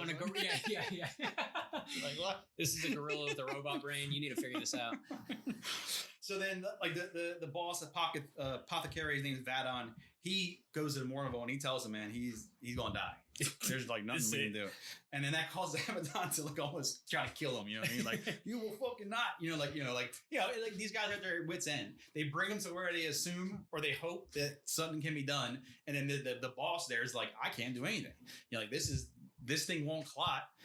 And which like, they haven't mentioned like anything on poison or anything like that, but like it's like a shoulder, like, you know what I mean? But like, even your shoulder's bleeding, it's not an arterial bleed, you know what I mean? Like, again, they paint it like it's one. We know it's magic, like it's basically magic. But to them, it's like, hey, this is. They probably think it's the Primarch, so something's different, and his shoulder is profusely arterial bleeding for some reason, and to them, it's like, oh, like. This is clearly the Emperor's work. I don't know what the hell is going on. Yeah, so they're lost. And then he even mentions, like, he thinks it's some kind of poison that was specifically designed to kill the War Master. So that's his, like, base diagnosis is, like, whatever it is, it's acting as if, like, it was made to kill him. And, go back to what we know of the weapon. He said that if you guys can get the weapon, maybe, like that would help me out. You know what I mean? Like, they can probably, like that would be a good start. You know what I mean? If we can maybe, like, what do they call that? Like, they want to like anti-venom in a sense. They want to retrace what poison they're working with. So Loken and Torgaden are like, all right, like, we got this. You know what I mean? So then we jump back to the moon. But instead of being with Loken and Torgaden, we are with Titus, right? Yep. Titus Gassar, yeah.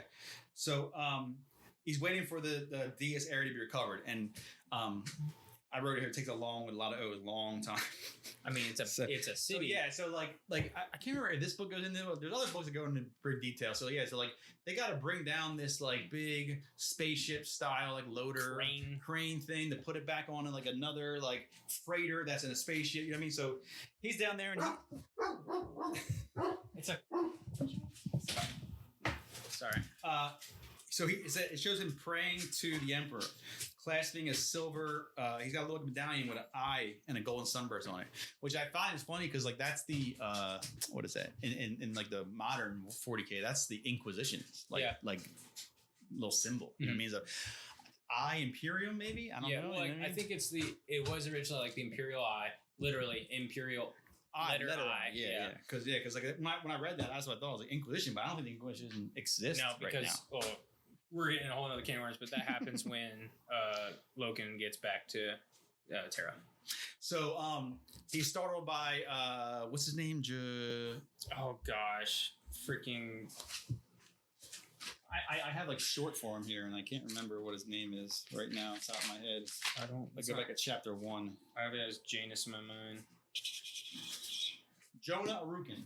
There we go. I hate him. So he's interrupted by Jonah Arukin. That's like the Tom Cruise kind of guy. Remember? Yep. He's like, he's like a Maraudorati, just like Titus is. Titus is like the pious little like altar boy, and Jonah is more like so like we met him before where he's like kind of like a smooth guy and he's like comes in half drunk and he's like busting balls and all. So he comes up. And with a couple other crew members, and much to Titus's surprise, they're like, "Hey, man, we want to pray," which is like like whoa, bro. Yeah. So I wrote desperate times. You know what I mean? Like so, like they're all witnessing what just happened, and they're lost. You know what I mean? They have nothing. They don't know what to do. So they find Titus because they know Titus is the little altar boy who's like secretly praying. He's so been they're dealing that secret word. Yeah. So they're like, they come up and they want to pray. So that links later because like now. This church is growing, not just in number, but also in like power in a sense. Because these Jonah and Titus are like pretty powerful people in the whole like story of things. Okay, so we're back on the hospital Medicaid deck. Petronella is called to the Medicaid deck. Riots are breaking out all over Fleet because the news is that he's dead. You know what I mean? So like. It doesn't say how many ships, but it's an expedition, so it's tons of ships. Yeah, and they're all like cities, so like it's millions of people. Yeah, so millions and millions of people. Excuse me, riots are breaking out all over because they think the War Master's dead. So she's called to Horse has called her, and he's on an operating table. He's got tubes, wires, coming all out of him. He's requested to speak with her so she can hear his valediction. So she's super shocked, but being that who she is, she agrees. She wants to get these final words, because this is going to be super important. He claims fault for appointing Eugen, so he kind of blames himself. Once again, we're looking at him like cracks in his veneer. He's blaming himself for what happened to Eugen. Even though like I blame myself for appointing him, like as if he could ever even know that. You know what I mean? He said he craved conquest greater than his friends, for his friends' cries not to be left behind. So pretty much common thing is they conquer a planet and then like some high-ranking official gets like the unlucky... The bum end of the Yeah, I mean, maybe some people like it, but in this instance, Eugen didn't want to stay. He like begged them to like, I want to keep rolling with you guys. And he didn't. He said, no, you'd be good for this. It showed in the first book. Yeah. Some dude, and he's not happy. Like, oh, you and your regiment are staying here. You might never see us. Yep. Ever. Have a good life. Yeah, like ever. We're going to go keep doing our job. He mentions that his brothers were jealous of his appointment, especially Angron and Gilliman. Petronella claims that he's the most fit for the job, but the War Master does not believe it. He embodies the Emperor's need at the time, which was conquest. So he feels like, now laying on his slab, dying, he's like, really regretting that it was him because he thinks that he's not fit for the job. He's like, because then before that, remember it was, what was that place called? Ulanor. Mm-hmm. So, they were battling. And then if you go back and like look through, lore and all, like he was the first one found when they get dispersed, which we'll talk about later. Supposedly. Yeah. And I read a book where he's not the first one found. Either way. So, but he's been like warring with the Emperor for a while. So he feels like I was like Daddy's favorite because of what we were doing at the time. He really liked that. Like we're around kicking ass and taking names. And that's why he pointed me, but he feels like he's not up for the job. You know what I mean? He said they fought together for decades together since he was first found. I wrote bullshit because I read a book where he's not the first one. Good book too. But He talks smack on some of his brothers. He's talking smack on Conrad, Kurz. You know, if you don't know these names, it's not important. Yeah, Lionel Johnson, who's like Space King Arthur. Yeah, he thinks that it's Sanguinius who should have been the War Master, which a lot of people in the books and like outside in the lore agree that he's more better.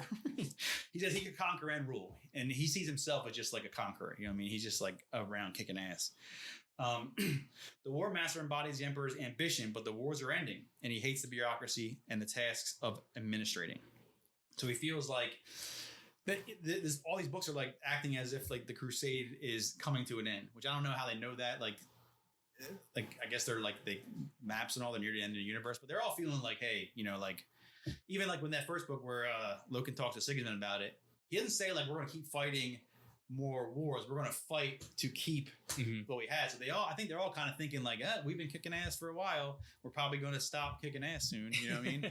And he feels like he's not up to the challenge. He says, what has become of the warriors after the war? He's really mad that lesser men will rule what he had to fight for. So pretty much he's talking about like the High Lords of Terra. You know, they're like, you know, the bureaucracy, the aristocrats and all. Like they're the ones when the fighting's done. They're the ones who are going to like, you know, be in control of things. But what becomes of these, you know, super soldiers and all who have conquered the galaxy? So he's really like, you know, in a spiral of doubt and sadness as he's laying there. He's like, man, I'm bad. Like my legacy's gonna be ruined. Like everything sucks. I wasn't good at this. And I'm like, brother, you conquered the galaxy. He's like, yeah, but I wasn't that good at it. Yeah, it wasn't that great, really.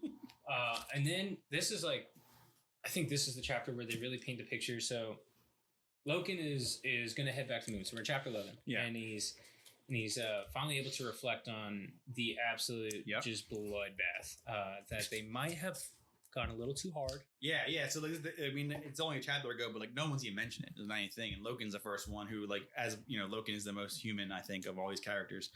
It even says here, all the noble ideals of the Astartes. What did they mean when they could be so easily cast off? Kirill Cinnamon was right. Common decency and civil behavior were just a thin veneer over the animal core that lurked in the hearts of all men, even Astartes. So he's bummed out. Kind of like I think he's like, is he on the embarkation deck? Like he's ready to leave or something? I think he's getting ready to leave. Yeah, you know, so he's kind of bummed out. They show vigils that are all over the ship, like candles burning, pictures probably of the War Master. Tybalt Mar, who is Verulum's twin. Yep. So the either and the or they call him. He's like, he wants to join. He wants to go see where his brother died. So he wants to, like, you know, take that memorial trip. Then we jump to the training deck. Abaddon and little Horus they're working through their pain and suffering their own way. Abaddon's just smashing robots or the practice dummies. Hit the weight room, dude. Yeah, he's like smashing them up.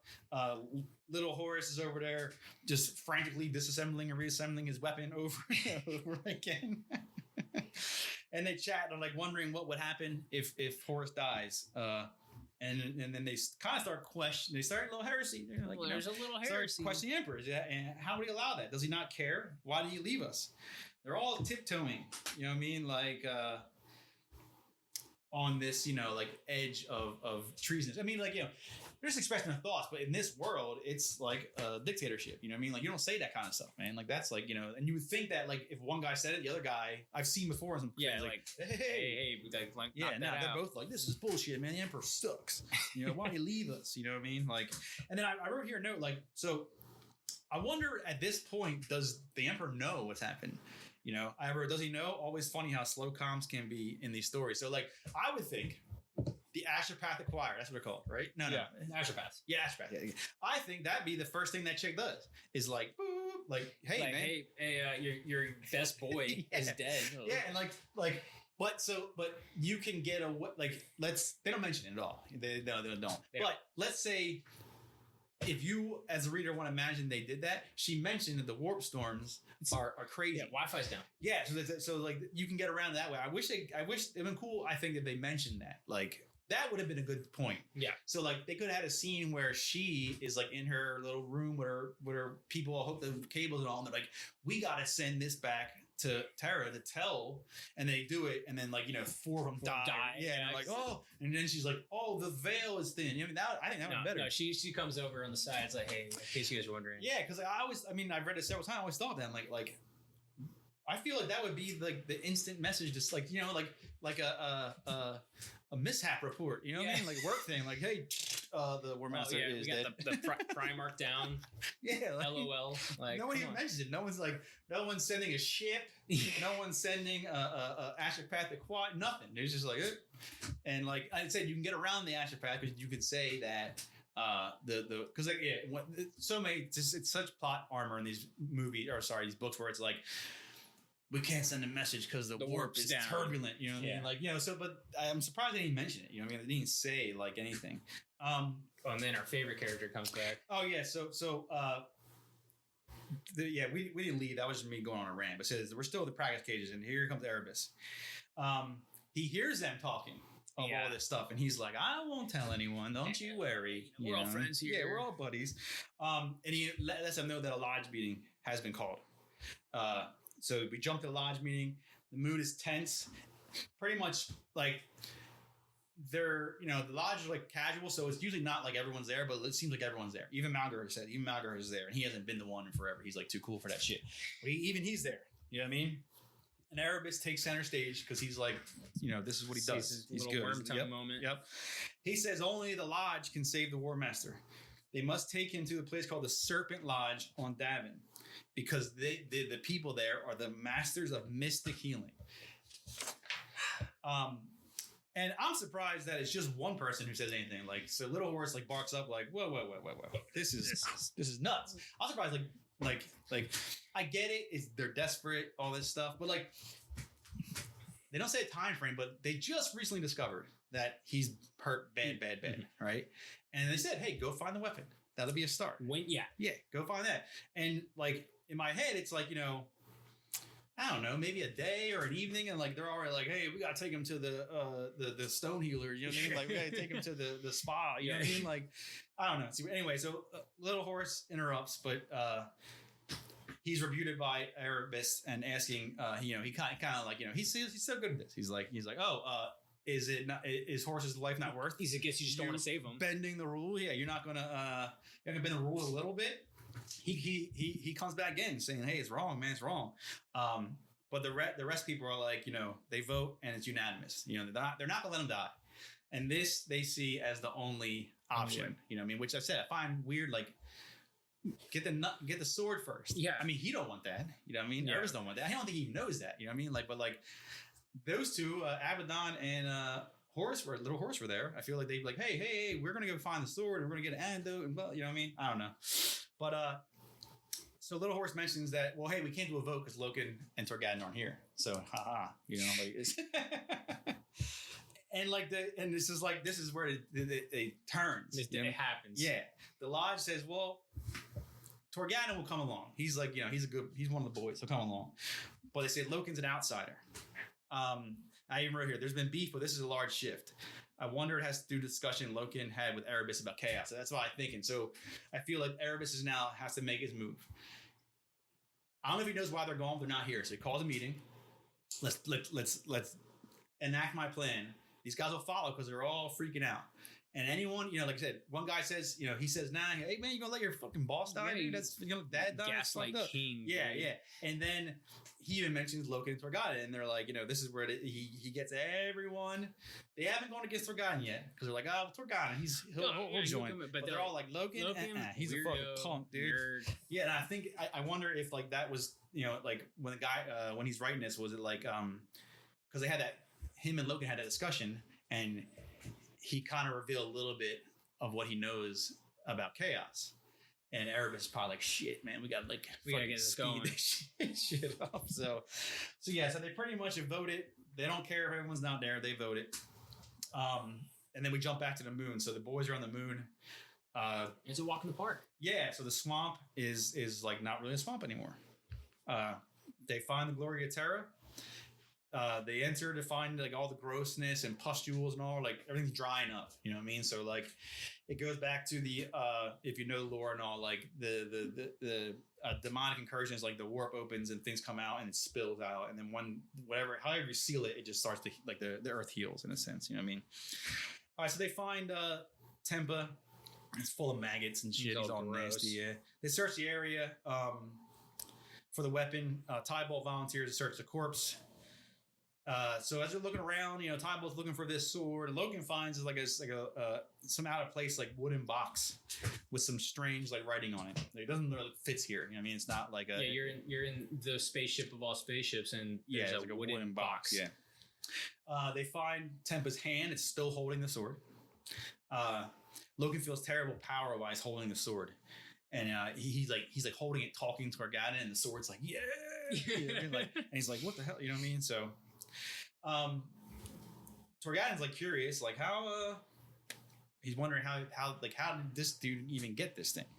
Logan's saying it's from the Hall of Devices. I know, like, you know, like it's in my bones. Things start clicking for like Logan. All the things are falling in place. He's understanding. He says he says it's Kinnerbreck, and it's from the Hall of Devices. Now we jump to the War Master. Now he's on a procession to the embarkation deck on his floating gurney, I imagine. Hundreds are there throwing letters, burning incense. A band is playing the Legion March, and I wish like there was a audio. I want to know what that sounds like. Because like I've seen so many like internet posts and stuff of like, hey, like what's this Legion listen to while they go to war? You know what I mean? And it's like, you know, it's like, oh, it's like death metal or something. I'm like, in my head, like they say band, right? So they said band, and the word band and march. I literally think of like, I'm thinking like the Disney parade is what I'm picturing. Like just so. I mean, like no, like military. You know what I mean? Like so, but like I definitely not picture like, you know, guitars and stuff. You know, like I imagine like. If we go back to that thing of like what they listen to, in my head, some of them, especially like the word bearers, they probably listen to like hymns, you know what I mean, as they go to battle, like shit like that. Like, I don't know.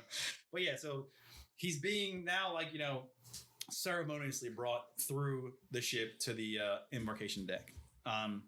Little Horace is in awe of all the people there and the show of love for the War Master. He sees that he represents a promise to the end of their suffering and death that has plagued humanity. This like reassures him. If he had any doubts that what he's doing is right, this like really like, oh yeah, this is like, we got to do this. This is the only thing, you know what I mean? And that's where our chapter ends. And then this is where I start to get like, I just don't get it. I don't care. What? But we get more about Euphrates and Ignace and the humans and God. Well, I mean, we see later on, like, she becomes pretty powerful. I can't remember when we'll find out in other books if she has like a bigger role. But yeah, so this is kind of like going back to the human side. So Ignis is now, you know, he was pissed, and now he's like in his room, and he's struck by the muse, and he's writing all this like, you know, inflammatory like, you know, shit like fuck. He's writing his manifesto. Yeah. So he's pretty much writing about what happened on the embarkation deck in like a poetry way. You know what I mean? So he knows like, you know, so all his shit goes through Loken, but all of it goes through like a central processing thing. He knows it'll never get like, you know, this shit won't get approved. No way. But he knows someone who does like underground fucking pamphlets. printing. Pamphlets. So you know, it's like, boing, I know what to do. You know what I mean? I know how I can get this inflammatory anti-Astartes, anti-Imperium, anti-Astartes shit. Inflammatory, posted. like I said, it's a manifesto. It's a manifesto. Yeah, like treasonous. Like they would not be happy with the shit. We're back to Loki. Yeah, Loki and the boys, they burn the body and they leave. They burn Eugen's body and they leave the Glory of Temporal. The Glory of Terra, sorry. There's a little thing where they watch the Titan lift off and the last army regiments leave and they're happy to be out of there. You know what I mean? So they're seeing the big loaders go and they're like, all right, we're finally done. We got the sword and we can get out of here. So Torgadin asks Loken, how did Eugen get this? So, and he's not ready. He's got his suspicions, and he's pretty sure locked in, but he's not ready. But he just says, "Hey, man, just trust me." He's not. Like, he's not going to drop. He's not going to tip his hand yet because I don't think so. Loken, he's the Naismith, right? So I genuinely think at this point, he kind of has it figured out. He doesn't even realize he has it figured out because to him, it's like, I think we're getting backstabbed by Erebus. I think, because I know where this came from. I know who was out of place there. Mm-hmm. And to him, I think when he found that blade and he figured out like what it was, I think it's all locked in. But he assumes the best in his brothers. And he's still under this facade that they are able to not be as terrible as what their actual nature is. But his suspicion is actually correct. And I think at this point, but he just I think he assumed it's some kind of like just plot to kill him. But he doesn't realize the depth. I don't know if he mentioned it, but like I think it might mention it or it might be in my head, but I think he might think like, oh, this is what's his name, Lorgar, like wanting to be the something like that. He interpreted it as like an assassination, an assassination from Lorgar, but he was only half right, but he has the characters and everything figured out. But so he asked Torgadan to trust him, but he doesn't spill all the beans. They're interrupted by Vipus, who kind of tells them, hey, the War Master's like little, plane is on the way to Davin. So they're like, what? So they, instead of going back to the ship, they're like, we're going to change course and head to Davin and see what's going on. On the way, there's hundreds of ships. So it's like an armada of ships. Not the big ships, like the smaller, like, landers and all, like just following. The Vox is full of chatter. Some of it's like, the War Master's dead. Other was like, hey, the War Master's going to be returned to us, all this stuff. Loken's dreadful. When he can't reach the Mornival, he can't reach the main ship. No one's answering him. His thoughts are racing. Thinking to what Ignis said. He's thinking about what Ignis said about Erebus wanting the War Master on that moon. Remember when he had to watch him at that little like party? You know what I mean? He's like we don't know why. I don't know why, but he wants him to be there. So and he's like, why go to such great lengths to kill him? You know what I mean? Like why all this like subterfuge and all and stuff? Like if he had the sword, he can just kill himself on it if he wanted to. All he's for sure is that Erebus has been lying like the whole time they've been fucking dealing with him. So we come upon a gigantic stone building inside a crater of a mountain. It's an octagon building, flame top to super magical flame towers and all. They are seeing the War Master be carried down a path towards the building. So like they're kind of behind. They're landing and they're seeing like a processional carrying them. They land and it mentions that they're locked and loaded. Oh yeah, man. They're like hot. This is kind of crazy because like all right, like they're seeing their boys, like taking them, but like I think Logan mentions like, hey, like fucking, that shit's about to get weird. Load off, dude.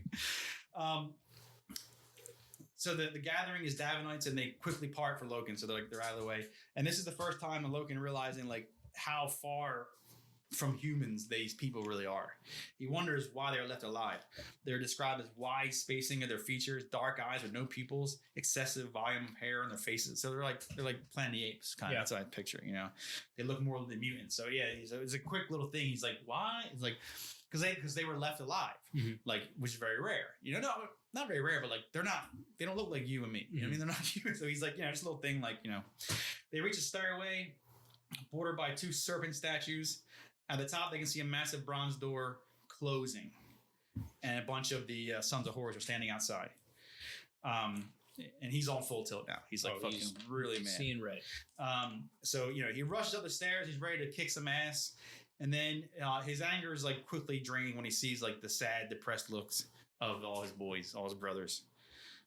They tell Loken and Torgadan that this is their only hope: the Delphios Serpent Temple. They're shocked, but the others have little care for how the War Master's returned to them. Just that they are, just that he is returned. So they're not really concerned about the. They just want results. You know what I mean? And I think we like a good portion of the rest of the book goes into depth of like Horus and all this stuff, but that right there was they don't care how he comes back. Yeah, which is crazy because like this is obviously magical. I mean. He said mystical healing. That's A, right? And then the temple is all mystical looking. It's not something they would be like, yeah, this looks like a hospital. You know what I mean? So like, you tell me to climb a flight of stairs and there's two snakes and fire. A dude burning sage in the corner. Yeah. This is magic. And like, I mean, the story has to move forward. I get it, but it like these are like hypno-indoctrinated people who've been alive for centuries and have feel this fear. But like the imperial truth is like drilled into their head. But I mean, like this is like the most extreme they can go. So it shows that like no matter what, there's always a breaking point. Yep. You know what I mean? Like this is the worst thing they can imagine ever happening to them in their lives. And then one guy's like, hey, I know how to fix it. It's a little weird. You're not gonna like it, but I know how to fix it. So like so it kind of shows like that no matter what, people can be people. Demi-human people can be pushed to their limits. There's a little passage here where they kind of go argue back and forth. He says, is Tarek right? Asked Logan. Is this a Fane? Fane, Temple, Delphos, House of Healing, call it what you will, shrugged Targast. With the War Master on the threshold of death, neither religion nor its denial seems very significant anymore. It is the only hope we have left, and what do we have to lose? If we do nothing, the War Master dies. At least this way, he has a chance at life. At what price will we buy his life, demanded Loken. By bringing him to a house of false gods, the Emperor tells us that civilization will only achieve perfection when the last stone of the last church falls upon the last priest. And this is where you bring the War Master? This goes against everything you have fought for these last 2 centuries. Don't you see that? If he's the only one that's kind of like still got his head on his shoulders. You know what I mean? Like, this is, they've been fighting centuries of war to get rid of religion. And they take him to a temple. But say, like, I'm not knocking the author or knocking how it's written. I think it's good. It just shows like how broken these guys are. It's like this is the worst thing that ever happened. And like I said, they don't even care about the imperial truth. Oh yeah, like homie, we're on gas. And then also that shows like that these little things of like they care more for their Primarch than the big than the Big E. Yeah, I mean that just shows that. Logan says, hey, man, we're getting him out of here. Like, he tells Targaryen. Cool story, bro. Let's go. Magahurst says, the doors are only open when the War Master is healed by the spirits, he says. So this is all crazy talk. They all admit it was Erebus. No shit. He told them the place, and Loken, he's like, he wants to see Erebus. Let's talk. Erebus ain't here, obviously. He's not there. Abaddon snaps at Loken and says that they're breaking the mortal oath to the War Master. Little Horse tries to console Loken by pointing at the moon and claiming it's a good omen. Why would you fucking say that? Look, it's a moon. Like, brother, we're on a moon. Like, you want to get weird? No, they're on Davin. Oh, they're on Davin, yeah. No, but like he's trying to calm him down by showing him superstitious shit. Like, hey man, it's cool, but look, the moon is special tonight. Like, shut the fuck up, like, dude. You're telling the Boy Scout guy who didn't even like that there was water at his little ceremony. Yeah. So Logan's blown away with it. It's like, what do you got? Like, he says you will all rue this day. You know what I mean? So he's the only one. I think Targaryen's more quiet about it, but he's with him. You know what I mean? But like, everyone else is just like, magic's good. I don't care. Magic. Bring the daddy back. Let's do it. Yeah. All right. So now it gets really like mystical. So this is where the book gets really mystical. As a reader, it is difficult to understand what's happening because it's a lot of referencing and you actually don't know because we only got this little glimpse into Magnus, this tiny little glimpse. And when I was reading this, obviously, so War Master wakes up in this beautiful natural field, and he thinks he's dead. He thinks he's in the afterlife because it's the only thing that makes sense. He's a super god who's naked, and there's beautiful mountains. Clearly, I'm dead. Yeah. And his shoulder is still bleeding. Well, also he said he rises, and then suddenly he has clothes on. Yeah. So it just it's super magical.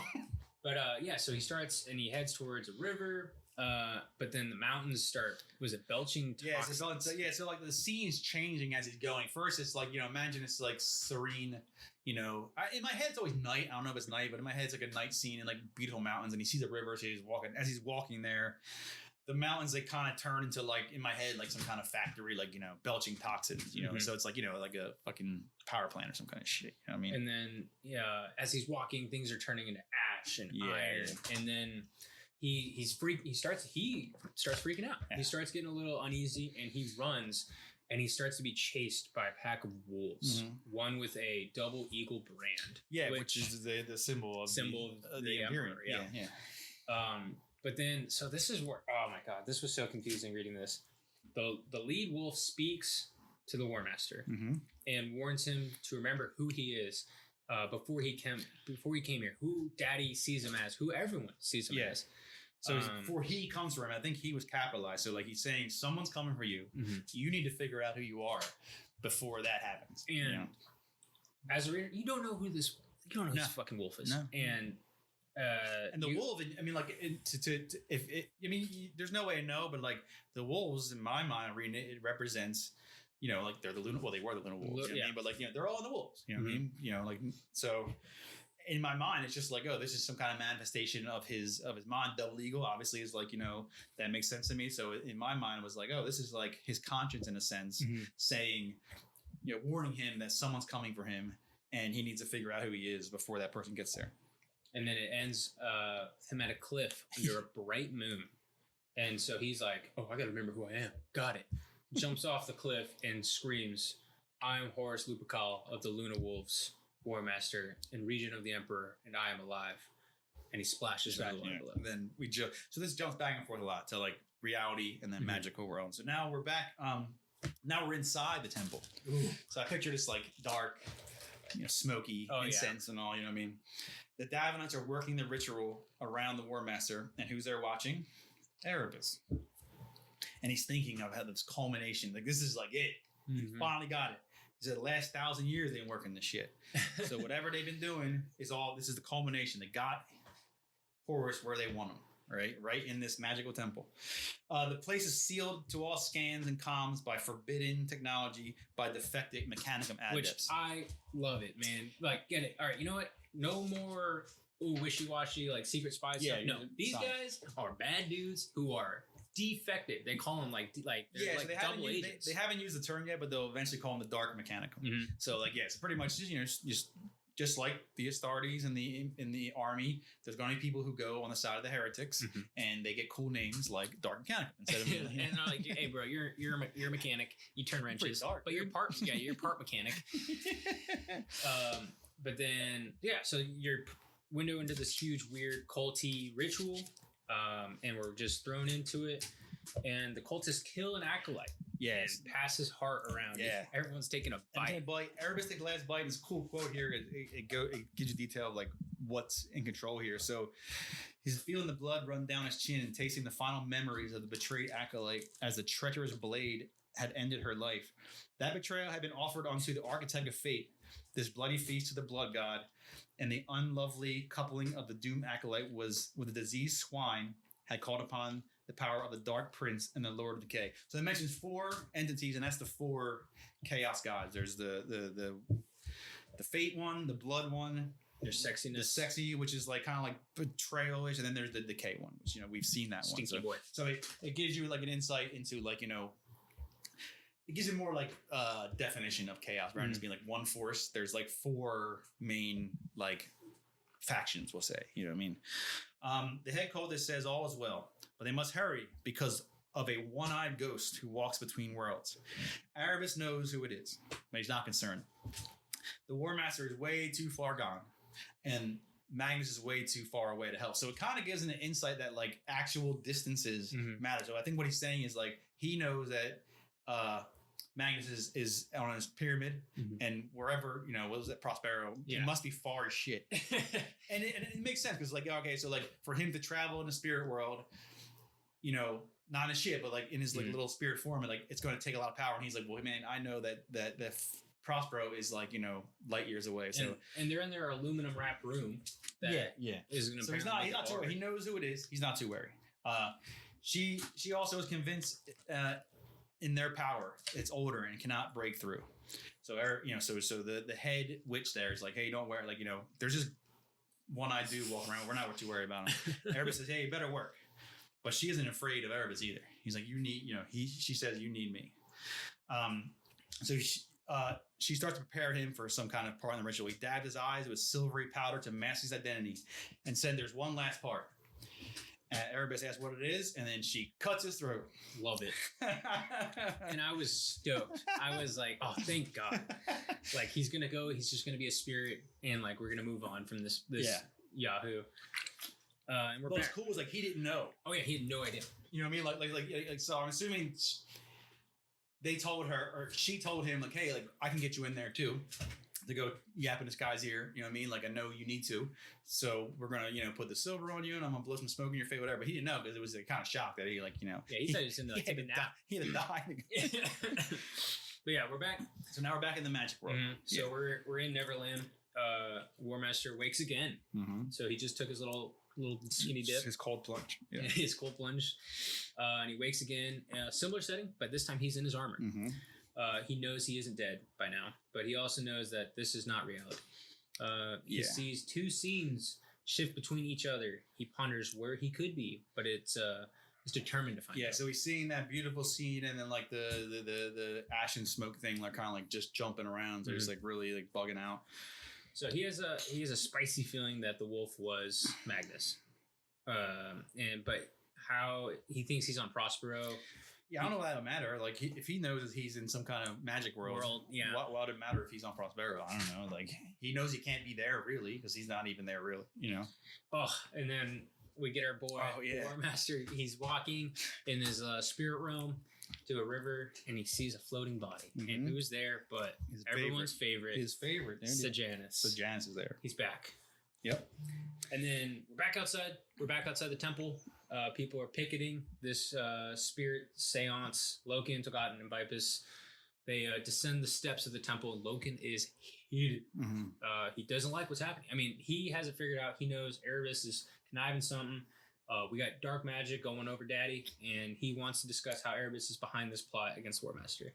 He asked Togotten and Vipus to stay where they are, as he's going to return the vengeful spirit, and he's going to get some answers. He's going to do some detectiveness, and he's going to figure out what the hell is going on.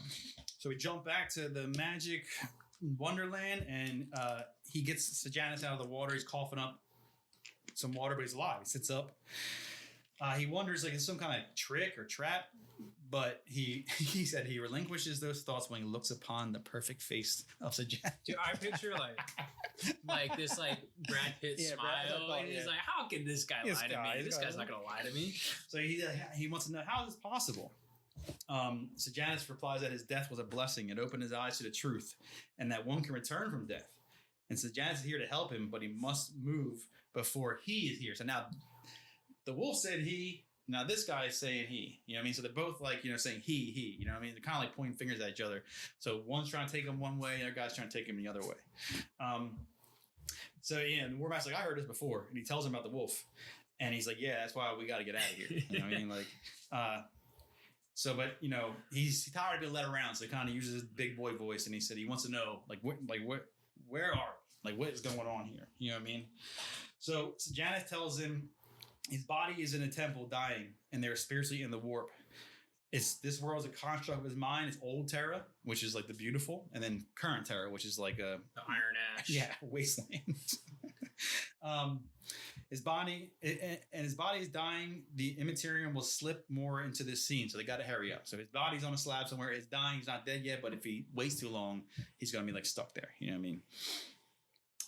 So Janice mentions they sent me to guide you. So he picked up on it. Like, who's they? Who is they? You keep saying they. So Janus says a great intelligence live within the warp, and they want the War Master to be their emissary.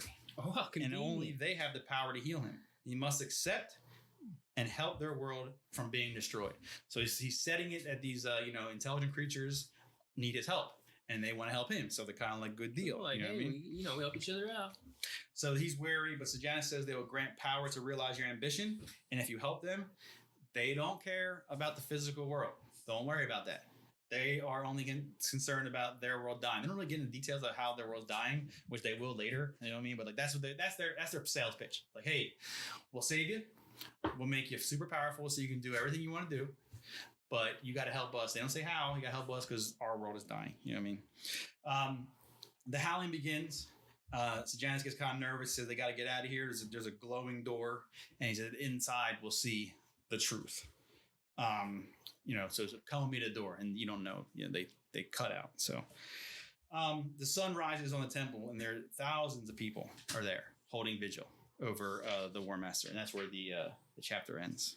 And so, and then the next one kind of begins. This is cool. This is like awesome. So, chapter 14 really paints a picture of what I thought Warhammer 40K is, and again, this was like okay, I kind of get an idea. I've seen these pictures before. You don't need to be like super in the lore to know what they start talking about. So Sejanus and Horus are in a mob of thousands of people, and no one even bats an eye. Remember, they're 9-12 feet tall, and no one cares. Sejanus says it's a shrine world, which, I mean, put two and two together. It's a whole world dedicated to Something. A symbol or a person. Yeah. And so they move through the crowd towards a ring of statues. Well, before that, just real quick, I'm highlighting like cool, like weird technology things, and they see a large official looking man giving a sermon. It's like a priest, and I highlighted this. So, as Horus approached, he saw the official was human only from the waist up. A complex series of hissing pistons and brass rods make up his lower half, and fusing him with the lectern, which he now saw was mounted on a wheeled base. So I thought that was super cool. So he's like a priest who is attached to his lectern at all times.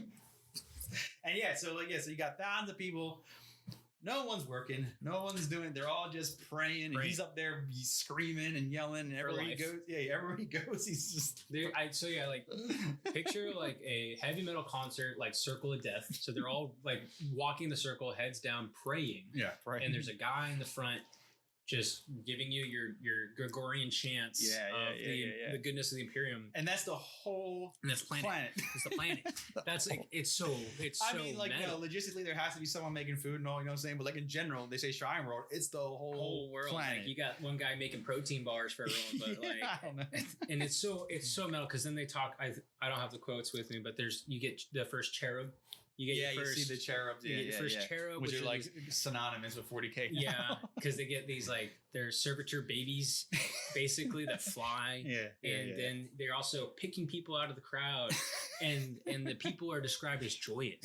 Like they're like, I've been selected to be like maybe you had like a touch of psyker, and they're like, we're gonna sacrifice you. Or like other books and all Laura mentioned, they call it corpse starch. Mm-hmm. So corpse starch is like there's not enough food, so they'll use dead bodies and ground it up into like a protein starch that they feed people. So like maybe it's like, hey, good, you look like a good. You got some meat on your bones, dude. Make some. So now they go to the like grotto, whatever, with the statues. Mm-hmm. And so the War Master sees the loyal Primarch statues. But so and they're around the Emperor, and he realizes that I put two and two together.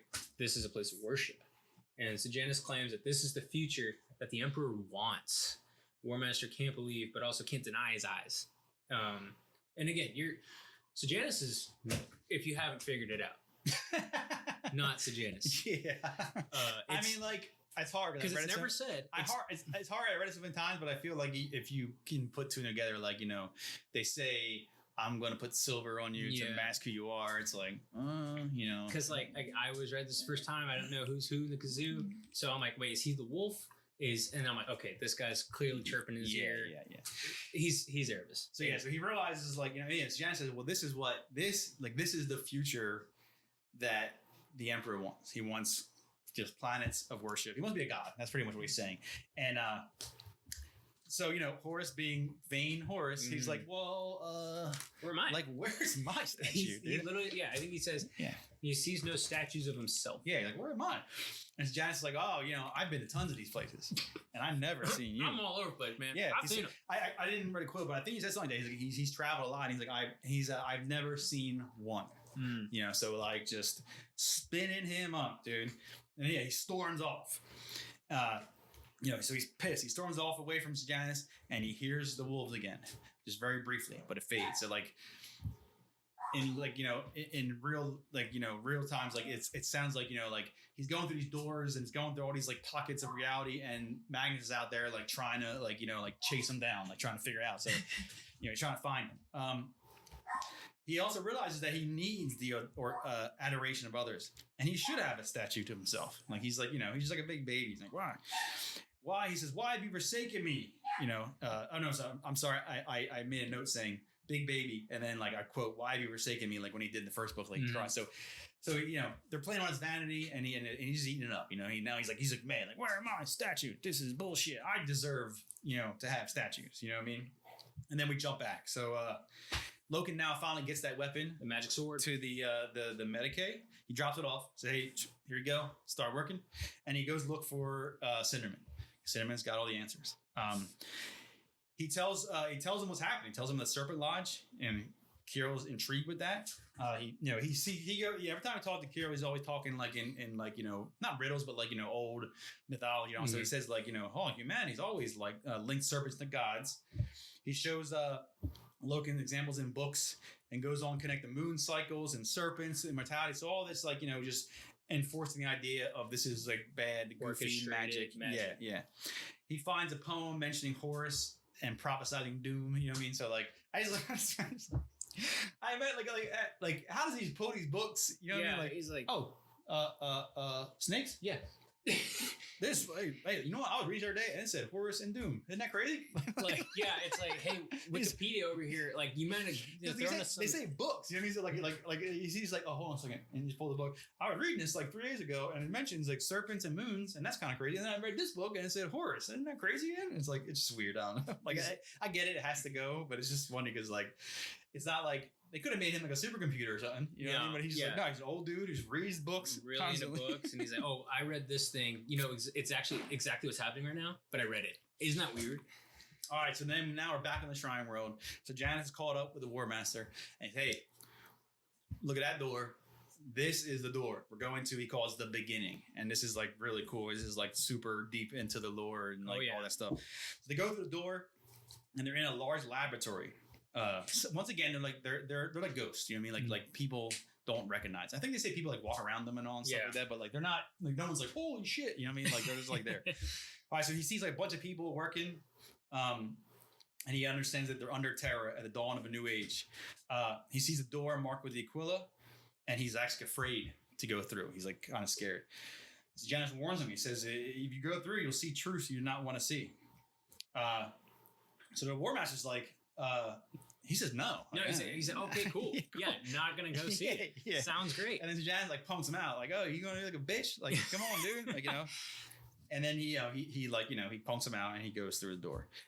Inside his rooms, there's large cylinder-like tanks inscribed with esoteric symbols and connected to strange machinery. So like just, I picture like a Resident Evil lab, you know what I mean? Like this big like tubes full of water and all.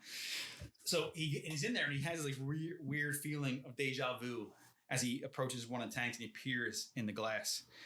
He sees like a shape moving within and then it's shifting around and then he sees an eye. And it looks just like his eye. Which, okay, I get it. Because it's not like most fiction where you see like a clone where that's like, growing from a like a newborn. Yeah. Like, no, yeah, he's like fully. Like, no, it's like a pool. I picture a vat of like body parts being pulled together. Yeah, but I had that picture like big too. Oh, it's huge. Like, like their size already. You know what I mean? Yeah. Like, so, yeah, but you're kind of he's hinting at like this is where he came from. This is where he was not born Macbeth style. He was not born of a woman. He was made.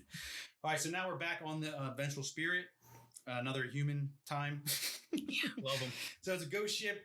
Ignis is wandering around with his new printed things called "The Truth Is All We Have." So he's now handing out his pamphlets. He got his manifesto. He ends up near the retreat, that place where all the Remembrance hang out, but it's like pretty much empty. But he does see Petronella in there, and she's in there looking all disheveled, and she kind of like curious, like, "Hey, what do you got there?" And he kind of like puts them away. He doesn't want her to see that. So she's like knowing the shit. Like people kind of like like they think like, oh, she's the like she must have the best life. She's the documentarist of the War Master, And she says it's an illusion of it's not that great.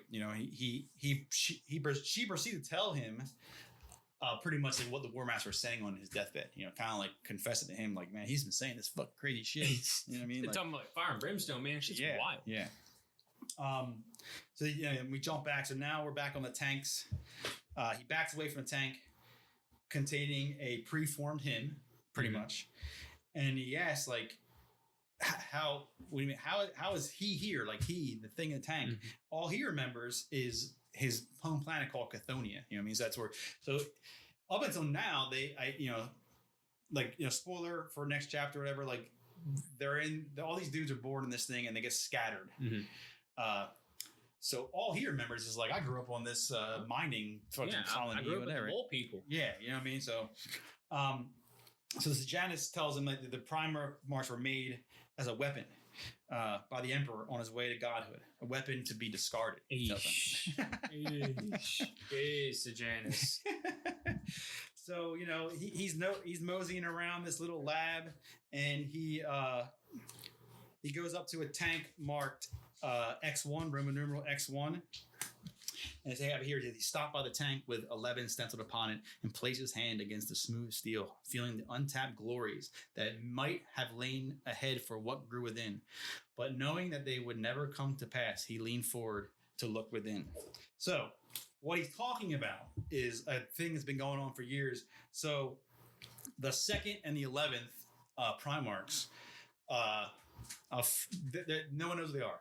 They're just like erased from history. You can go on 40k lores, whatever, lexicon, whatever it's called, and all that stuff, and like there's hints. There's no official, but it's like redacted, like in the lore. There's hints in the books of like that. So for the original thing was like they were lost from the beginning, and the idea in the game was that it allows people to then make their own Primarchs. You have 1 and 2 and 11, a bad one, whatever you want to do. And that might have been the original, but now like with the lore fleshed out, they'll drop hints a lot. Like certain Primarchs will talk about their law, like as if they met them. You know what I mean? As if they existed at some point and they did something to, because like, there's places where statues and those statues are like gone. There's places where records and those records are sealed or whatever. You know what I mean? So it's like, just a little cool little like nugget here. I have here the 2nd 11th Legion has been deleted from Imperial records. There's a whole ton of lore during sometime like after the heresy, the Ultramarines like gained thousands of people, and there's like stuff like that. So people can look that up on their own. There's nothing official though. There's nothing official saying what happened to them. All right, so the War Master knows of the accident that scattered the Primarchs, but Sejanus says it was no accident, and it pisses him off. And he demands, he big boy voice again. He wants some answers now. He's tired of this fucking back and forth. Like, all right, man, you seem to know a lot about what's fucking going on. Why don't you just tell me? Yeah. Well, we all know. We jumped somewhere else. Okay. And we're back. Yeah, we're back to the humans again. So Euphrates and Titus Caesar. Yep. They go to a prayer circle. Prayer meeting. And she quickly has become the focus of this congregation of, and I'm talking 60 people. Yeah. So she was originally this lady handing out, pamphlets, seeing if you heard the good word. Now she's leading this sermon, and they are absolutely enthralled by what she's saying. She's a great speaker. She is described as just being this absolutely just all-encompassing, just embodying the message. And that's kind of who she's becoming. Yeah. Literally. So they're on Davin at the gathering of the Juggalos, and and they're kind of being open in it. She's at a prayer meeting. You know what I mean? Like so, but like I feel everyone at this point is like praying to someone. All these people at the snake church. You know what I mean? But Titus is still nervous because like he knows that his boss, the Princeps, who's the head of the Dies Irae, will fuck him up if they find out what he's doing. Right? But the whole area's got military, pilgrims, and even like I don't know why they land the Titans. The Titans are there. I don't know why. What? Like that's a lot of work. You know what I mean? Like the people who pilot Titans go down. I said the crane operators. They had to get the whole like, hey man. So they put the War Master in this goofy temple, and get the Titan. Are we going to war? No, you're just gonna stand there. Just drop it down there. It's for the vibes. It's gonna look cool, dude. It's for the vibes. It's gonna look great. All right, so they're having their prayer meeting, and then a couple soldiers like come up and start attacking them. And I found this funny because why they attack them? They're mad because they're preaching shit about the emperor, not about the emperor being God. Why aren't you preaching about the War Master? Yeah, so it's showing this divide even amongst the lower ranks now. You know what I mean? So soldiers are like, we love Horus. And don't you fucking preach about that stupid emperor. He's not even here. You know what I mean? Where's he at? Okay, yeah. So like Titus gets like Caesar gets like jacked up, like you're like stomping him to death. You know what I mean? And then right before things are about to go real bad, Torgadon shows up, and he fucking that's like light work, dude. Yeah, he's like, hey man, can you stop kicking my friend? Yeah, he's like, would you I'm like 12 feet tall. Would you like a die, please? So he's like, hey, what's going on? Why are they beating your asses? And she's like, oh, they don't like my pictures, And he knows it's bullshit, but he doesn't like. He's not prying. So there's enough weird shit. He's like, hey, I'm here because Kiro needs you back on the Vengeful Spirit. You know what I mean? She's like, I don't know. And then Targaryen, like, jokingly, he's like, I insist. Like, you are coming. Like, hey, that was a very polite way of me saying. Like, I'm a cool guy and all, but you're coming with me. Like, there's no way around it. You know what I mean? All right, so we're back to the lab. All right, so Janus explains that Primarchs were created for the Emperor to conquer the galaxy for himself, not humanity. Science alone wasn't enough. So he claims the Emperor only got so far with science, so he approached the warp gods, those 4 things we mentioned before. They are like living entities. And he bargained for some of their power and offered his friendship and devotion. But he betrayed him. Yep. So they don't go into detail. I have never really read a whole lot of detail if that's even true or whatever, but that's what he is presenting, saying, hey man, like, he made you guys because he wants to be a god and he needed a bunch of badass dudes. He used my buddies' power and then he fucked them over. You know what I mean? So the War Master feels tainted, but he ensures that he's not, because the warp is not good or bad. It's just, it is what it is. It depends on how you use it. You know, it's like a tool in a sense. He mentions the Emperor was too weak to use it well. So he's appealing to his vanity some more. You know, he's like, hey, my guys want your help, remember? And your dad couldn't even help him. You know what I mean? Like, he wasn't even good enough. He mentions that the warp gods found a way to strike back at the Emperor, and then all of a sudden, like a swirling like galaxy appears in the ceiling, and winds start blowing. So it's like a storm. You know what I mean? Like a big old storm. Alarms start blaring. You know what I mean? The War Master asked him. He goes, "Wait, what's going on, man?" And he's like, Oh, come on, you know what this is." And then we're like, "We gotta go." And he says, nah, too late. And he grabs him. And it's funny that he can hold on to him. You know what I mean? Like, nope, you stay right here, little guy. You know what I mean? The War Master says, let me go. He wants to, let me go. And he knows that he isn't, he's not Sejanus. He's like, I know you're not. Stop fucking with me, man. Just let me, I want to get out of here. You know what I mean? It's bullshit. But he's not. The alerts are pinging off. Wah, wah, wah. So a bunch of warriors in golden armor appear with long ass spears. So that's the custodians, if you didn't know. So there was, so you got Astartes and you got Primarchs, and in between are kind of like custodians. So they're like handpicked by the Emperor. They're not made from any of the gene seeds of the Primarch. They're like kind of made from like the Emperor's gene seed. And they're like badass. The way to describe it is like the Astartes are like the best soldiers in the world. They operate in units and teams. The custodians, while we'll fight together, they operate as their own. You know what I mean? And they're just like, they're his personal guard. They're like the bad. I think there's 10,000. They're like Secret Service. They call them the 10,000. Yeah. They're like super badass. You know what I mean? So they bust in. They can see them too. They're like, whoa. The lead one tells them to halt. Stop. And the War Master knows who it is. He says, hey, that's fucking Valdor. So Valdor is like the captain. He's like, but he knows him because he's fucking been around. He's like, he's trying to tell me, he try to plead with him, and they're not having it. They attack. So I don't know if there's other books about it. Like, I don't know how many custodians would take to. I mean, I would think to they a would. Primarch. I think they would. So there's a later book where a bunch of Astartes ambush Gilliman and almost kill him. Mm-hmm. So like, anyway, he smashes. He I can't remember how many it says. If they do say how many, but he kills them all until just Valdor remains. He's firing his guns. They have these long spears with like the gun on the end. Yep. So he's like shooting at him. He fires the War Master. The War Master is about to strike, but suddenly, in fear for the figures and tanks, he's like, he's about to strike, and he's like, it's just getting crazy, and he sees like one of the tanks like ripped out of the ground. You know what I mean? So like the storm getting crazy.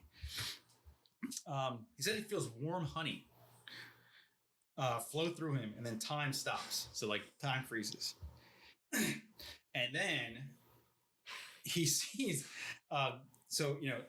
Time's frozen, and a golden figure is before him, and of course he drops to his knees because why would you not? It's Dad. It's Dad. Yeah. So I have it here. The golden figure turned a puzzled gaze upon Horus. I know you, he said, and Horus wept to hear such a perfect symphony of sound. Yes, said Horus, unable to raise his voice above a whisper. The giant cocked his head to one side and said, you will destroy my great works, but you will not succeed. I beg you, turn from this path or all will be lost. Horus reached out towards the Golden Warrior as he turned his sad gaze to the incubation tanks held motionless above him, weighing the consequences of future events in the blink of an eye. Horus could see the decision in the figure's wondrous eyes and shouted, "No!" The figure turned from him and time snapped back into its prescribed stream. So what I wonder is that, so that's like happening. Mm-hmm. So like he's in the magic warp land and somehow Daddy knows it and he comes to him, right? And tries like one last time, like, hey. No, so I don't know. I know what I see it as. God, I hate time travel in fiction. It's so messy. But I picture it as. Okay, so good. So this shit already happened. The swirling sucked them all out. That happened already. He is there to observe it, right? So he's there. But then he's really there because the custodians come in. I think he's. This is like a flashback, but like, I think that the War Master and Sejanus, not Sejanus, yes, are in this vision actually a part of the history. I think because like the spirit realm and warp is so powerful that they actually project themselves in this moment in history. And Big E, in his omnipotent nature, responds to this alarm. Like in the past. In the past. Oh, okay. And Big E walks in and like freezes time. Because he says questioning, I know you, but like not like hey, it's Horus, what's up, man? No, he's like, I know you. Yeah, like, I just made you in that tube. Yeah, okay, that makes sense. And then that's how I perceive it because Big E doesn't know about all this yet. Yeah, that's what I'll say. No one sent him an email. Wi-Fi's down, bro. And so I think it's by somehow their projection. Obviously, I don't think Horus causes the galaxy typhoon to rape them, but I think he is actually there in the moment. And like he said, and is he like read his mind saying, "Hey, stop what you're doing"? He's like, I know what's happening. He's because not the storm. I know what's happening, as in like I know what's going on. Yeah, he's like, oh, you're the heresy part. Yeah, like I know this is going to happen in the future because it says in the book, he's like, in the blink of an eye, he knows the consequences of things to come, but he also tells him, You're not gonna win. Yeah, like you do what you want. Like you can do this, but like don't, because you're gonna try and you're not gonna win. And I think that was probably one of my favorite moments because one, we got the cool cherub church of self-flagellation, and then you also got this pinnacle moment of the lore of how the Primarchs are made and dispersed, and at the same time, Big E knew the whole time. And that's like I think it was like the first time. Like he's talking about in flashbacks, but like the first time we got Big E, he's in the book. Yeah, like, you know yeah. So he snaps time back, and then Horus is sucked into the vortex. yeah, you're out of here. All right, so chapter 16. We're back on the ship. Loken's talking to the old man Cruz. Half heard about some recent events. Cruz tells Loken that he knows about why he is called the half herd. He knows it's not like good. He scolds Loken on mentioning that he would turn from his brother. So he's like, I don't think Cruz is on the side of them, but he's so old school. He's like, what are you talking about, man? Like, these are your fucking boys, dude. Like, he's an outsider for sure. He's not really listening to him. Like, he's just like, whatever, this fun. But he perks up because he hears Cruz mention how Varvarus wants blood for what happened on the embarkation deck. So that kind of like piques his interest. And he's ashamed. It brings him back to what he's thinking about earlier before he left for the moon, and he is ashamed of what happened. But should they be punished? So he's not above all that. He's not above like the fact that we're kind of a big fucking deal. He says Logan was aghast at Cruz's words, once again feeling the shame of his actions on the embarkation deck. The innocent deaths he'd been part of would remain with him until his dying day. But what was done, and he wouldn't waste time on regret. For mere mortals, the decree of death on Astartes was unthinkable. However unfortunate the events had been. That's kind of cold, you know what I mean? Like, that's kind of fucked up. From Logan? I don't know. Like, so, it just shows, because, like, I think a lot of these books, it's like, you almost feel Logan's human. Mm-hmm. Because, obviously, when he's not fighting and all, but, like, because of his mindset. But then I like that, because, like, hey, he's not, and he knows he's not. And he's like I said earlier, like, fucking couple of these fucking assholes had to die. Like, you know what I mean? And then one of the final things is Kurz mentions, or Cruz, I keep saying Kurz, but Half-Herd mentions the pamphlet, Truth is all we have. And Logan speaks up because he knows He's like, ooh, I know who wrote that shit. You know what I mean? We jump to Ignis wandering the ship, admiring that his poem is being picked up. He's all happy. He ponders the Lectitio Divitatis.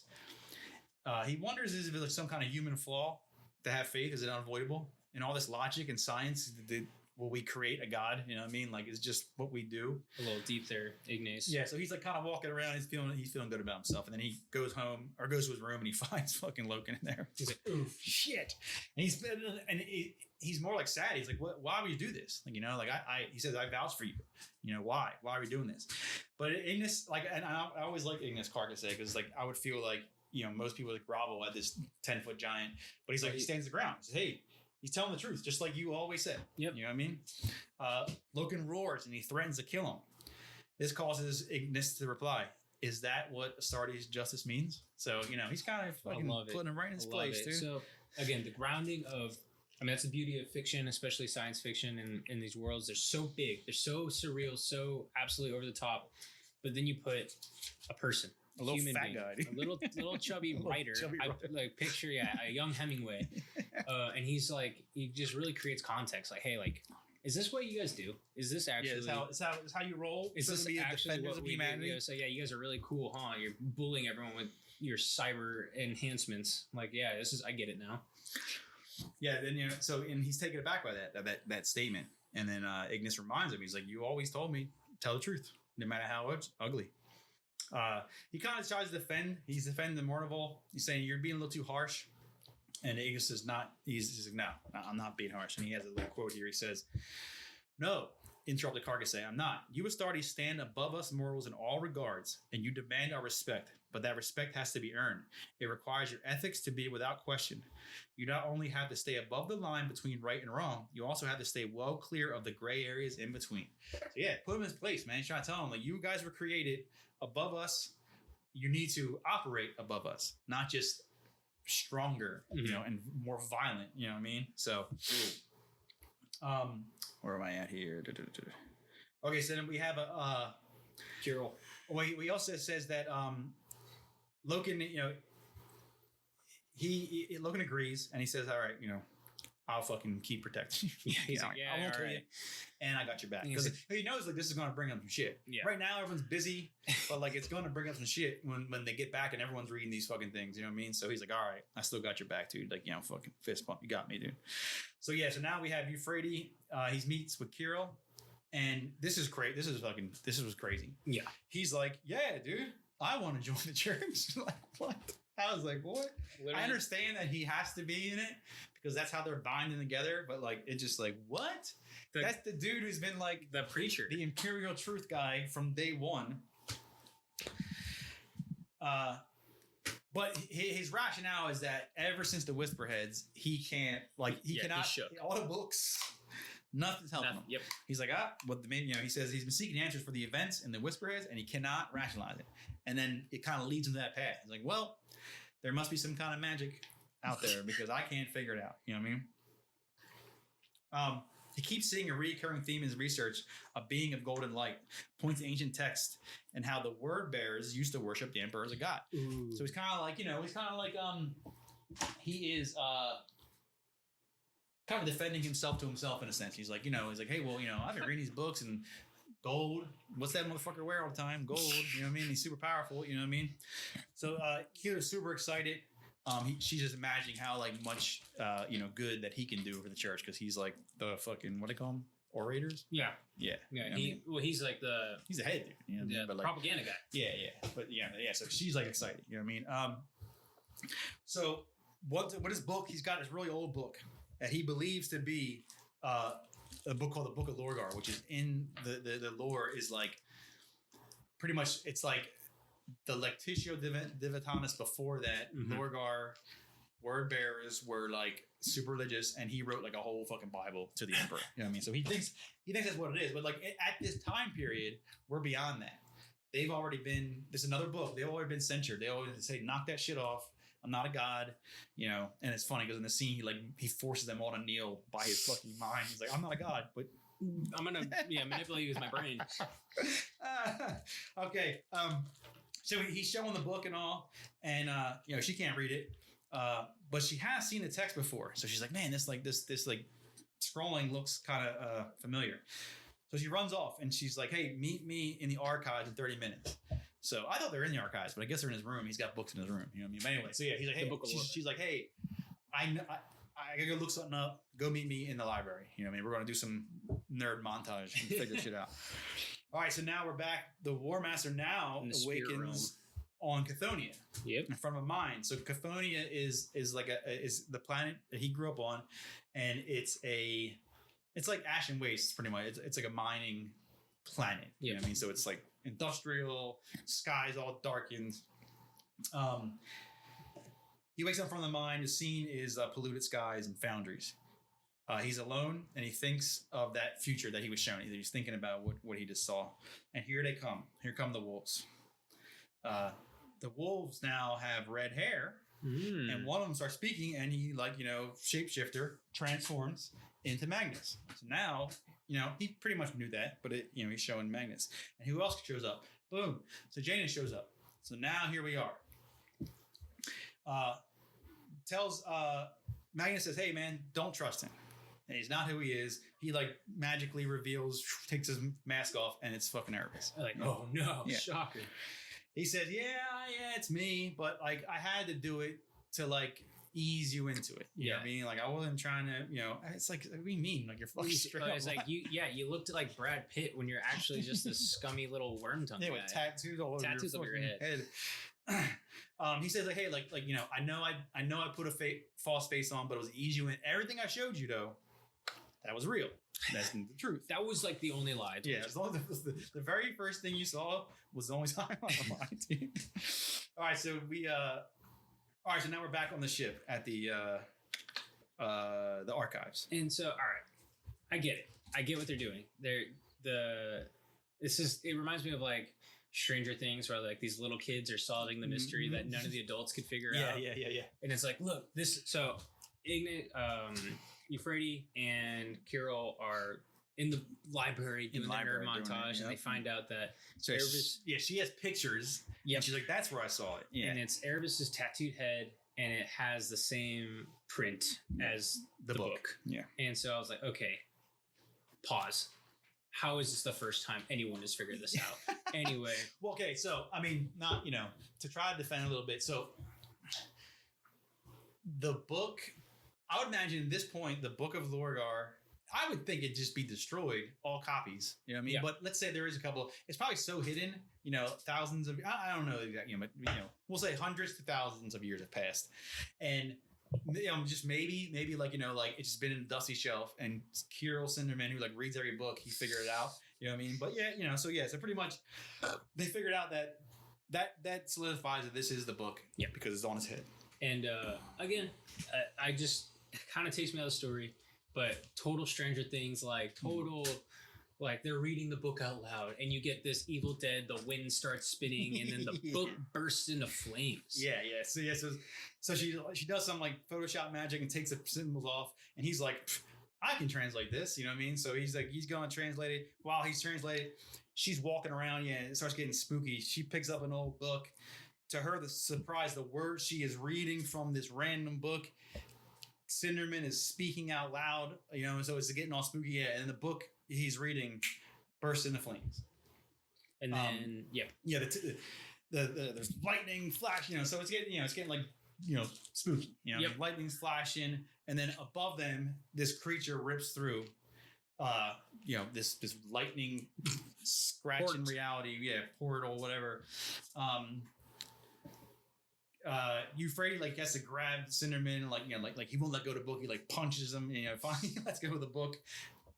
Because it's it's fucking burning, you know what I mean? So they kind of roll out off the table and all. They look back and they see a bunch of flailing limbs and glowing flesh, coming from that portal in the fucking sky. You know what I mean? I think I have a little thing here about it.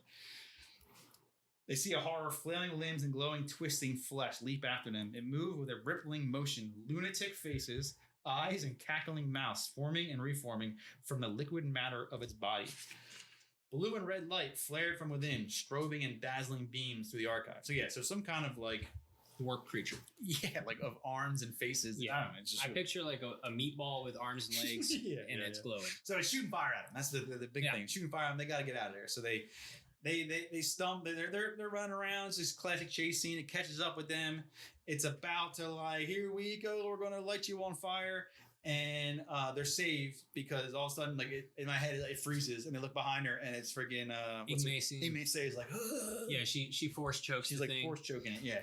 So which shout out, it's kind of the only ever in like all the 12 books I've read where the astropath is actually doing anything like besides being their Uber. Yeah. But anyway, super cool. Igmacy, she's kick ass. Yeah, so she's force choking it, and then we jump back. So now we're back with now like I pictured like this like sales pitch thing. Magnus and Erebus are like arguing. Who you're lying? No, I'm lying. Not like you're lying. I'm lying. Magnus is like, come on, you're my bro. Erebus is like, what do you mean? Magnus is doing magic. That's not allowed. And I was like, that's not a good argument, dude. Like, you're in the spirit realm right now, dude. So Magnus is pissed. So he's throwing like fucking fire at him. That like shocks, and it's so weird. Like, come on, dude. Like we're all in the magic world now, right? We're in the magic world. Like, but he's shocked. He's like, hey man, like Dad said, don't do that. You know what I mean? like what are you doing? So War Master makes a point. He's like, well, Erebus, you're also using magic. I don't know if you know this. Yeah, I don't know if you know where we are right now. But Magnus tries to reason with him. He says, hey, the future you saw is just one possibility. It's just one future. This is all a trick. This is actually, it's a ploy. It's not the future guaranteed. You know what I mean? But that like insults. This insults the War Master. He's like, what are you talking about? Of course, I knew the whole time this wasn't Xanax. You know what I mean? And I said, once again, vanity. He's getting mad because someone's trying to point out things that, help him. Yeah, it's flawed. He also states that, you're trying to manipulate me too. You know what I mean? Like, you're here with your magic, all this shit. So he's like, I don't trust either of you. Erebus is at the sales pit, try to chime in. He says, hey, Lorgar sent me. That's one of your boys. He tells him Lorgar knows the Emperor's plan to be a god after Monarchia. Okay, so Monarchia was what I talked about earlier, where they get censured. We could talk about that in another book, but they're not on good terms with the Emperor. You know what I mean? Put it that way. You know what I mean? So he's pretty much saying, like, after the censure, when we said, you can't, Big E said, I'm not your god. Well, Lorgar went and found some real god. He did find a god. He found some real gods. You know what I mean? So as we saying, and he's kind of like reinforcing, like, hey, I told you about these gods or whatever, these beings have power, all this stuff is true. And guess who's on, Lorgar's on it. You know what I mean? Like, come on, you know what I mean? He's thinking maybe it's true. He knows Lorgar isn't stupid. He's like one of the smart ones. Magnus starts fading. So like, whatever spell he's doing is like starting to wear off.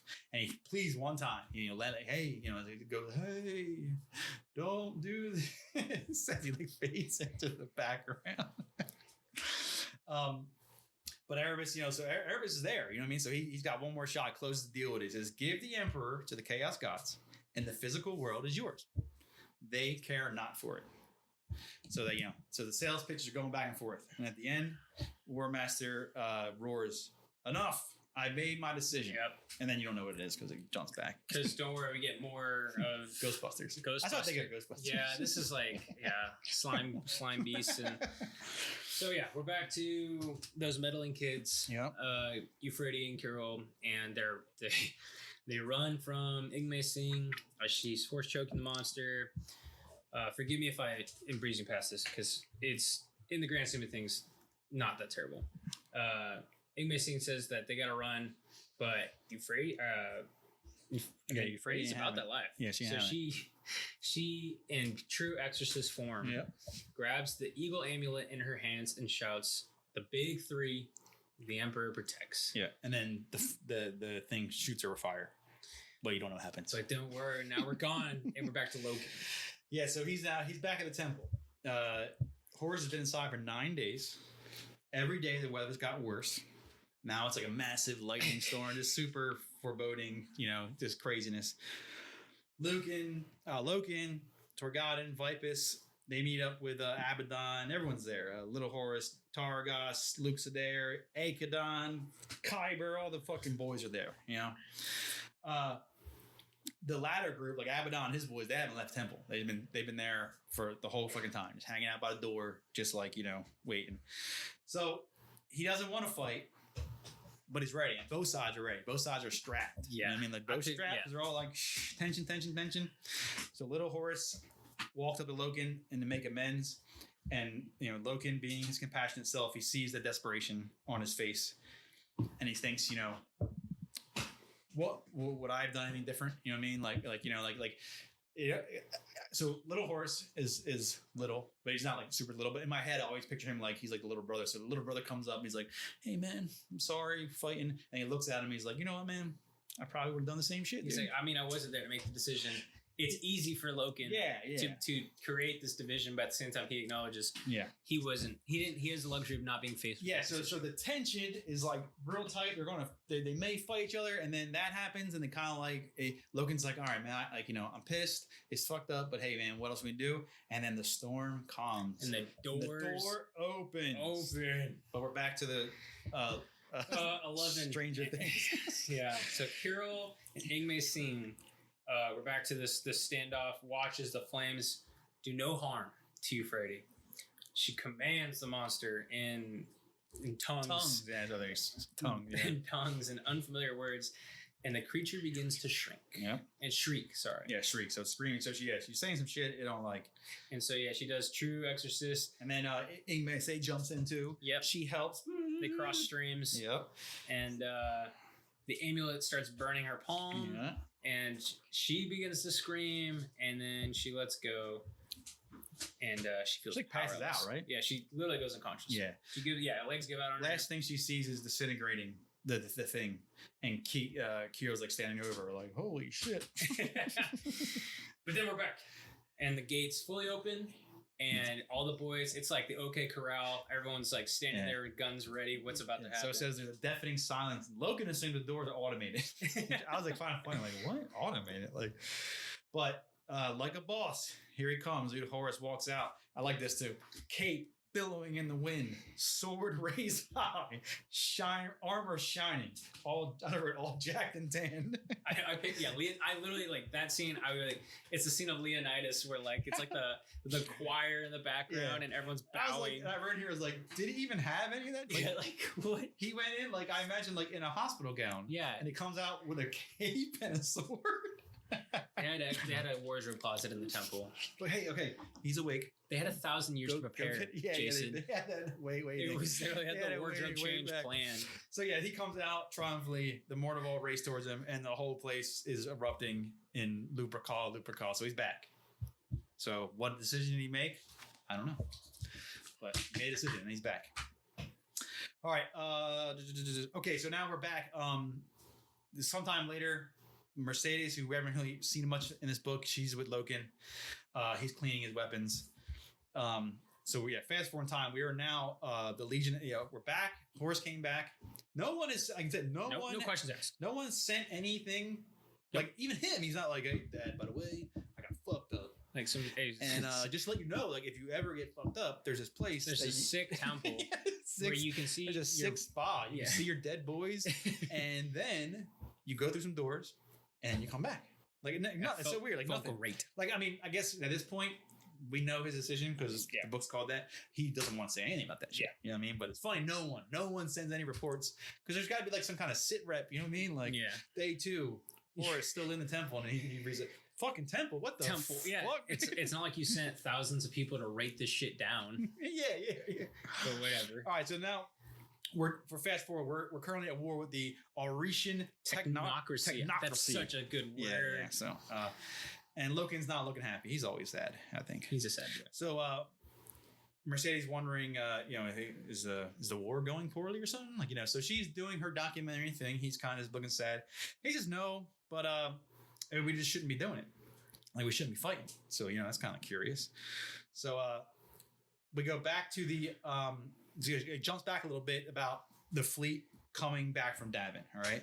So the plan was to meet up with a 203rd expedition.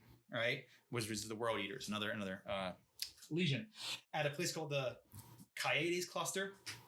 So lore. Yeah. So he says, no, we're not going to do that. We're going to meet them at the Draconius 311. Doesn't say why. So pretty much it's just like changing plans. Like, hey, we're going to meet here. No. We're going to go over here. All right. So that just adds in later. 16 weeks of warp transit, and they arrive to find 2 planets with a human population. Everyone's overjoyed that the Imperials arrive, and meet and greet is decided once the 203 arrive. The first shots of war occur 6 hours later. So shit kind of ramped up. All right. So pretty much they change where they're going. They go somewhere else. They find people. The people are happy. Like, hell yeah, like people, like humans. And then like 6 hours, they don't tell you why. They'll tell you why in a little bit. 6 hours later, the fucking war has started. Now we're into the war. 9 months in, you got Loken, Targanin, and their companies down there fighting. They're called the Brotherhood Warriors. That's what the army of the how do you say it? Technocracy. The technocracy, bro. I know, I can't say it. All right, so they fight each other. A few Astartes die, but they're kicking their ass pretty much. You know what I mean? Like, and they look similar. They mentioned like they got flyers, like Thunderhawk. So they're kind of like similar to the very first book. How like they're similar to us. Yeah, but they're even more, I think, because like they're more technologically advanced, but they don't have the manpower. The flyer was actually they shoot down a flyer. There's actually a distraction. Now the Imperials are surrounded by infantry armor. It turns into a melee, and they got some cool shit about like clashing with Brotherhood warriors. And they notice how they're encased in like full armor, just like they are. And then they have red and black helmetry on their shoulders. There's a lot of like bolter porn stuff. Like Loki can feel the stomps of the Legio Mortis. And then you got the Mortis Titan just cresting the horizon. Yeah. The Sons of Horus security objective as the Brotherhood retreats, and they wait for the World Eaters to arrive. There's a little reprieve here. Logan removes a helmet from Brotherhood Warrior, and he sees eyes full of hatred, but still human eyes. And Logan's like sad. This, like, like, we're why just killing more are people. we doing this? Yeah. So Mercedes is confused. He says, "Why do you think the war was unnecessary? There was an assassination attempt on the War Master." And he says, "Nah, dude. Nah, that's not how it went." So now he tells her the story. I guess he tells her. He tells us. I don't know if he tells her, but he tells her the story of the meet and greet of when the ambassadors from the, say it again, Technocracy. All right. They come on the vengeful spirit. This is when the air quotes assassination. And I actually really like this because it's such a simple. Because you already have so much setting built that you can kind of figure out what the hell's going on. Yeah. So these guys, obviously ambassadors they're stoked. Everyone's stoked. The planet's stoked. Yeah. And they go on the vengeful spirit, and they board with quite literally their stormbirds, looking like they're very similar, and they roll up in full regalia. Yeah. So War Master's there, full splendor. Abaddon's there. Regulus from the Mechanicum's there, because these people are called the Technocracy. So they're there, so they're doing the shit. They're all in ranks, know. The ambassadors come on, and the doors open, and silver Astartes like warriors march out, led by a dude who looks like he's from the Mechanicum. Yep. You know what I mean? Like he's in red robes. His name is Selignus. They introduce themselves as the Oretian Technocracy. Did I say that right? Yep. Yeah, all right. And that gives like Regulus a boner. He's like, great. Yeah, he's like, dude, you guys do technology? I do technology. Yeah. And then at the moment, Logan said he's proud. He's like, this is what the Great Crusade's about, man. Like fucking bringing us together. A little tidbit before this all starts, they notice that the War Master whispers into Regulus' ear, and I'm like, you don't even fucking have an ear, dude. He's got like AirPods, and he's got AirPods. Yeah. All right, so the War Master is like, just have him chat with him. He's like, hey, you guys look so similar to us. So Lignus replies that their ancestors, they brought construct machines from Terra a long time ago, and this really makes fucking Regulus. Dude, he's like, drooling. Yeah, dude. And then War Master's like, what, did you mean SDC? And he's like, yeah, I believe so. You know what I mean? I think so. He replies, I believe so, lowering his staff as he speaks. The War Master takes one step back and fucking blows his head off. Love it. It's so easy. It's so simple. Because the result is tiptoeing, and now we're getting like, oh, you know what? This is it. So do you know what STC is? Yeah. Okay. It's the 3D printer. So for the listeners, so I downloaded some stuff. The SDC was an advanced artificially intelligent computer data storage and fabrication system. It was designed to provide construction details for human colonists during mankind's early interstellar expansion across the Milky Way. Each human colonist carried such a system with them when they embarked from their new homes. It enabled the colonists to build efficient shelters, power generators, and transports without any technical knowledge and using almost any locally available materials. The user simply asked how to build a house or a tractor, and the computer supplied all the plans. Now then, SCCs are rare and scattered across the galaxy and are extremely valuable. Yep. So you have STC constructs, which is the machines, and I think they have like STC like we'll call them filed. I think like that you can like feed to the machines, but the machines like that's like oh shit, you know what I mean? Like that's like super fucking good. So yeah, so this guy like. You know, he's like talking to the fucking dude. And he like tips his thing and he shoots him. And like, what's going on? He's like, yeah, I got a 3D printer at home. Bam. Oh, I like them. So Mercedes says, well, she heard the staff was an energy weapon, and that's like, well, you know, that's the fucking the propaganda that's out. You know, the energy weapon that could have killed the War Master, and Logan denies that. She doubles down by saying she was told the Brotherhood attacked them. Once again, Logan denies. They didn't have any ammo. We slaughtered him. Humans should not know this. Logan's gone off the reservation. Yeah, Logan's done, dude. He's checked out. He's not about this anymore. Yeah, they're pretty much like, so we don't know why exactly, but like they plotted this. And then as he shoots them, their boys are like, what the fuck? And then they just get bop. They didn't bring weapons. Well, they brought guns, but like just for... It's an absolute red wedding. Just a total just massacre. Yeah. And then Mercedes like shocked, like, why? And he says... Horus said so. Daddy said so. Daddy said so. But he says, why? It makes no sense. And Logan agrees. And it doesn't. And the War Master was smiling when he shot Salignac, as if he wanted it all to happen.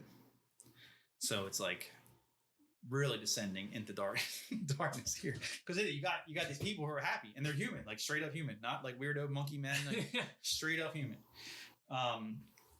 Okay, now we jump to Torgon, and he's following a new Son of Horus guy, like a younger guy, to a lodge meeting. He's not been to one in a long fucking time, and he feels it stinks of subterfuge. He doesn't like it anymore. It's not like the cool hangout spot like it used to be. It's like a sneaky now. He reflects on how it sucks to fight the Brotherhood because they're so much like Imperials. He knows that they, like the Interrex, will be destroyed, and how it's unfortunate. He knows that they're not going to stand up to the Imperium, and it's sad because this is not what we're supposed to be about. You know what I mean? It's supposed to be about bringing people together. The meeting's like way bigger.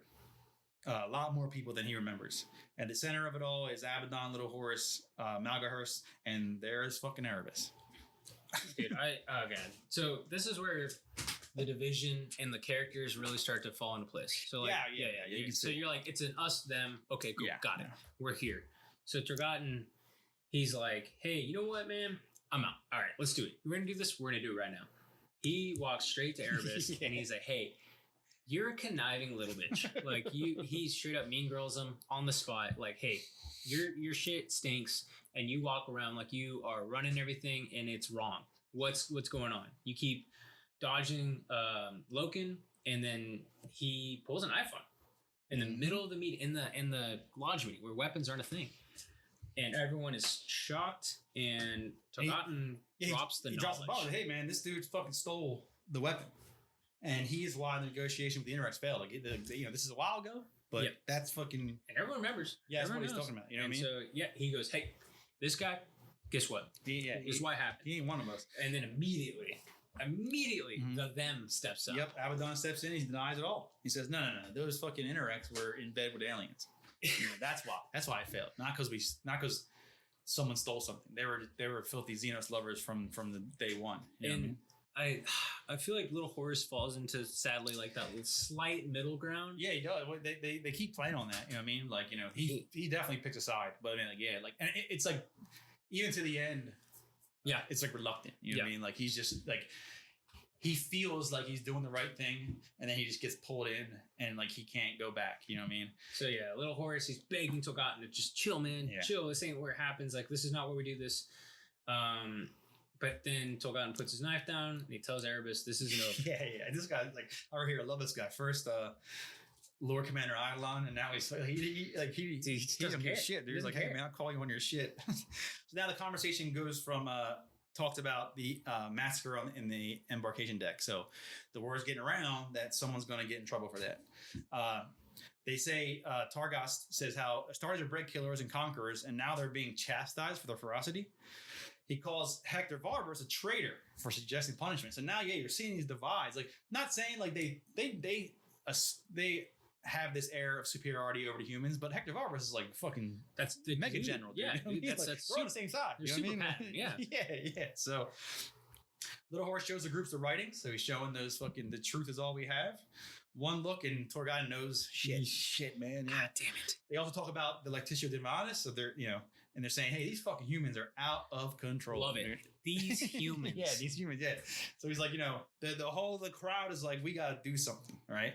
So Malgahurst being a sneaky, conniving, he's not a bad there. He's like the politician, He's like, all right, here's what we're gonna do. Palpatine vibes. Yeah, here's what we're gonna do.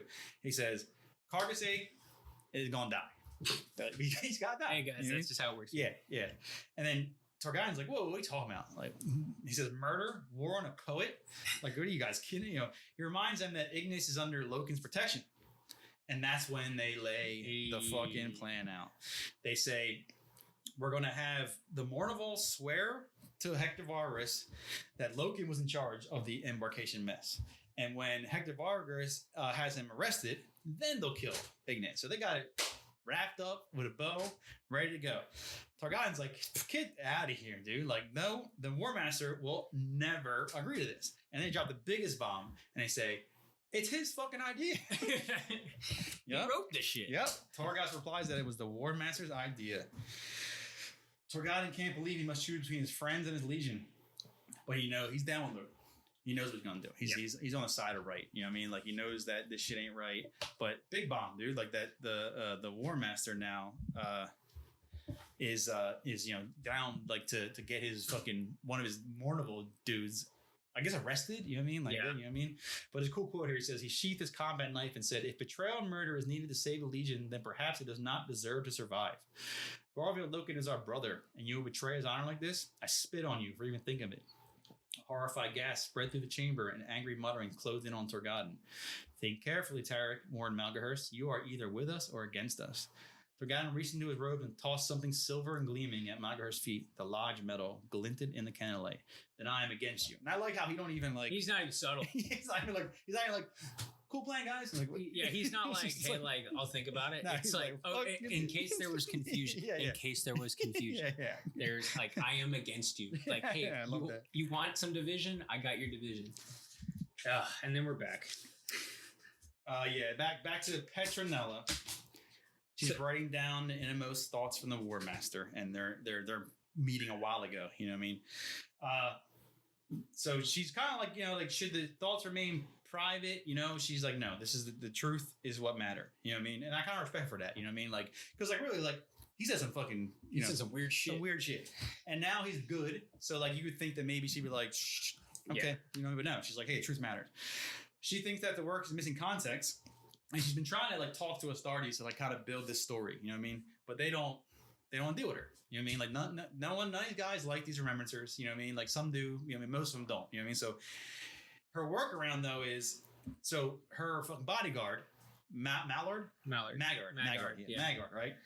So ever since that shit down on the moon, like he's been like in high regard. He's been with the boys. Yeah, he's been with one of the boys. He's cracking beers. So yeah, she's been sending him out, and like he's gaining respect. And then when he comes back, she has that like fucking techno thing, and she can steal thumb drives. his brain. She like steal his thoughts. So that's what she's been doing. She's been sending him out, and he can't say shit because he can't say anything. He can't talk. So he's been getting like she's been getting story info to kind of flesh out her story of all this shit.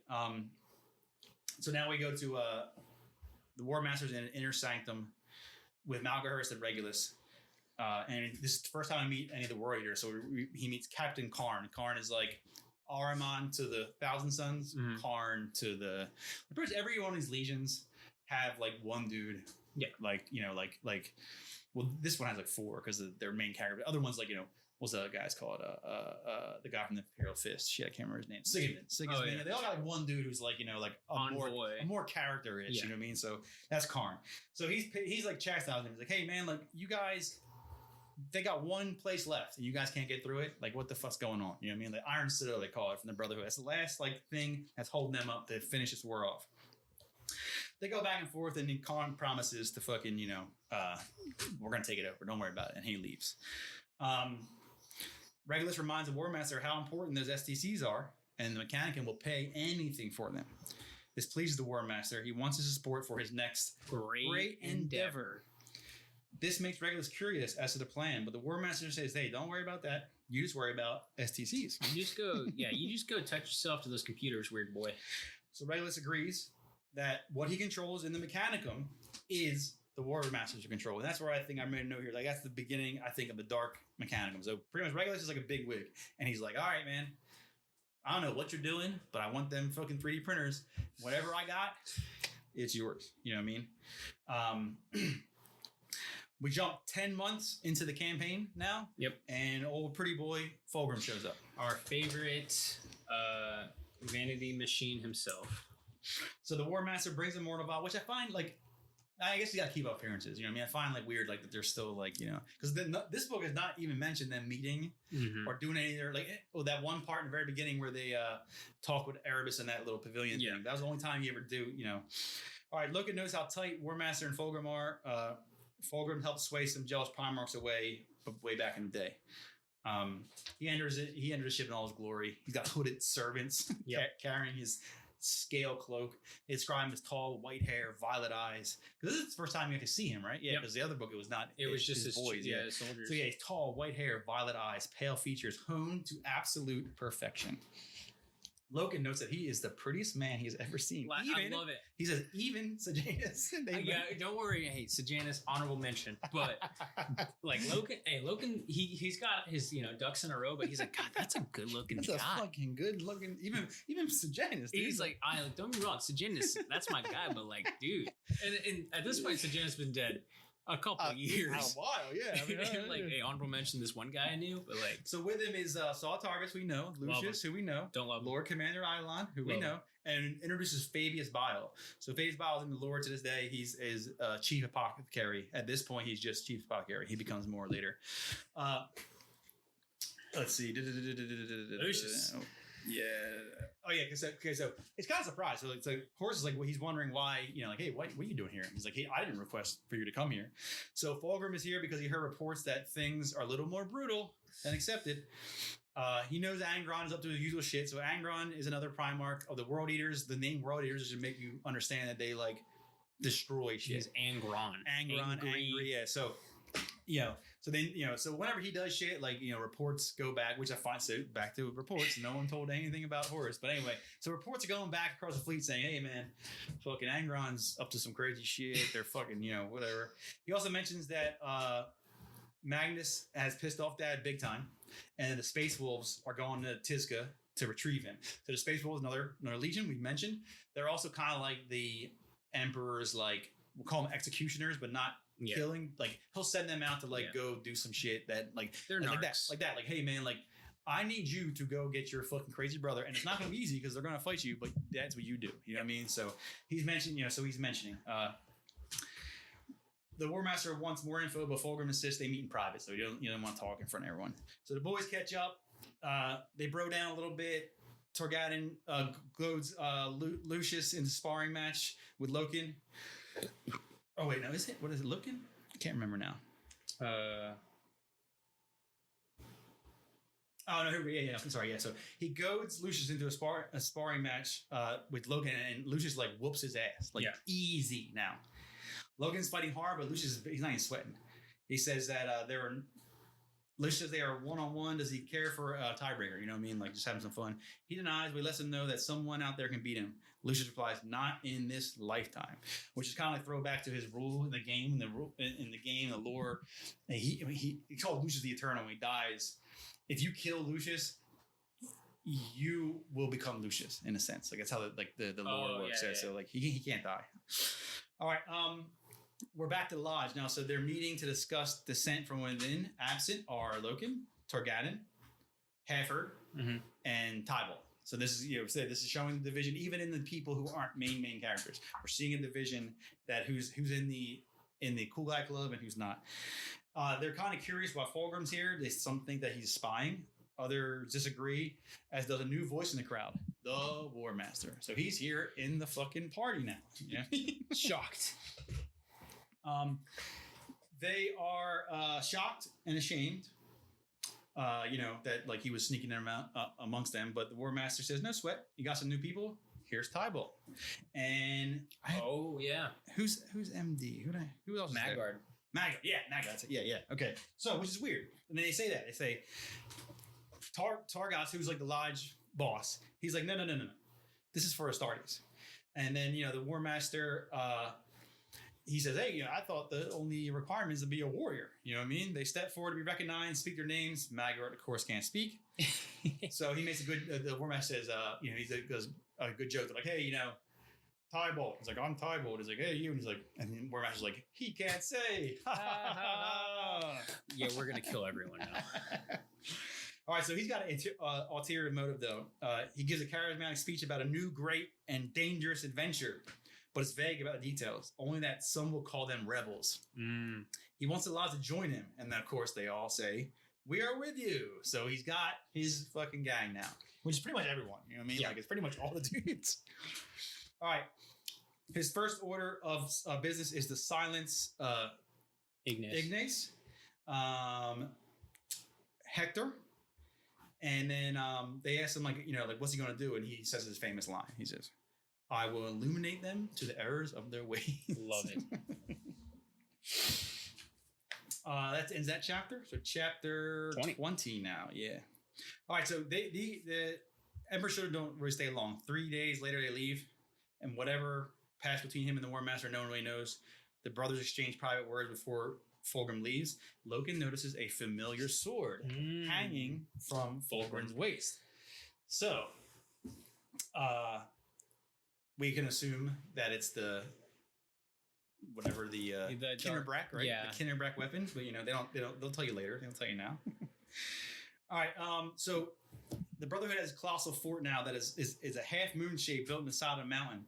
They've been pounding this thing for 4 months, and it's their last bastion of defense. The World Eaters are there, Titan legions. The attacks have opened up like a 17-foot breach in the wall, but the Brotherhood, they're going to fight to the end. There's not going to be any kind of surrender. They're preparing for assault. Loken is nervous about the casualty of the wall assault. He knows it's not like it's a bad way to do it. He knows the World Eaters want first crack at it because they're bloodthirsty, melee specialist. Loken has time to reflect on on the rift between Loken and Targaryen and Abaddon and Little Horus, and how the Mortal has not met since Davin. So, like I was saying, they haven't even been together at all. He finds himself agreeing with the half-herd that the Legion has lost its way. The idea sealed by the fact that Fabius Bile took the Kinderbrack weapon from the Medicae under order of the War Master. Ooh. So that's how he got that. So their doctor was ordered to give that weapon to Fabius Bile, but then gave it to, obviously, Fulgrim. And this next little action scene, I kind of like, it's a little, so we got a lot of just like plotting and subterfuge. And now we get a little like, it's actually not very Bolter pornish. It's actually like a very orchestrated, like just what happens. So Loken, he's being sad boy. Yeah, he's in his thoughts. He's being thoughts. And then he gets his little vox beep beep beep. Yeah. Attack. We're going. And so the World Eaters, they assault first, led by Angron himself. The 10th and the 2nd Sons of Horus, followed by an army regiment led by Hector Varvarus. Yeah. So this honor of assault seems odd to Loken since he is kind of on the shit list. Yeah. So he's like, this is weird because like I would think that motherfucker's trying to kill you, but he's like, no, man, this is honor. Like this is like the guys in good favor get these fights. Yeah. You know what I mean? Why are we getting these fights? And then Targaryen's acting weird. He's like, man, Loken, make sure you stay alive. don't die. Like, what the fuck? He's like, I know we'll need each other before this whole war's over. You know what I mean? So before they started, he looks over to see the World Eaters advancing. And then it's got a cool little description here of Angron. It here says, Angron, the bloody one, the red angel.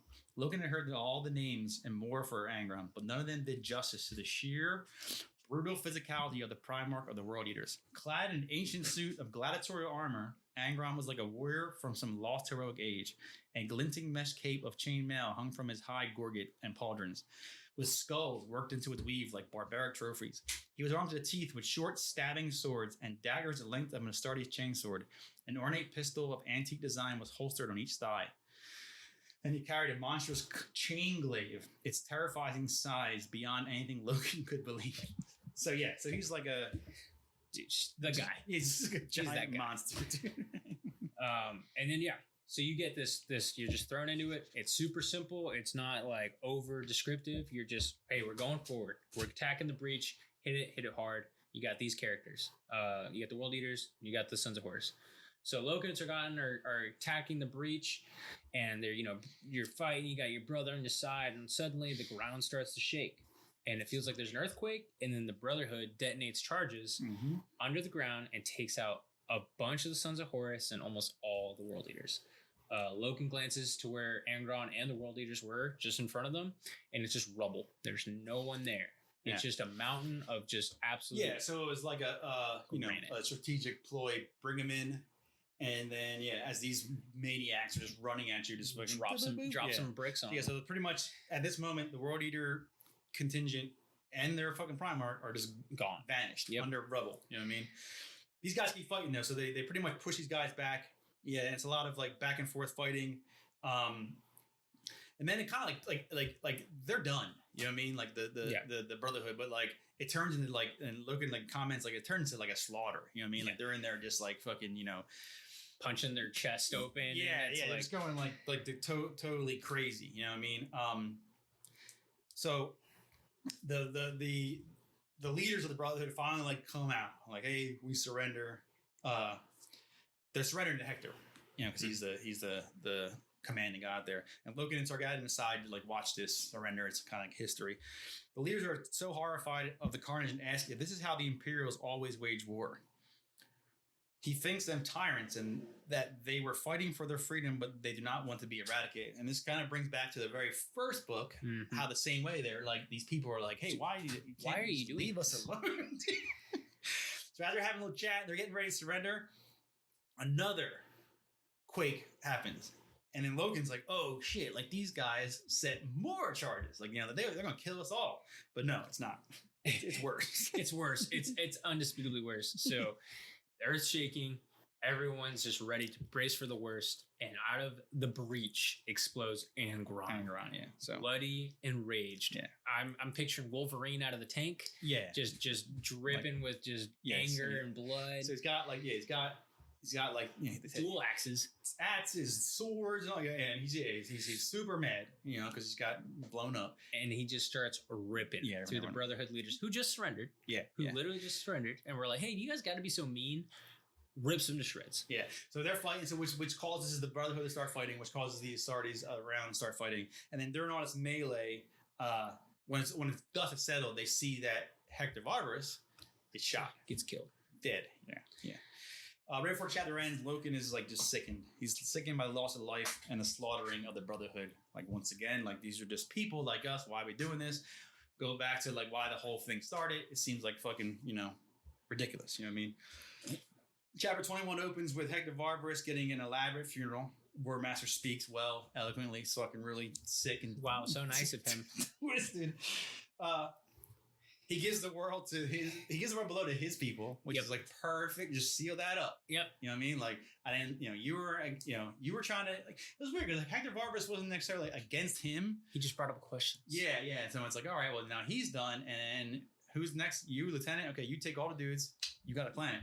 High five, dude. Good job. You know what I mean? And then I love this. I love this scene. Ignis? Yep. Yeah.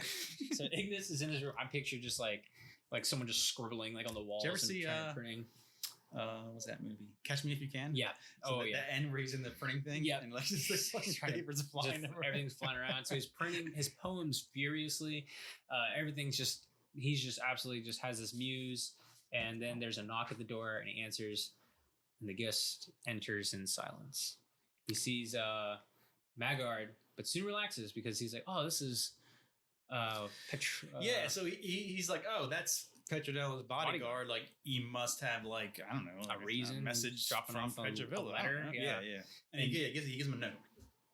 Or he hands him a piece of paper that is actually a piece of his poem. And then he pisses himself. And he reads it, and then he literally pisses his pants because he realizes like, oh shit, he's not here to tell me to come see Petronella or whatever it is. This is going to be bad. And then we jump to Petronella.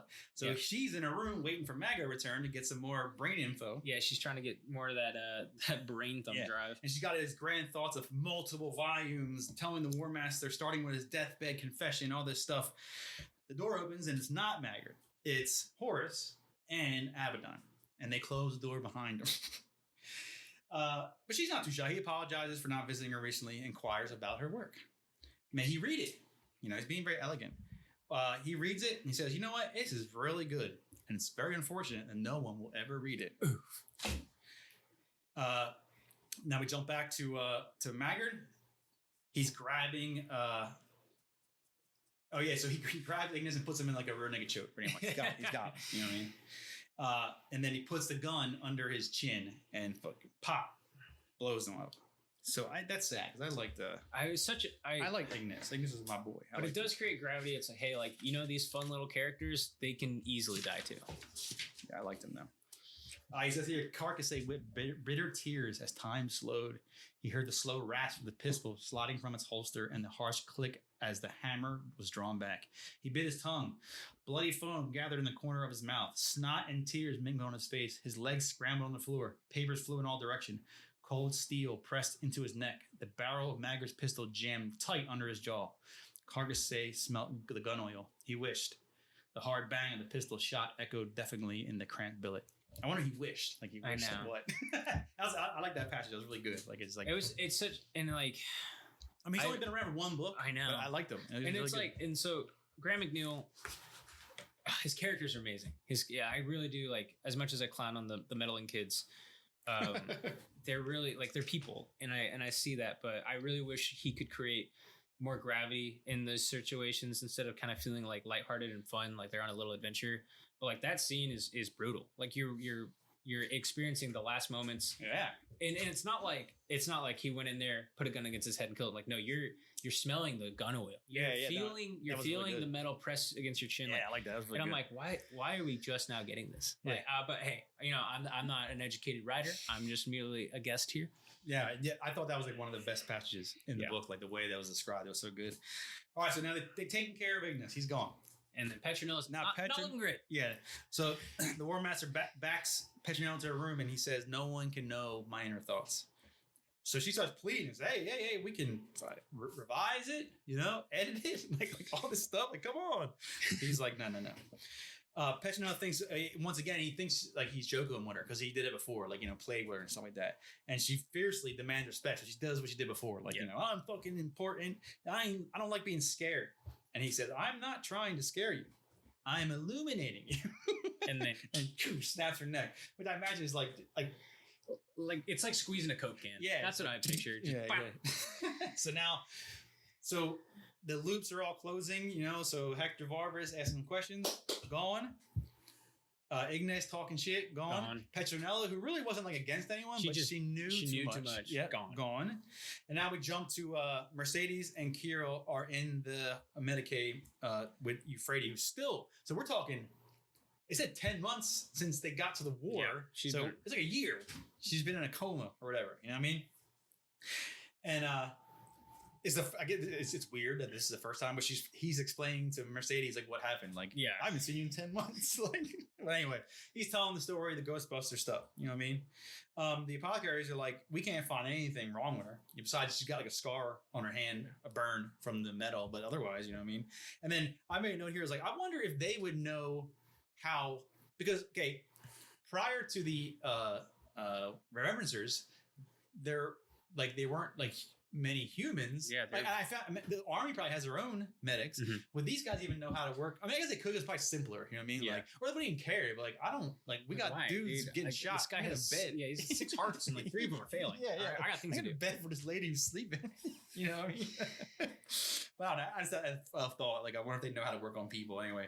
So Mercedes visits a lot. Cinnamon's there every day. Today she's extra sad because they all found out about the suicide of Ignis. Suicide. There's a knock on the door. and it's Titus. Titus. And he says he is here to see the saints. So which first time you hear that, it'll be used again and again as the books continue. We jump to Loken and Targaden. They meet on the observation deck, feeling confused about the state of their legion and what to do next. Targaden actually has the bullet fragments from Hector Varus, and he says they are from us. Loken says, well, maybe it was a straight shot. It says, no. Center mass. Center mass. I love hey man, you never know. It's like, sir, there's a Coke can in his chest. No, this was not an accident. Yeah, center mass. So where did we go wrong? Like he's thinking, like, when did this happen? Was it during the I can't say it. Technocracy. But Loken thinks Davin was where everything went sideways, but actually it happened 1,000 years ago. Yeah, don't worry. This was all part of the plan. All right, and the closing scene, which I find super cool, man. This is like freaking really badass. We're in the inner sanctum. Now the inner sanctum in my head. Before I thought it was like not luxurious, but like a open room, table, maybe some wine things and all. But now it's like, and they do it in paintings, like when he's bad, he has that thing, the red. Yeah. Now it's like red. It's all dark.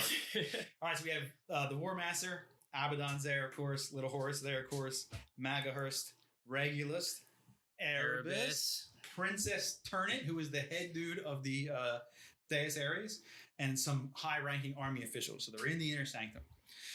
This is where the first time the War Master declares his heresy, and this is his war council. And I have the actual quote here, which is super cool. He says, take a moment and look at the face of the man sitting next to you. In the coming fight, he will be your brother. For all others will turn from us when we make our intentions plain. Brother will fight brother, and the fate of the galaxy will be the ultimate prize. We will face accusations of heresy and cries of treason, but they will fall from us because we are right. Make no mistake about that. We are right, and the Emperor is wrong.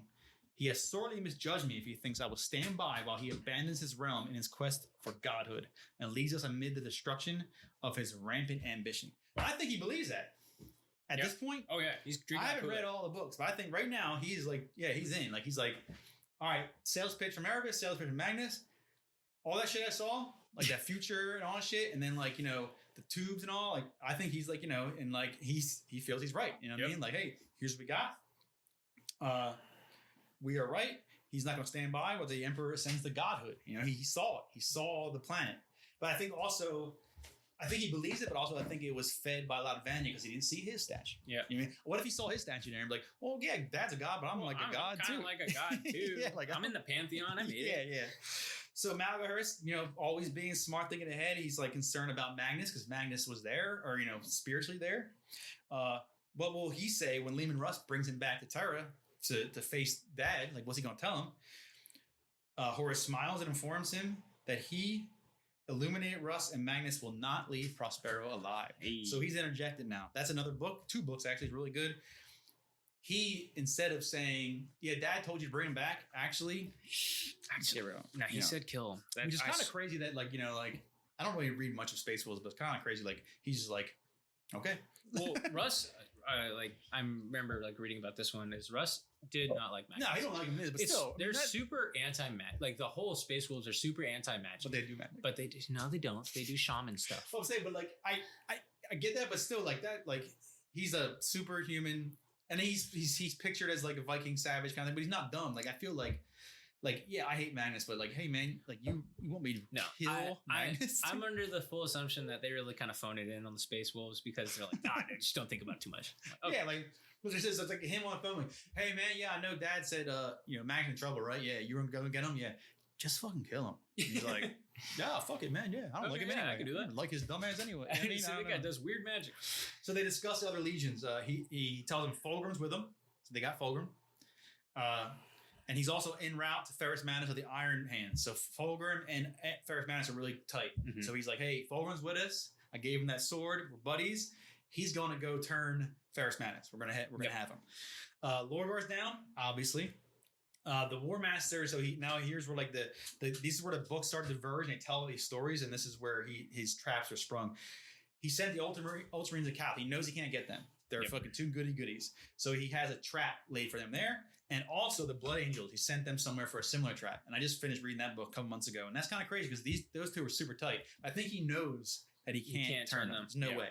Now, so like Ultramarines, he probably don't like Rokuta Gilliam much. But like him and Saginovich are like really tight. But I think he feels like there's no way. He ain't going to come with me. He loves daddy. Yeah, there's no way. So War Master tells Erebus, he's like, I want word bearers, chaplains sent to every legion that we're allied with. So to get this shit really tight in pumping. there. Pumping. The remaining loyal legions will be sent to a trap in the Istvan system. Dude. Oh, man. That's the next book. That's some foreshadowing there, brother. And that's it. So that finishes the book. The next book, we'll focus on the Istvan system, which people probably heard, like they call it Drop Site Massacre. Yeah. That's Istvan 5, I think. But either way, so it's that's like where then they even say heretics root. I forget. The next one's like really gets like fucking pretty bad, man. Like they really stomp out everyone. All right, so score, justification, go. I said like a 7 or 8. I liked it. I thought it was really good. Couple of really good passages.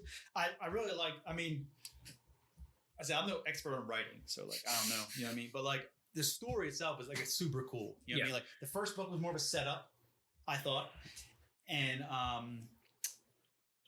this one really like so like even that last passage, man, like this is what it's about, dude. Like here's where we see all the tumblers in line, you know what I mean? And like the whole mystical magical journey and all. Like I feel it's kind of quick, and I've read that on Reddit a lot. People say like it's kind of quick, but like hey man, like it's a book, dude. Like we're gonna make 5 books of him like slowly falling into chaos. You know what I mean? Like they gotta get it moving. You know what I mean? Like so I do think I was a little slow, but overall, I say like 7.5. Yeah. I got a Warhammer 7. Because the lore is hidden. Yeah. Like you're getting that's the juicy lore. You're getting the juiciest of juice. But I think like as read it the second time, it's definitely closer to a 6 or a 5. I don't like the characters in the sense of like you're creating these beautiful fleshed out characters for the sake of making characters. You're creating a lot of these scenes that kind of drag. And I get it. I really do. I understand because you're building this absolutely massive world, and it's difficult, especially when you're dealt the first book as someone else, and you've been told to build this other world. So there's definitely parts. Again, the meddling kids, I understand.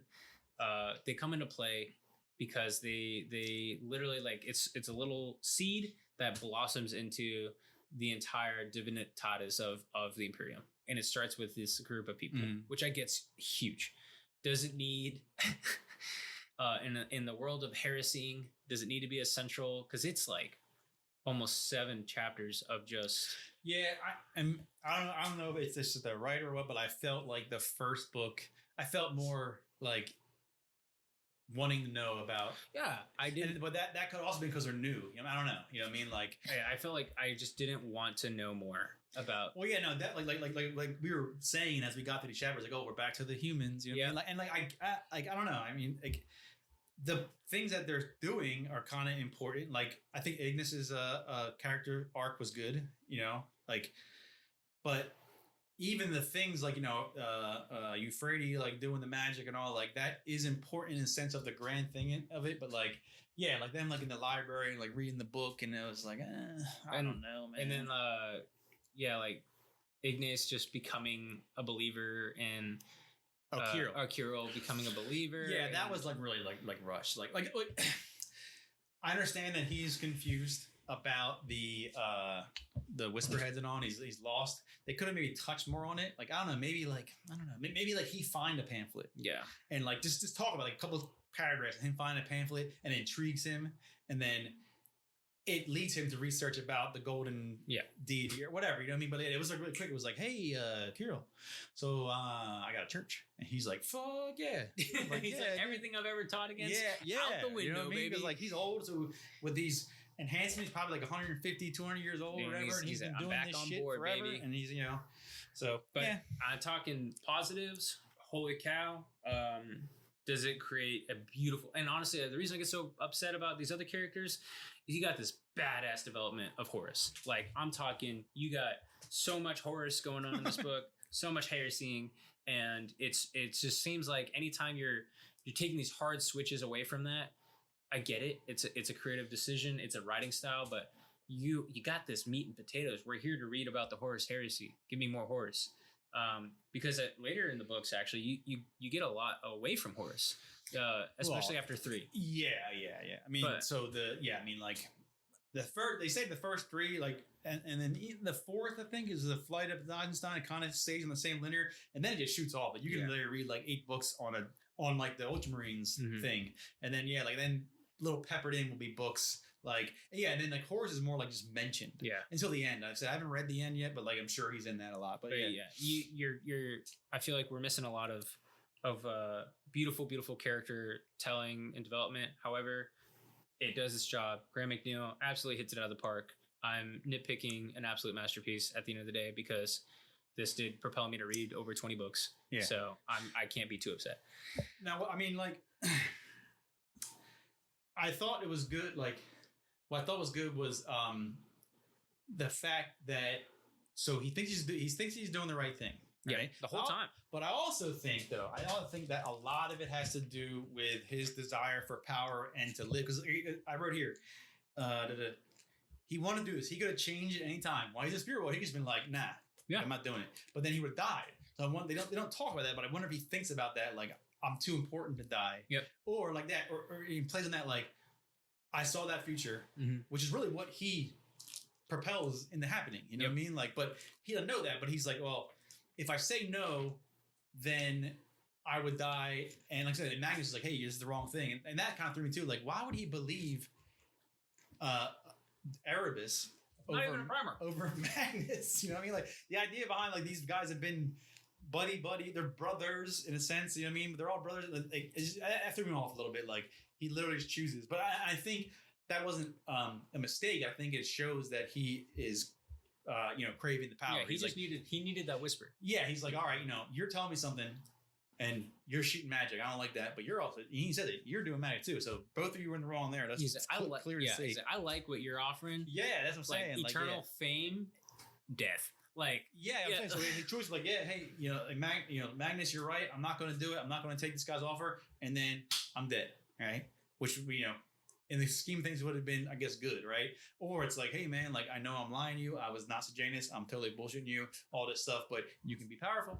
You know what I mean? Maybe he believes that the Chaos Gods don't want the physical realm, or maybe he doesn't give a shit. You know what I mean? He doesn't. I think, again, it's when you're dealing with someone with that much power in temptation, you will take anything to justify the means. I mean, he's like, well, I'm actually saving the galaxy with what I'm doing. Yeah. Because if I don't, clearly this is what's going to happen. It's I wonder if he really believes that they don't want the physical world, though. So I don't know. Because he's seen it happen in the physical world. He saw the shit on the Glory of Terra. He knows they can come into the world. I wonder if he believes that, or if he's like, I don't give a shit. They make me powerful. I'm going to do the same trick that Dad did. Yeah. You know what I mean? I'm going to fucking... No, he's like, if my dad can do it, why can't I? Yeah, I'm going to screw him over. You know what I mean? So I don't know. But yeah. Overall, it's good. It was really good. So up next, man. Yep. Galaxy in Flames. Yeah. So we see that... the real, we saw a little bit of the heresy in, but the real heresy takes place in the next book. So we talk about, there's scenes of straight up brother on brother fighting and atrocities created from their own ranks. You know what I mean? So, all right. Well, thanks for listening. If you are listening and you like what you hear, drop a review. We're on all the podcast apps, also on YouTube. This one will be up on YouTube as well. You can follow us on IG, Heresy Hangout. Everything's a Heresy Hangout. So look it up on podcast, look it up on YouTube. Thanks for tuning in, and we'll see you next time. Thank you.